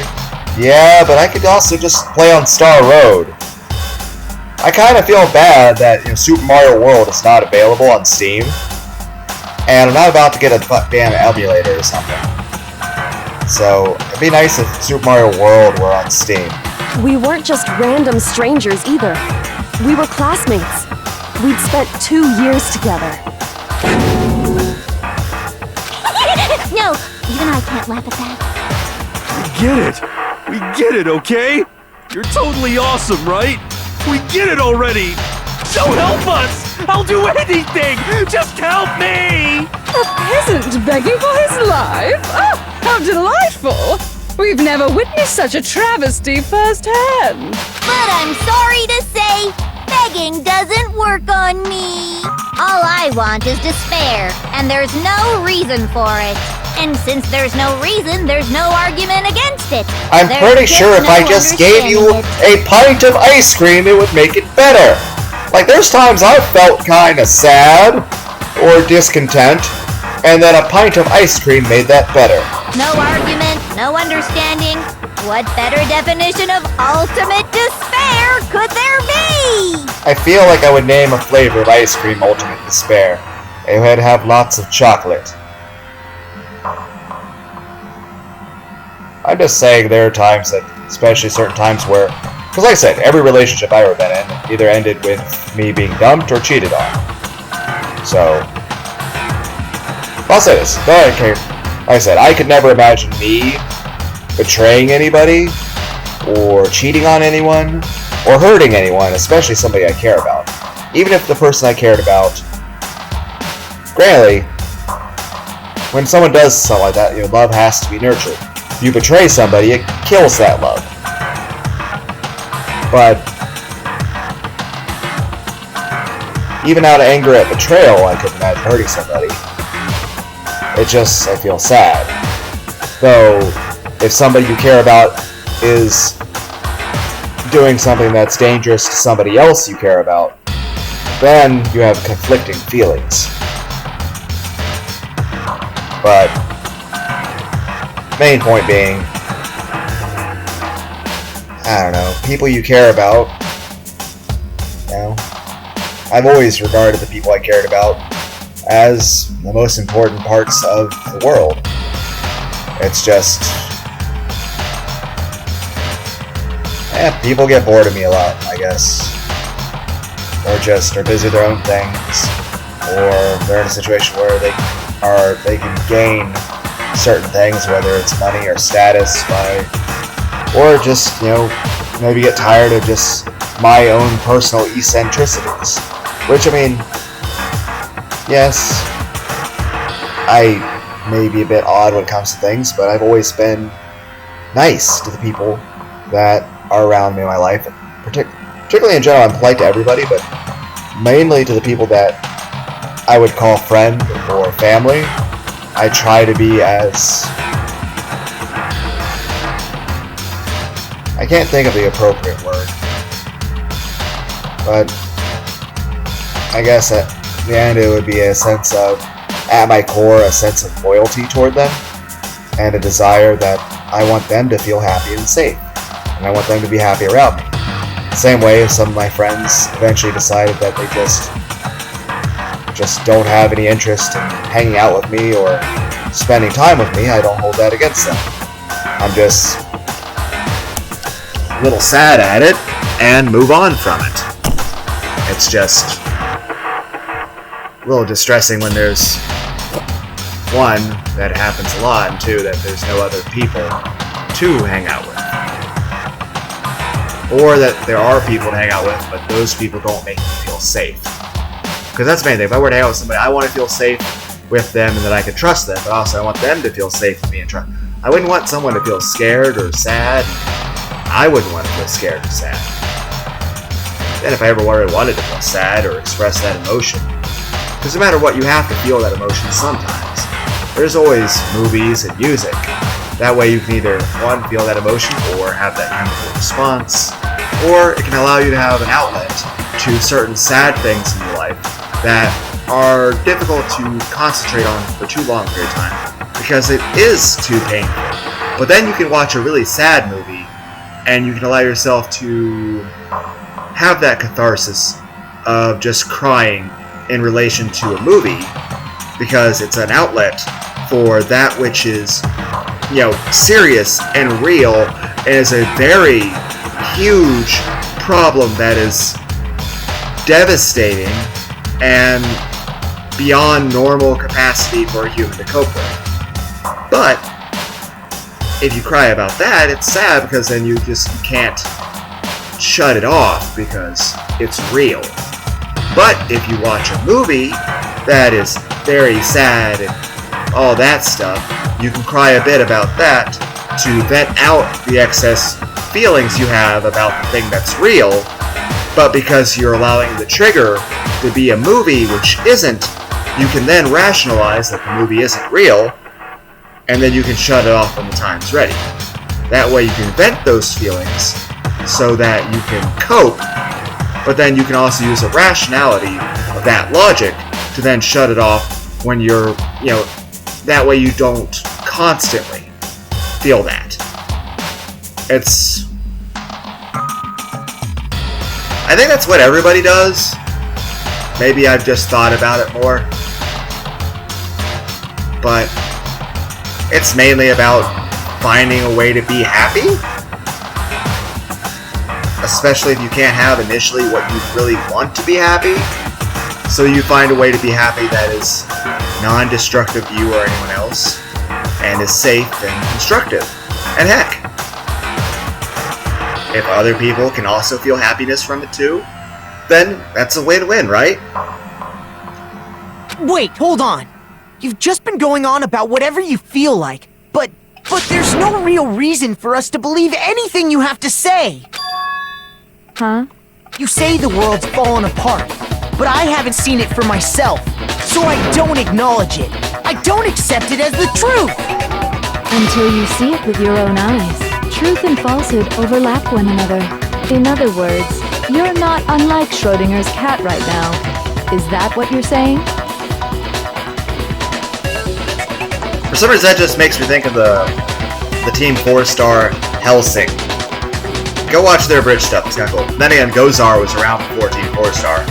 Whereas Team 4-Star, they had better editing and they did a lot more stuff and it was full group people. There was a person doing Dragon Ball Z abridged episodes before Team 4-Star. There was one dude by the name of Gozar. Gozar. He did Dragon Ball Z alternate reality and he did more jokingly. And his stuff was a little bit more nonsensical, but it was pretty funny. I mean, like, 2 scenes of it I really remember pretty clear is one edit he did. He was best at voicing Vegeta. Out of all the characters, he was best at Vegeta. But, like, he made, like, Vegeta and Piccolo big fans of Slain Dion.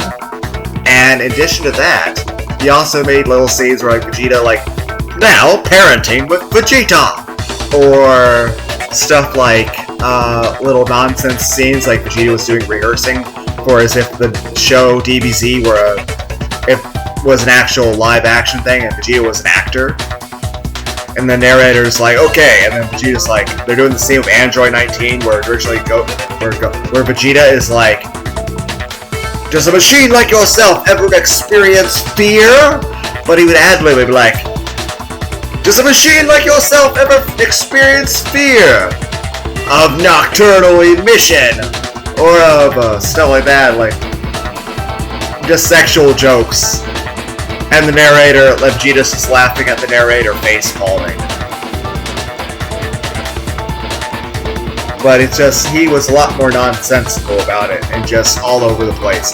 Bouncing back and forth back between the Blue Saga and the movies. He wasn't doing it in any set order. He was just having fun making whatever fucking joke popped into his head. And he was one dude, so he couldn't really vary the voices that much.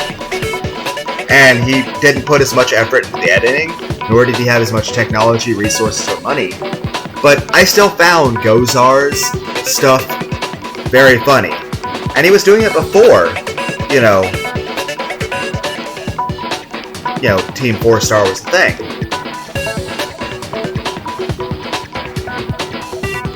I think he even had Takahata actually participate in one of his things, voicing a guy from the Cooler's Revenge movie, so he could spoil the Nappa's death scream. But, yeah, go check out Gozar. He's pretty cool. If so, what then?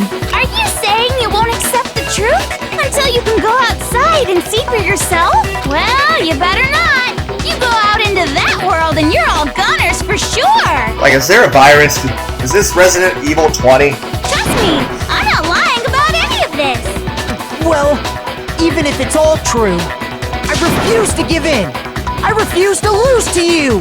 For the sake of everyone you've killed. Huh? Everyone I've killed? Well, I mean, you're still the one responsible for it. Had you not done the memory bullshit, we'd all still, 16 of us, be living here peacefully, trying to figure out new recipes for donuts. Like, we all live here. We have, Hina who likes donuts. We have all these people. We could have learned how to fire Hadokens. We could have found out how to make new donuts that put Krispy Kreme to shame. What are you talking about? You're the one who Hell, killed Chihiro them? did the thing with the AI thing. We could have made a PlayStation 7 by now. I didn't kill anyone. I simply gave you a little nudge in the right direction. I'm pretty sure John Kramer from Saw and Heath Ledger's Joker would agree with you there. I will say this, I enjoyed the acting from both of them, and both of them were actually really cool people in real life. Heath Ledger was actually really nice to everyone, even on the set of this. It's a shame he died. And John Kramer, I mean, even he's like an actual advocate against torture and violence and murder.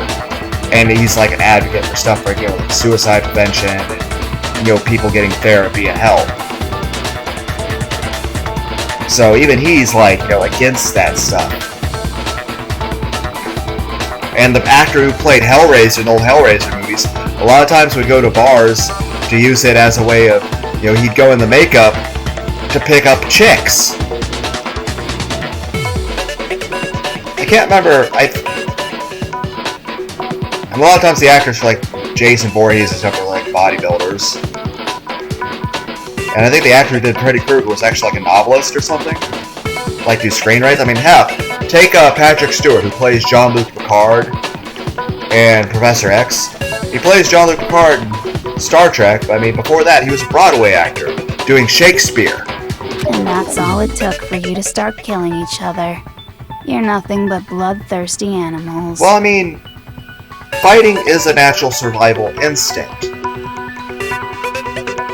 It's just, you have to have it. It's important for human development. But you also have to have control over it. But at the same time, yeah, if you're in a dangerous situation, the only way to live is to kill, I mean, you're going to do it. But you're the one who created that scenario. That's why anyone was murdered here, peasant. Say what you want about hope, but we're all creatures of instinct, right? Despair comes naturally. Yes, but so does hope. Instinct is natural, but so is us trying to circumvent that. To some degree, fate does exist, but so does free will. I mean, a lot of times, there's lots of times people die that, is random chance or things they had no control over. So, yes, there are things that happen that it almost feels like a fucking random number generator is controlling shit in the world. But at the same time, we do have some measure of control. But at the same time, you have to accept there are certain things in this world that we can't control, that we can't do jack shit about. At the end of the day, it's just, hi, enjoy your life where random bullshit's gonna happen, and this bad thing's gonna happen, and this bad thing's gonna happen, and this person's gonna betray you, and this person you love and trust is going to hurt you and turn into a monster. So, what are you gonna do? How about we just run fucking damage control and just try to make the best of whatever situation happens and try to be happy? Are we going to succeed half the time? No! But hey, we'll still be alive and we'll still be happy some of the time. So even if it's more of a loss most of the time, if you still have the occasional win, it's good. It's kind of like dating. It's kind of a game of numbers. I have probably been rejected by over 10,000 women, okay? It's a game of numbers. It's that thing where you flip a coin, it's either heads or tails. But statistically, according to that Max Durant video, when he looked at the stuff with this thing with the Science Institute, if you flip a nickel, an American nickel, 6,000 times, one in those 6,000 times, it'll be on its edge. 1 in 6,000 times, a nickel will land on its edge. So it's not a true binary. Now, it's a very small number, yes. But same thing with dating. Even if you're somebody who is not very attractive, not very charismatic, not very emotionally stable, when it comes right down to it, you ask enough people out, somebody will say yes. All you have to do is keep trying. It's like Jackie Chan. Jackie Chan does that one interview where he does his fan trick and he's really cool and amazing. Granted, he's very skilled and he's put a lot of work into it, but at the same time, he does that one take and then he shows you think Jackie Chan amazing? And you at home, you think Jackie Chan good? He's like, Jackie Chan no good. Jackie took 180 takes! And he expects that, that amazing thing where he did the fan, that's super impressive, because it's like a martial arts thing. A lot of times the fan is used in martial arts movies because there's a lot you can do with it, and it's very entertaining to watch. It catches the eye. It's very pretty. It's like a dance. It also requires skill and practice. But Jackie Chan was like, yeah, that take you saw of me doing that really amazing fan trick that took like a couple seconds, that took 180 takes, and that was actual attempted takes. It took hours and hours of training outside of that. So that's 180 takes, and that's out counting extra work you put into it. So, yeah. A lot of times, if you are sad about something or feel it's hopeless, just keep trying. I think a lot of times when it comes to playing video games like Super Meat Boy, it's called the brute force method, to where you don't need skill or even luck to beat a game. All you have to do is keep playing the game over and over and over again, and eventually you'll just succeed. Yes, skill and luck make that chance of probability much higher in your favor, but no matter how low your probability of success is, you play a bit hard video game like I Want to Be the Guy or Battle Kid or Mega Man, if you just keep playing it over and over, you will eventually win. It's just an issue of How much are you willing to bang your head against the wall? How much are you willing to brute force that video game? Same way that nickel thing. Eventually, that's brute forcing it. You're just flipping that nickel over and over until you win. That, at the end of the day, it's this. You gotta accept certain shits are gonna happen. But at the same time, there are things in life that are valuable. Things in life that are precious. Whether it be your human relationships, whether it be, like me, most important human relationships to me is, there's my son, there's my family, there's my friends, and of course there's interactions I can have with other people in the world, whether it be just conversations I can have with people, or even if it's a one-sided thing like this, where it's me rambling out a video game for some random person in the future that I'll never be able to really talk to, that by the time they watch this video, I might not even be alive anymore. But hey, even if I'm not alive for the conversation, if somebody else is still there, it's still happening, even if I don't actually exist anymore. You know? So it's still a conversation happening, even if the concept of time isn't exactly being treated as a linear concept. Or, you know, maybe I might meet a beautiful woman and I can have a nice conversation with her, and we can have more than a conversation, but the main thing is it can be a mutual thing. Because that's one thing I never understood. Why would somebody want... Like I said, video games are nice because I can have, like, this is a one-sided thing here. It's like, obviously, look at those tits.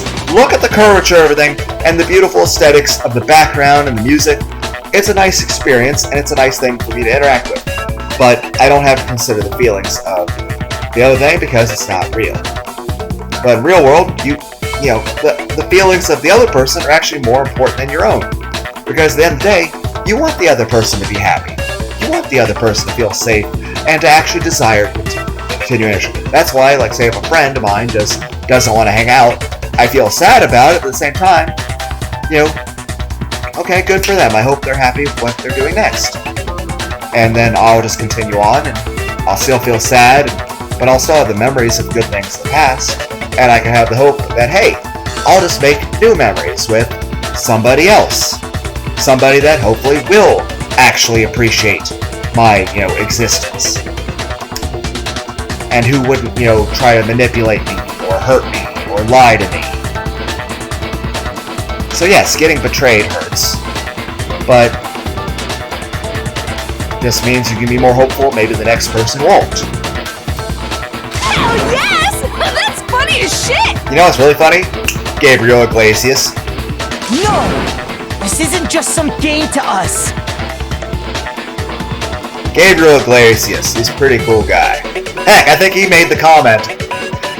Gabriel Iglesias is like, it's okay if you fall apart sometimes. Tacos fall apart, and we still love tacos. And that's the thing.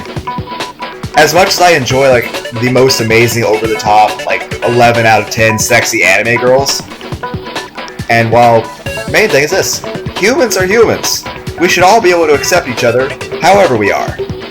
I mean, I've never expected anyone to be perfect, and I've always tried to accept others for the flaws they have, as long as they are nice to me, and actually care about me, and, you know, treat me with decency.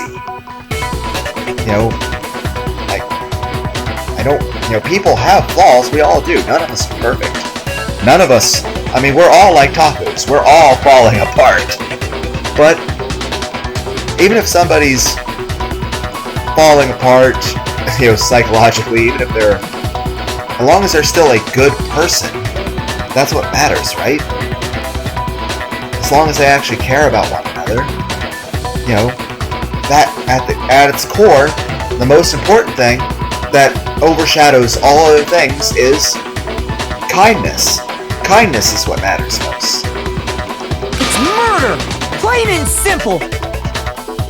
And yeah, what Junko's doing is plain old murder. It's unacceptable. It's wrong.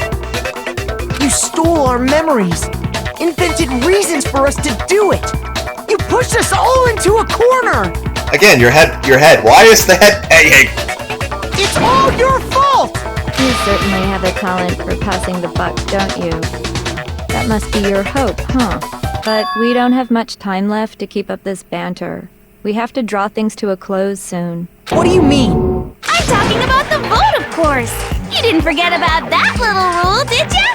Oh, and also, since this will be the last vote, I decided to change the rules. What? You guys so full of hope, and me so full of despair. I've decided to have you vote which one will be punished. If even one of you votes to punish Hope, well then, I'll consider that a win for me and punish everyone on the side of Hope. Even if it's just one person? Oh, but don't worry. I won't be voting, of course. Even if you don't, you've still got the upper hand in all this! It's okay. Nobody would actually vote to kill themselves, right? Oh, let me just mention one more thing. When I win to punish you guys, you'll have to stay here till you grow old and die. No fighting, no killing. That's your punishment. That's fine. That being said, if Chihiro was still alive, we would have a PlayStation 5. We would also have Chihiro! And she was a really cool person! You mean, we just... And I don't really know if Chihiro, preferred to actually be as a woman, or if it was just, he did that to just run away from, feeling humiliated and ashamed of himself, and he would rather be called a boy. At which point, would be the best course of action?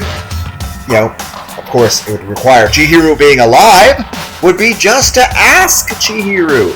I'd be like, hey, Chihiro, what would make you happy? And then Chihiro would tell me what would make Chihiro happy. And then I would do what would make Chihiro happy.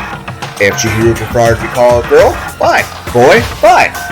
Because in the end, I don't give a shit about, how, what is actually going on with the person. I care about what makes you happy. What makes you safe. If there's an issue of the weakness thing, then I would just, okay, then we'll just do our best to build your confidence, man. And if it's the issue of the other thing, then, okay, then you're accepted and you're cool just the way you are. And if it's both, then it's fine. It's kind of like this. Junko, we could have accepted your personality shifting like this. It's fine. I don't see anything wrong with that. I see the issue with the fact that you made us kill each other. That's the problem. The lying, the memory stealing, the betrayal, and the making us kill each other thing. That's the problem. The personality issue, we could try to talk to you as a therapist. We can be there for you. It's kind of like if a person's sad. We don't really necessarily need to make you change. We just need to let you know that we're here for you. And that, we want you to be happy and accept the way you are. At the same time, the personality thing with you, Junko, is not a problem. We accept that. We don't hate you or judge you for that. We hate you and judge you for the killing shit. And that's why we're going to vote for you to go kill yourself. Because that you're a murderer. That's unacceptable. That's fucking unacceptable. But the personality shifting stuff we're seeing right now, where your personality is as unstable as it is, that's fine. There's nothing wrong with that. We don't judge you, and we don't hate you for that. You'd still be our friend, even if you talk different sometimes, and your personality is going through a constant state of shifting, where in the middle of a sentence, you are shifting personality in terms of emotional, whether it's like Toko, where you're literally a different person, because again, Toko / Genocide Jack, we don't hate or judge you for that, or Hifumi's eccentricities. Even though I would fucking facepalm with him and Hiro with their own eccentricities, to where I'm like, come on, you're making... Ifumi makes otakus look bad, and Hiro's a dumbass. But at the same time, I don't hate you, I'd still be your friend. At the same time, it's an issue of the killings. Even if your personality is as fucking unstable as it is, Junko, whether it's the emotional shift to such a fucking drastic at all times, or you're literally Toko shifting between actual different people sharing the same body, we still accept you. And you're still our friend. It's the killing. The same thing with Toko. You're killing people, especially as genocide attack. But even Toko is trying to kill people. Or the outright rudeness. Take Toko. I don't have a problem with Toko being two people. Because that's not instability. That's straight up two different people with their own separate states of instability. There's nothing wrong. I don't hate you for being two different people, Toko. It's the fact that, one, you kill people, and two, that are constantly rude. Whether you're Genocide Jack or you're Toko, you're rude to me and you're unpleasant to be around. I don't care that you're two different people sharing the same body. I don't fucking care. I still consider you, both sides of you, a friend.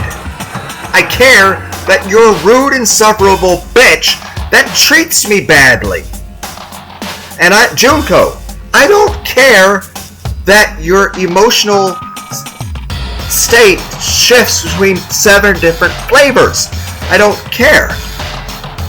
I care about the killing. And I care about, feeling emotionally mistreated, as well as the murdering. But if it was just the personality thing shifting where, at all times Junko's still the same person, it's not a split. She's always the same person. It's always Junko. It's just the way she emotionally interacts with the world goes through a drastic fucking shift. That being said, even with that, that's comparable to me. The way Junko is, granted it's maybe not as noticeably to an extreme as that, but you know what? The way Junko shifts is basically, that's me. Hell, the Lunar D8 all alignments shit. But I'll say this. You'd still be our friend, the same way I'm still a good person that can be friends to people. The thing is this. 1, it's not as drastic. 2, I can at least control what I express to people. Hence having a fucking filter, because society demands certain things. That being said, there's nothing wrong with that. Maybe a need for therapy is prevalent, yes, but that's expensive. Beyond that, there's nothing wrong with that. As a person, you can still be my friend, Junko. It's the killing thing. It's the lying, the stealing, the killing, and the betrayal. Those things are unacceptable. You can't be my friend if you're going to betray me. That's the thing. I've had people that were friends, and people that were closer than friends, even relationship partners, who betrayed me, and then, wanted to get back together with me, even tried to beg me to take them back. And I'm like, no. And part of me is I remember certain emotions I had in the past, but that was back when I trusted the individual, when I felt safe around the individual. And I've had multiple people where it's just try to get back on my good side. I'm like, no, you betrayed me. And they're like, well, do you care about this other stuff with me? No, I didn't care about your eccentricities as a person. That was simply, your eccentricities as a person is simply what made you, you. And of course, who you were at that moment when we were together, that's not who you were when you were younger, and that's not who you're going to be now, or who you're going to be in the future. People are not static. Some aspect of us is always going to stay the same.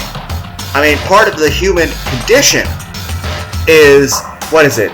I think it's the difference, it's the pull between homogenesis and heterogenesis, if I remember that correctly.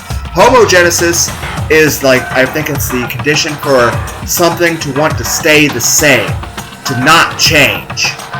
And then heterogenesis is the urge for something to change. All humans are constantly being pulled between the force to stay the same person they are and the force to change into something different. And of course the rate at which you change or don't change varies. Sometimes there's some sort of, what is a good word for it? Some people would think of it as an event horizon, or a steady slope, or what is it? What's a good word? A triggering event, an epiphany, what's a word for a trigger? And I'm not thinking of epiphany, that's more so a mental expansion, thinking about stuff. What's a trigger? What's a word for that? There's gotta be something. What's a word for that? There's gotta be something. It's on the tip of my tongue. I know there's a word for there somewhere in this head of mine.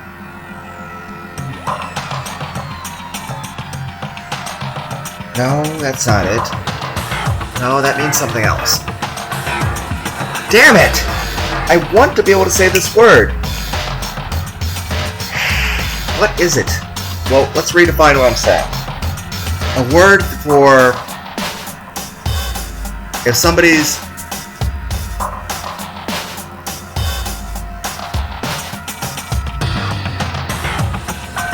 word that means trigger.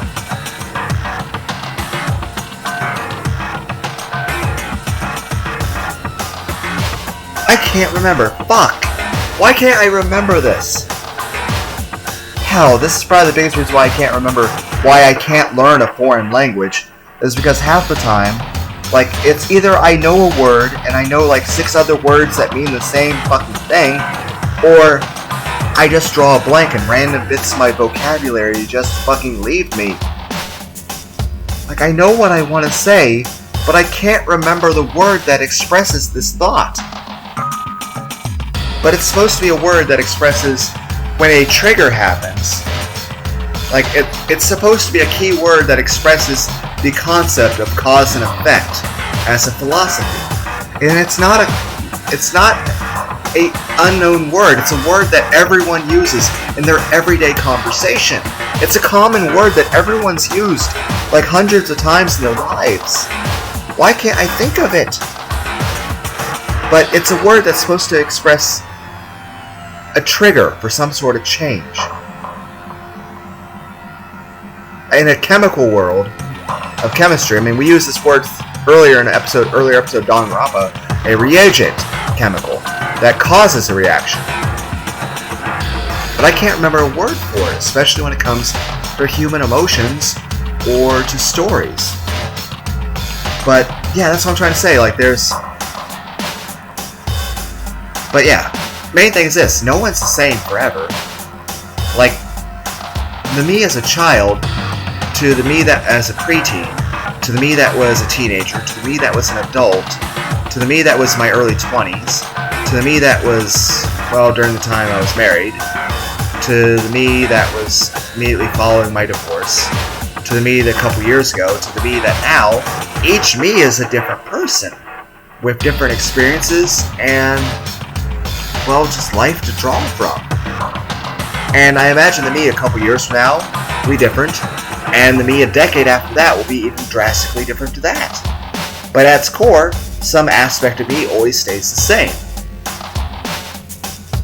Like I said, all humans, every human that has ever lived or ever will live, it's struggle of homogenesis and heterogenesis. The struggle between the core of us, there's always some driving force of our mind that is wanting to stay the same, that doesn't want to change at all in any regard, and another part of us that wants to change in every conceivable way. There's always that drive to change and the drive to stay the same, and those two drives are fighting themselves. And of course, there's many different ways you can change, and some are good, some are bad.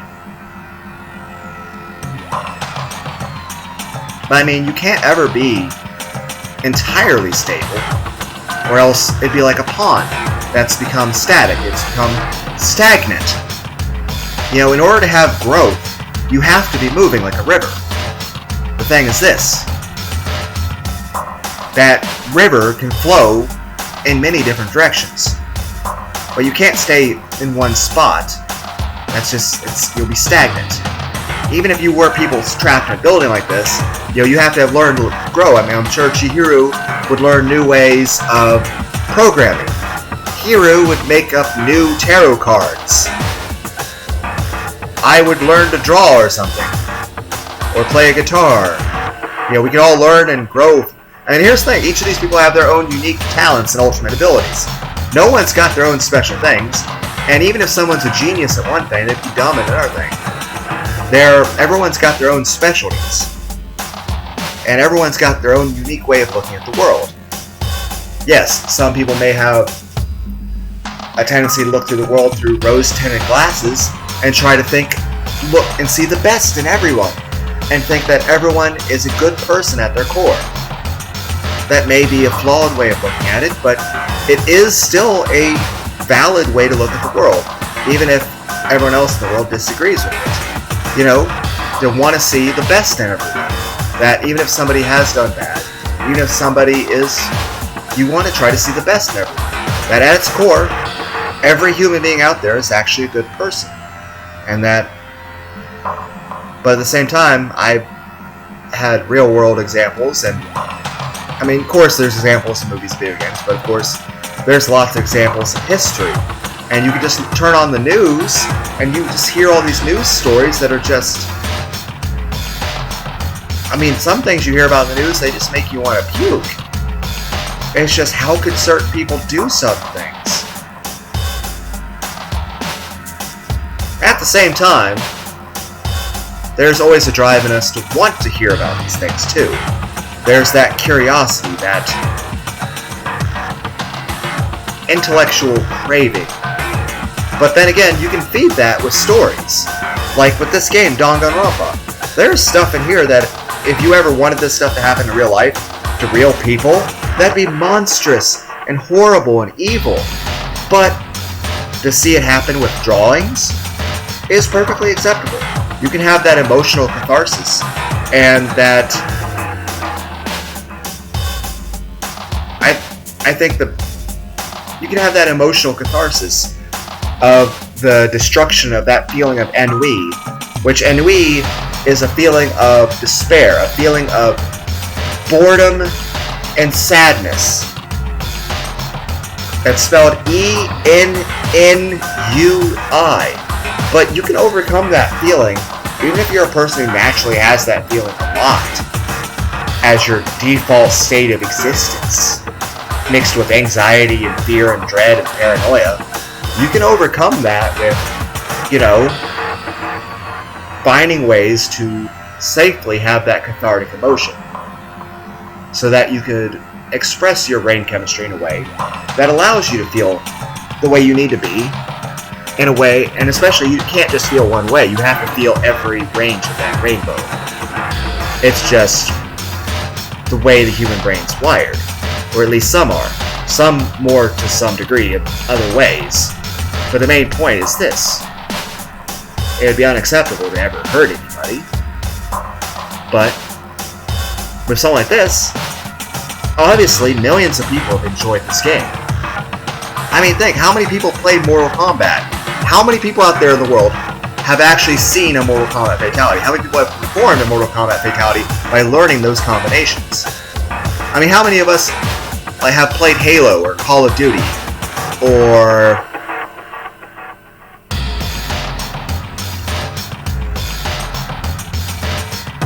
it's just because some part of us, we enjoy it.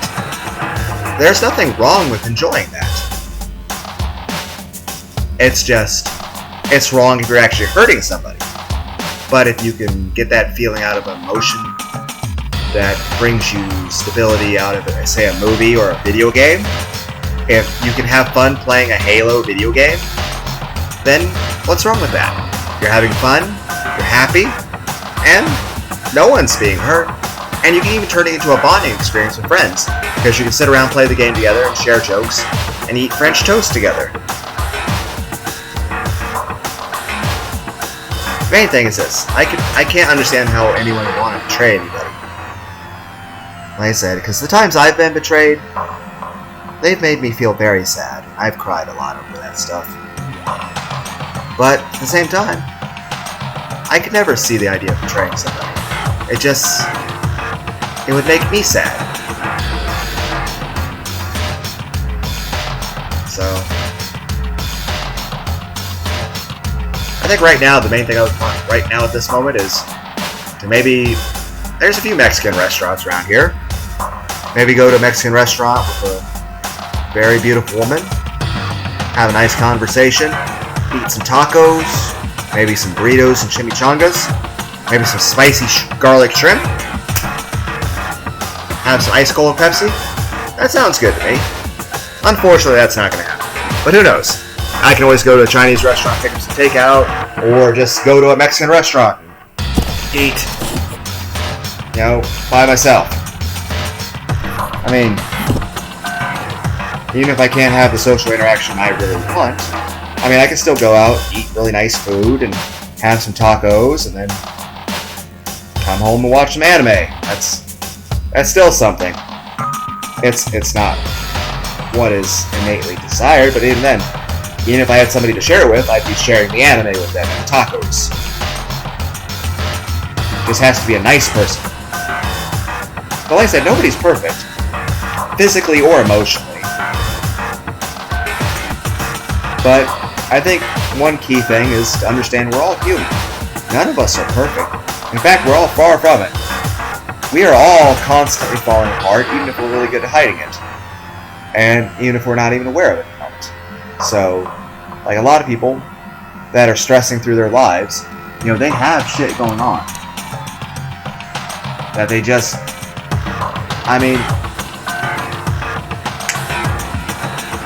even the most professional people that are... Heck, I think there's a song about it. Five Finger Death Punch. They're like talking about how they live their dream, but they're like constantly like not getting enough sleep, and they're having to get drug out of bed, and everyone's trying to lie to them or use them. Like, great, that's an extreme example, but anything is this. Nothing's ever perfect in life. Sometimes they're just going bad. And none of us are really ever truly honest with each other or ourselves. No one truly understands each other. But the thing is this, your friends, you're never going to truly understand what's going through their head. You're never going to truly understand their motivations. You're never going to truly understand what makes them happy or why they would do the things they do. But you can spend enough time around each other, you can infer things. The main thing is this, kindness. Just be kind to yourselves, be kind to others, and most of all, be kind to your friends and family, the people that you love and care about. That's what's most precious, and you should always be nice to people. And you should always be loyal to the people that trust you. Betraying people and lying it's terrible. You should never betray people, and you should never abandon people, and you should never lie to somebody. We'd have to just live here? She's saying she'll let us live! If you're not happy with that, then go ahead and punish me, and make your way to the outside world. Enter a world fallen from grace, where only despair exists, where you'd likely be dead within a day. What are you saying? So no matter what, we're doomed! Well, no matter what, we're doomed anyway. We're gonna die no matter what. Even if the world hadn't come to a collapse, I eat a lot of bacon. I might have a heart attack at some point. But then again, I'm trying to eat less. It's just same time, it's a way for me to deal with stress. That, if I'm not really emotionally upset with something, I'll usually use food as medication. Granted, at least my overwork at working tons of hours at my job and trying to constantly lift weights seems to burn calories enough to keep me from getting overly fat. At the same time, eating a pint of ice cream or cooking some bacon helps me to emotionally cope the same way some people turn to drinking or smoking. I just happen to have other shit going on in my life, namely overworking and trying to exercise a lot. I just don't have the capacity to properly build muscle. But I can at least keep myself from becoming overly fat. Again, coping mechanisms. Wait a sec! I just got hit with an inspiration bomb! Okay, what's this? Dying of old age is boring as shit, right? The audience at home isn't gonna dig that at all! So, here's what'll happen. One of you will get to experience an instant, super impressive punishment! What? You can't just... Do you mean to say you'll execute one of us? And I get to decide who's gonna have to suck it down! I wonder if that's meant to be a sexual joke. Then again, as I stare at your mouth, I imagine the idea of blowjobs. So, I know that's inappropriate, but that's the whole point of this channel, to not have to worry about a fucking filter. Because society would be kind of, plus that would be kind of rude and probably hurt people's feelings and make them sad. And I don't like making people sad. Makoto, you're up! I mean, everyone's voted for me anyway. Me? Yeah, you've been acting up, causing all kinds of trouble. I hate you! So let me make this clear. Everyone has two choices in front of them. If a single person votes for Hope to be punished, then only Makoto will receive a harsh punishment, and the rest of you will live here in peace. If, on the other hand, you desire to see us punished, then you must all leave this place.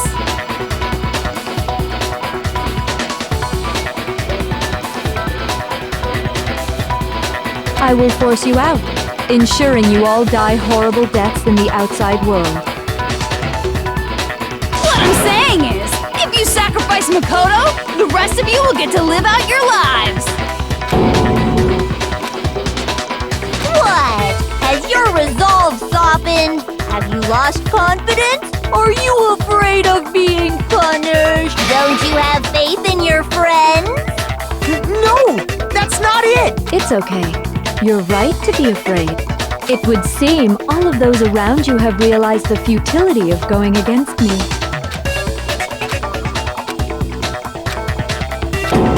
Guys, it's so beautiful. Your lovely faces, eroded by despair, have come together as one.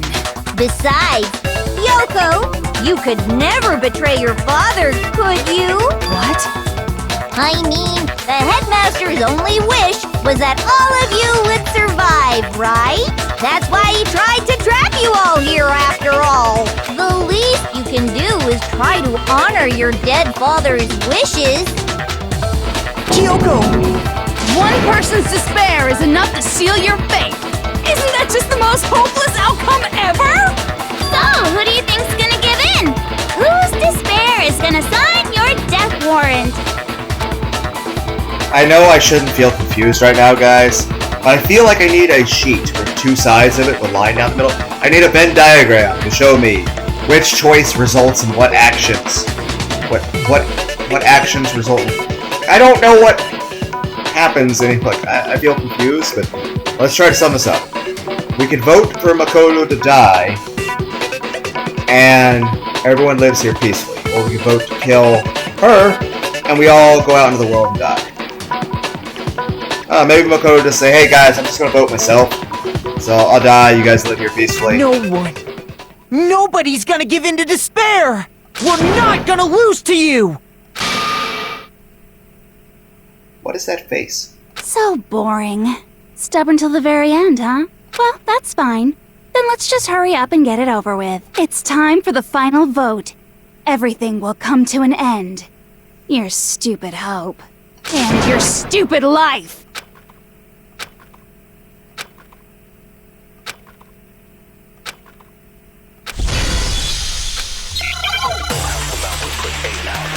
What argument? What's the argument? The group photo?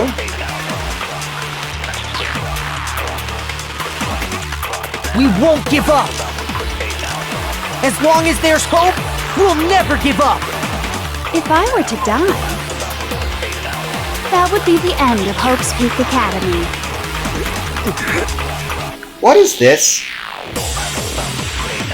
By the way, the air outside is totally polluted, you know. By what? What has happened? The only reason we're okay in here is thanks to the air purifiers in the physics lab. Again, what the fuck happened out there? If I die, the purifiers will screech to a halt.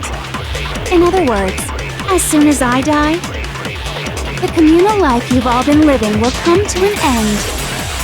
Meh. You're not adding anything, guys.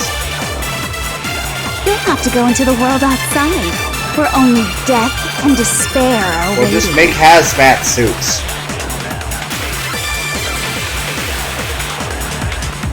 So, what are you gonna do?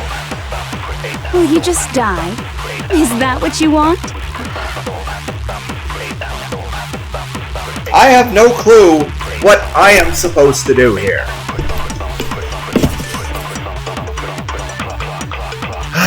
I closed that one thing because I thought we finished the game an hour ago.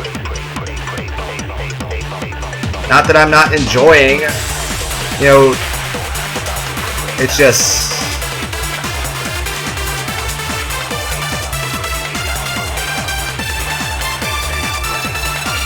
Okay, opening up the wiki again. I don't know what to fucking do. That is... What? No. Okay, close. Reopen.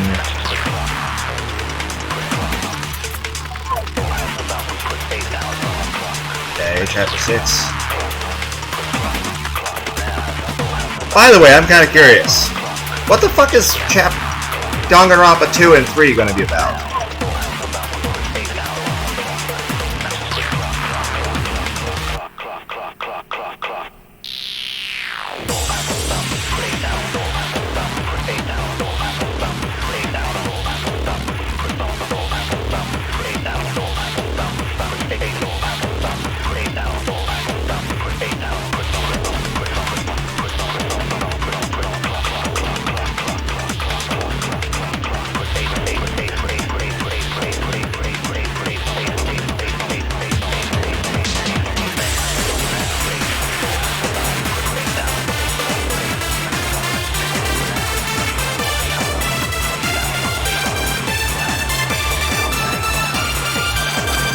I'm looking at the guide. I feel... We won't give up! As long as there's hope, we'll never give up! If I were to die... This is actually going to be hard. That would be the end of... I have to shoot all of them?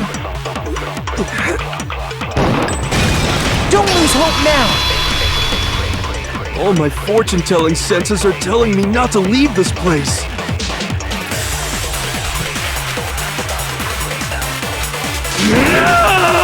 But to live means moving forward, right? Yep. So even if it's hard, even if we're scared, we don't have any choice, do we? I mean, shit's gonna be hard, but that's why we're friends. That way, if it ever's too hard for one of us, we can help each other. That's the point. Because sometimes life is too hard. That's the point of why we're there for each other. So you know what? That's what friends are for. It's a group effort. I want to keep on living. I want to open the next door. There must be something new waiting for me. So that's why, no matter what, I need to get out of here. The whole fortune-telling thing doesn't matter anymore. What matters is my own gut feelings. Cool. We won't give up. As long as there's hope, we'll I have to reabsorb this every time? If I were to die, that would be the end of Hope's Peak Academy. I've decided to have faith in myself. By the way, the air outside is totally polluted, you know. The only reason we're okay in here is thanks to the air purifiers in the physics lab. Don't lose hope now! I've been thinking about all this, and I was thinking, at a time like this, what would Sakura do? She would rival Goku! You only get stronger by taking adversity by the horns. Confront that thorny path with enthusiasm. And shoes! If it's the path is thorny, wear shoes. That sounds like something she'd say, right? No. I think that's definitely what she'd say.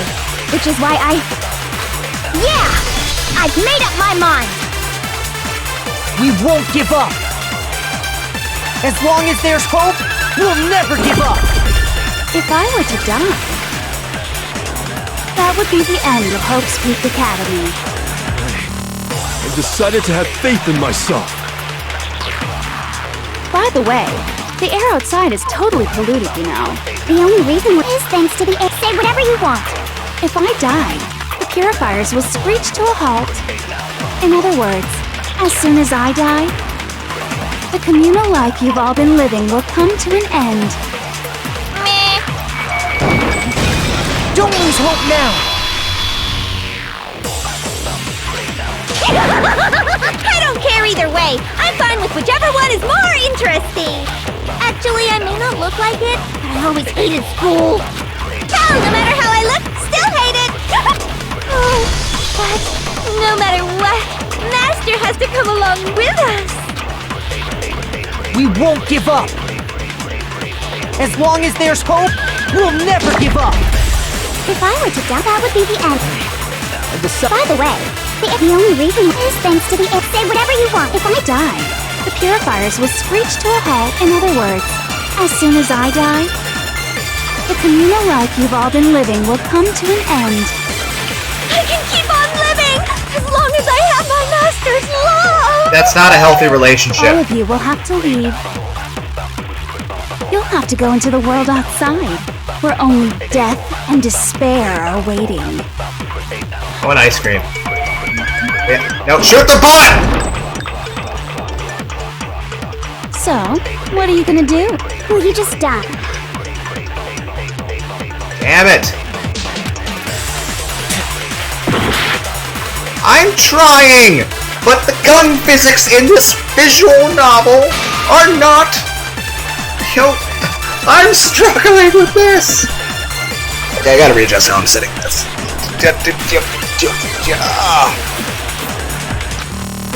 Let's make it impossible. As long as there's hope, we'll never give up. Absorb? If I were Again, to die, whose fucking bright idea was to make Absorb Bullet and Shoot Bullet the same fucking button? By the way, the only reason is thanks to the say whatever you want. If I die, in other words, the communal life you've all been living will come to an end. I can keep on living as long as I have my master's love! All of you will have to leave. You'll have to go into the world outside, where only death and despair are waiting. Don't lose hope now! What's the matter? You're not actually trying to encourage me, are you? Ridiculous. It never even crossed my mind that I might give in to despair. But don't misunderstand me. I couldn't care in the slightest what happens to you. I just have to keep my word. I swore I would end the life of the Mastermind. Besides, the Togami family isn't dead, because I'm still alive. So until I can restore the Togami family and bring it greater glory than it's ever known... Okay, cool. We won't give up! As long as there's hope, Music we'll definitely never give changed. up! If I were to die, that would be the end. By the way, the only reason is thanks to the say whatever you want. If I die, in other words, the communal life you've all... I can keep on living! Oh, we've gone to the main theme of the song, so we must be getting close to the ending. Where only death and despair are waiting. I already said I would claim the Mastermind's life, by whatever means necessary. So, what are you gonna do? Will you just die? Is that what you want? Don't lose hope now!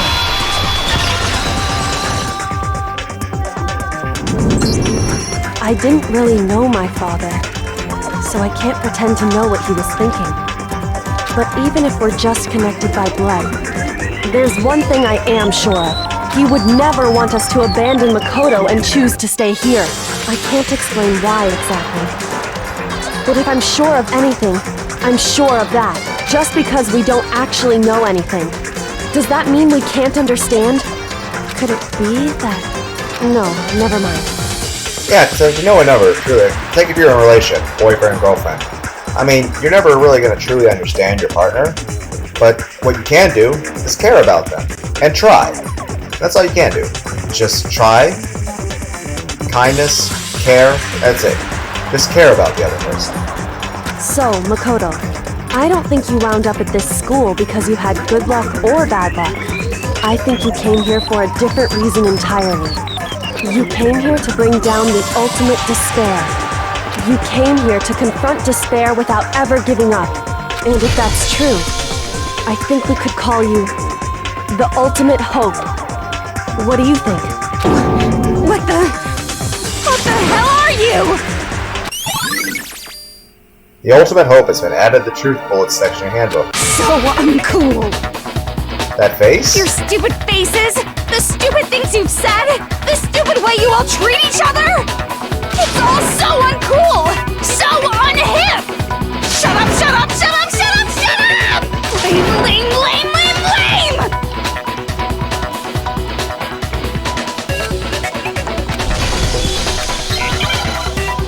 No. Do not rhythm game me. Do not rhythm game me. You're rhythm gaming me! You suck! What do you want? So uncool! You dare to stand against us! Hope is a joke! Who are you? Your idiocy ends me. You're gross! Suffer from despair! I just love despair! Please stop rhythm gaming me! You suck! What do you want? So uncool! You're unbearable! Hope is a joke! Who are you? Would you like to die? You're gross! Suffer from despair! Everything is pointless! Suffer from despair! I just On! despair! Despair into Hope keeps on going.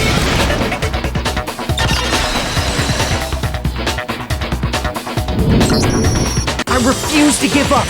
I refuse to get bored. I refuse to throw it all away. I refuse to despair. Because all I have going for me is the desire to keep moving forward. What's going on? What's happening?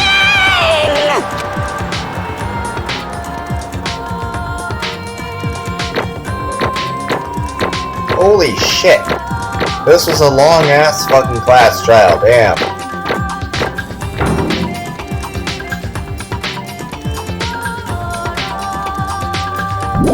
We have defeated the Yellow Lantern Corps. It looks like we've reached the end. I think it may be time to vote. We just gotta pull the lever, right? Good! I'm ready to go!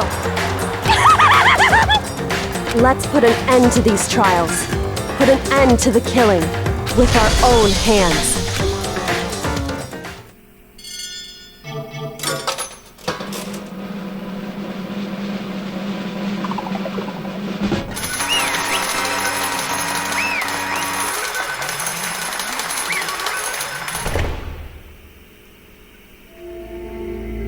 The hell?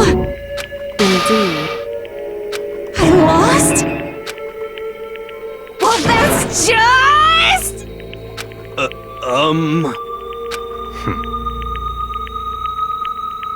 What the heck? Well, that's just... totally the best! What the fuck? So this is despair.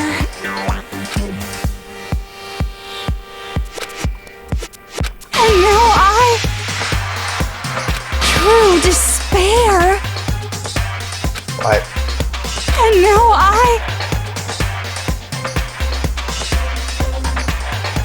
You're making this weird, Junko.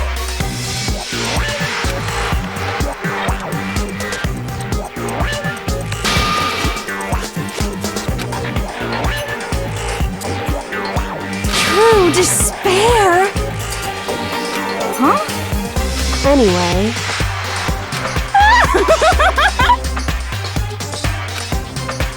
Totally the best! Not possible. Don't make me repeat myself. Okay.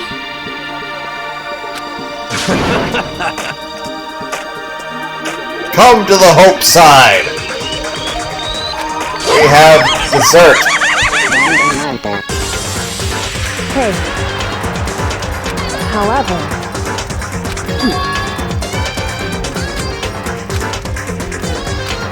No. There's one last thing.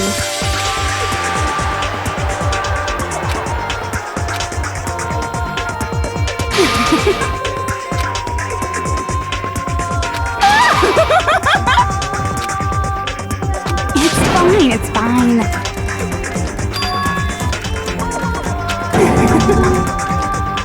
It can't be.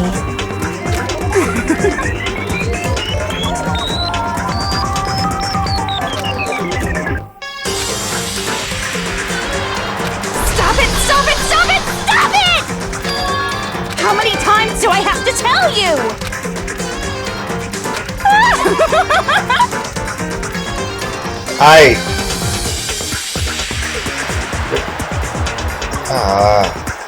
So this reminds me of the Team 4-Star thing with Kai 2.9, that thing where they actually did the Garlic Jr. arc. Don't get in my way! What? What are you doing?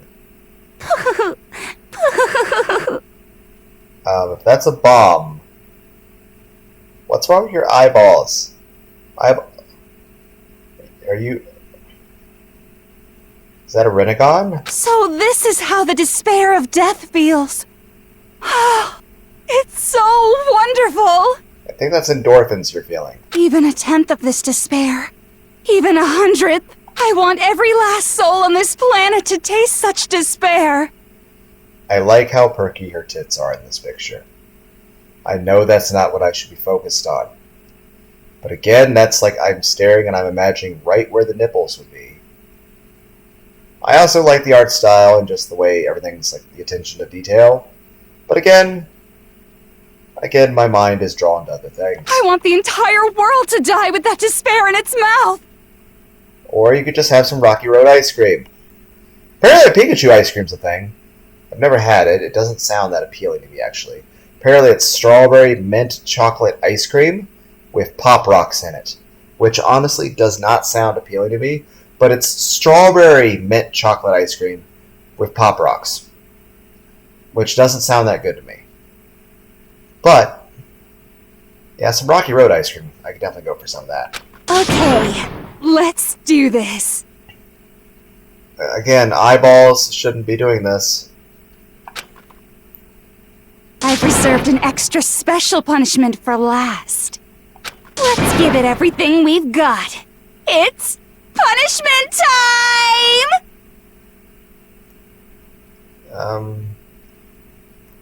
I have a punishment for you. I could just make you an omelet with the ghost peppers we made.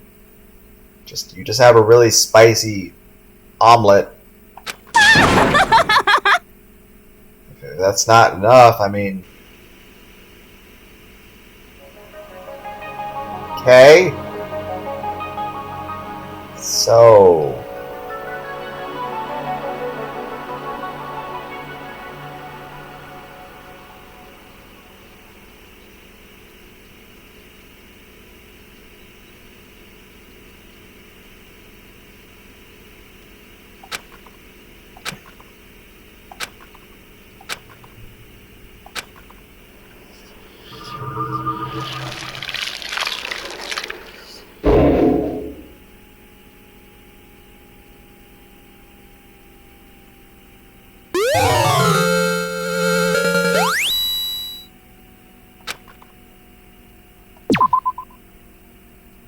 Okay, so what now? I mean, the game's over, right?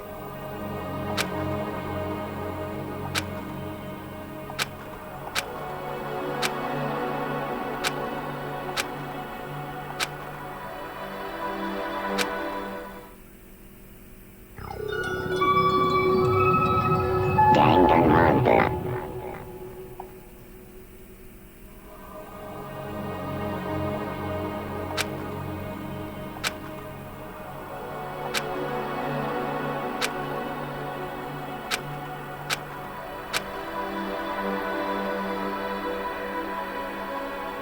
Hey.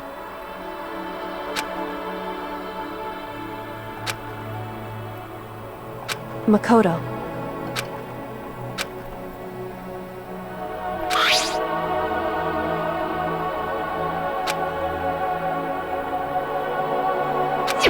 So,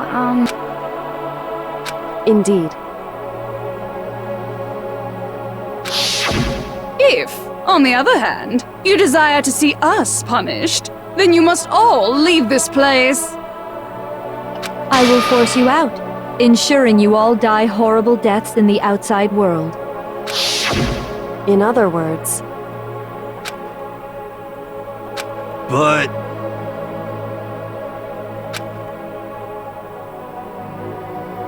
it's true. Yes.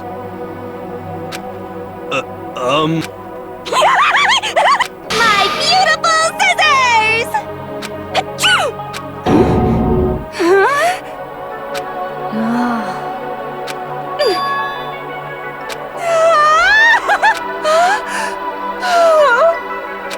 That's enough. Yeah. Anyway, But Again, we should make hazmat suits. Bring the pickaxe from the garden. Bring some food with us. We're serious.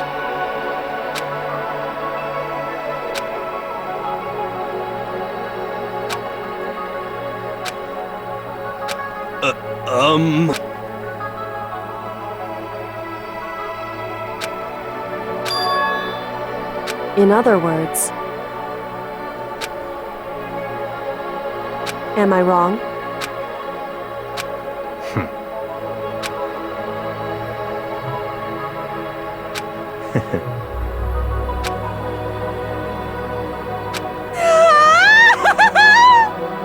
you got it! Hey, we're gonna hit up a Krispy Kreme. Okay.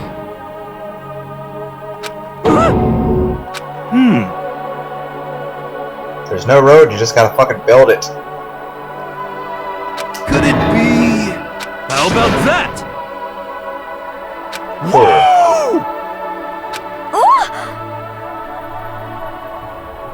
Makoto.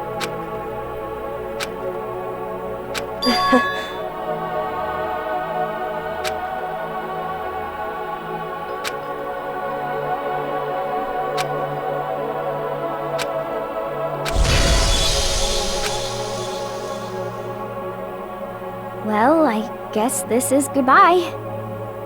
And goodbye to Sakura. But hey, if we gotta say goodbye, we may as well do it with a smile on our face. Hey guys! You guys want your fortunes told anywhere, anytime. You just let me know. I'll be there. You know how much I hate being annoyed, but if something does come up, you may as well let me know. I can't guarantee I'll actually bother listening, but, you know.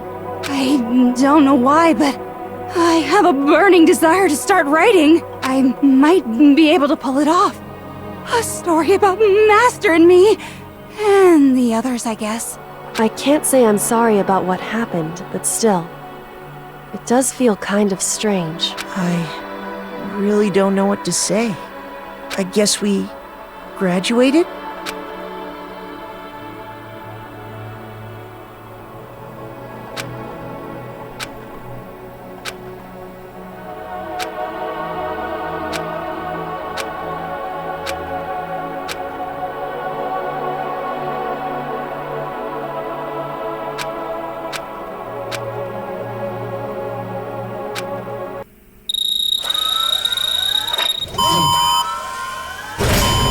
Part of me is kind of worried the guns are just going to shoot us.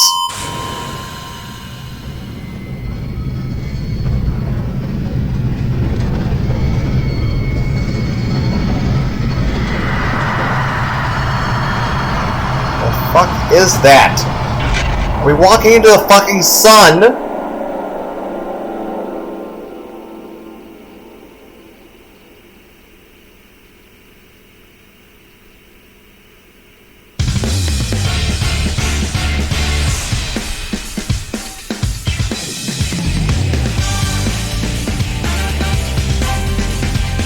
Okay.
I don't remember that.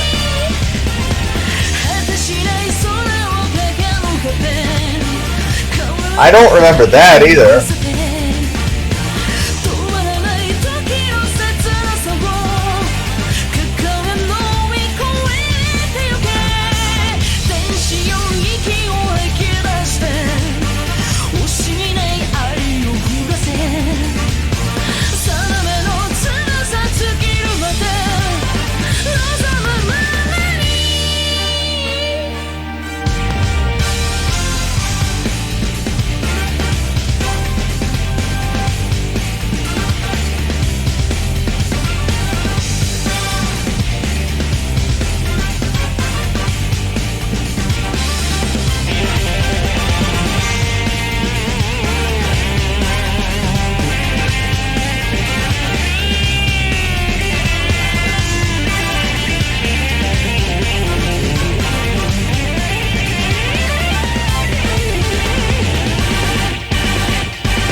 Yes? Interesting. Things are getting very interesting indeed. Like I said at the beginning, I'm not a teddy bear. I am Monokuma. And I am this school's headmaster. Okay. How are you?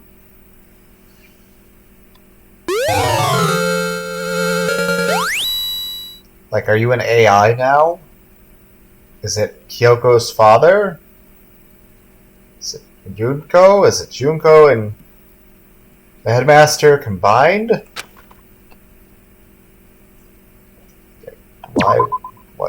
What comes next? Danganronpa.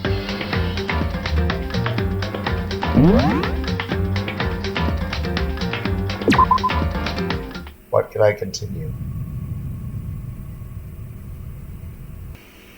Is the game starting over?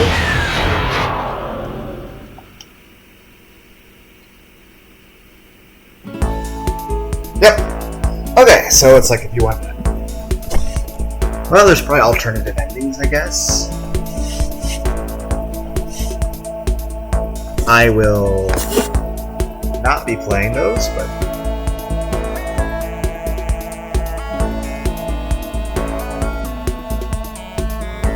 there's probably videos out there that say like Danganronpa one good ending. I just want to look at the description of it. I'm cool. I was about to type in Google into Google. That doesn't make sense. Googleception. Okay.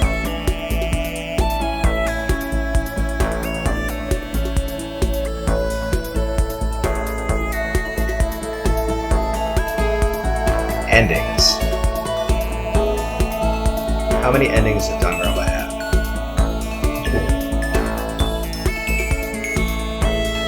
I'm not gonna make a video. I want to know.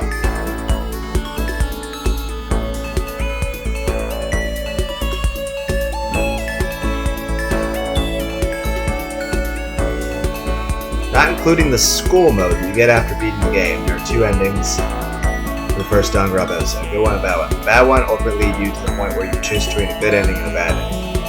You want to know?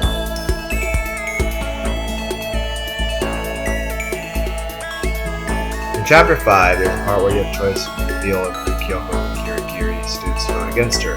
Hide it. For the bad ending, you revealed it, so we got the bad ending. No, we got the good ending. Okay, so first I'll read the thing that we did. If we do a good ending, we lie to the rest of the group, and then we go for the true and canon ending, where Chapter 6, we finally learn who Monokuma is, and you succeed in escaping the school. Bad ending. Decide to reveal the information Kirigiri. You will go for the bad ending. Kirigiri is killed by Monokuma. It is then said that this trial has been the ultimate one, as no one else was murdered in the academy after that point. We then see a picture of the 4 remaining students who are way older. Makoto, Byakuya,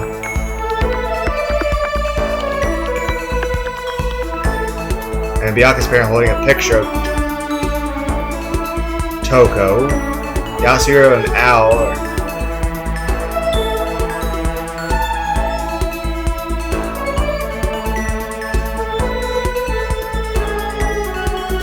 What the fuck?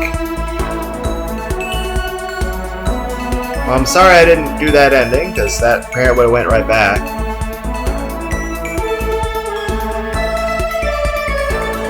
Because I'm not going back, I'm just going to look that up on YouTube myself.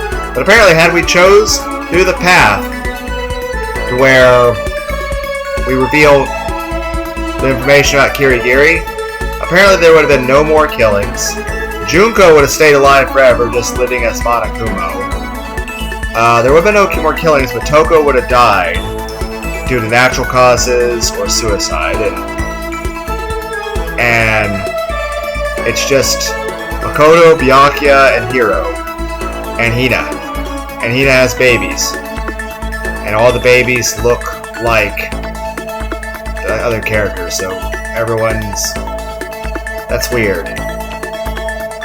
That's really weird. There's also a school mode. What the hell is school mode?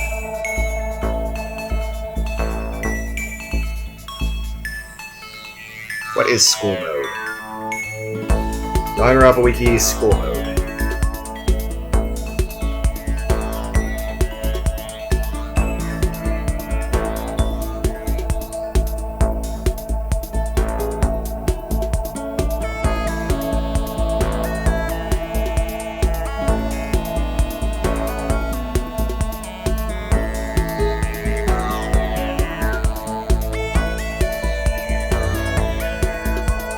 Bonus mode unlocked after beating the game.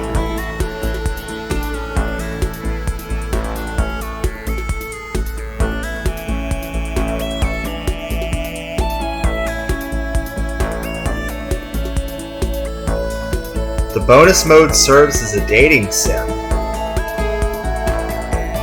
leading through the player through a version of the main plot where there are no mutual killings. What?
That's got a lot of stuff. Basically, building stuff for Monokuma.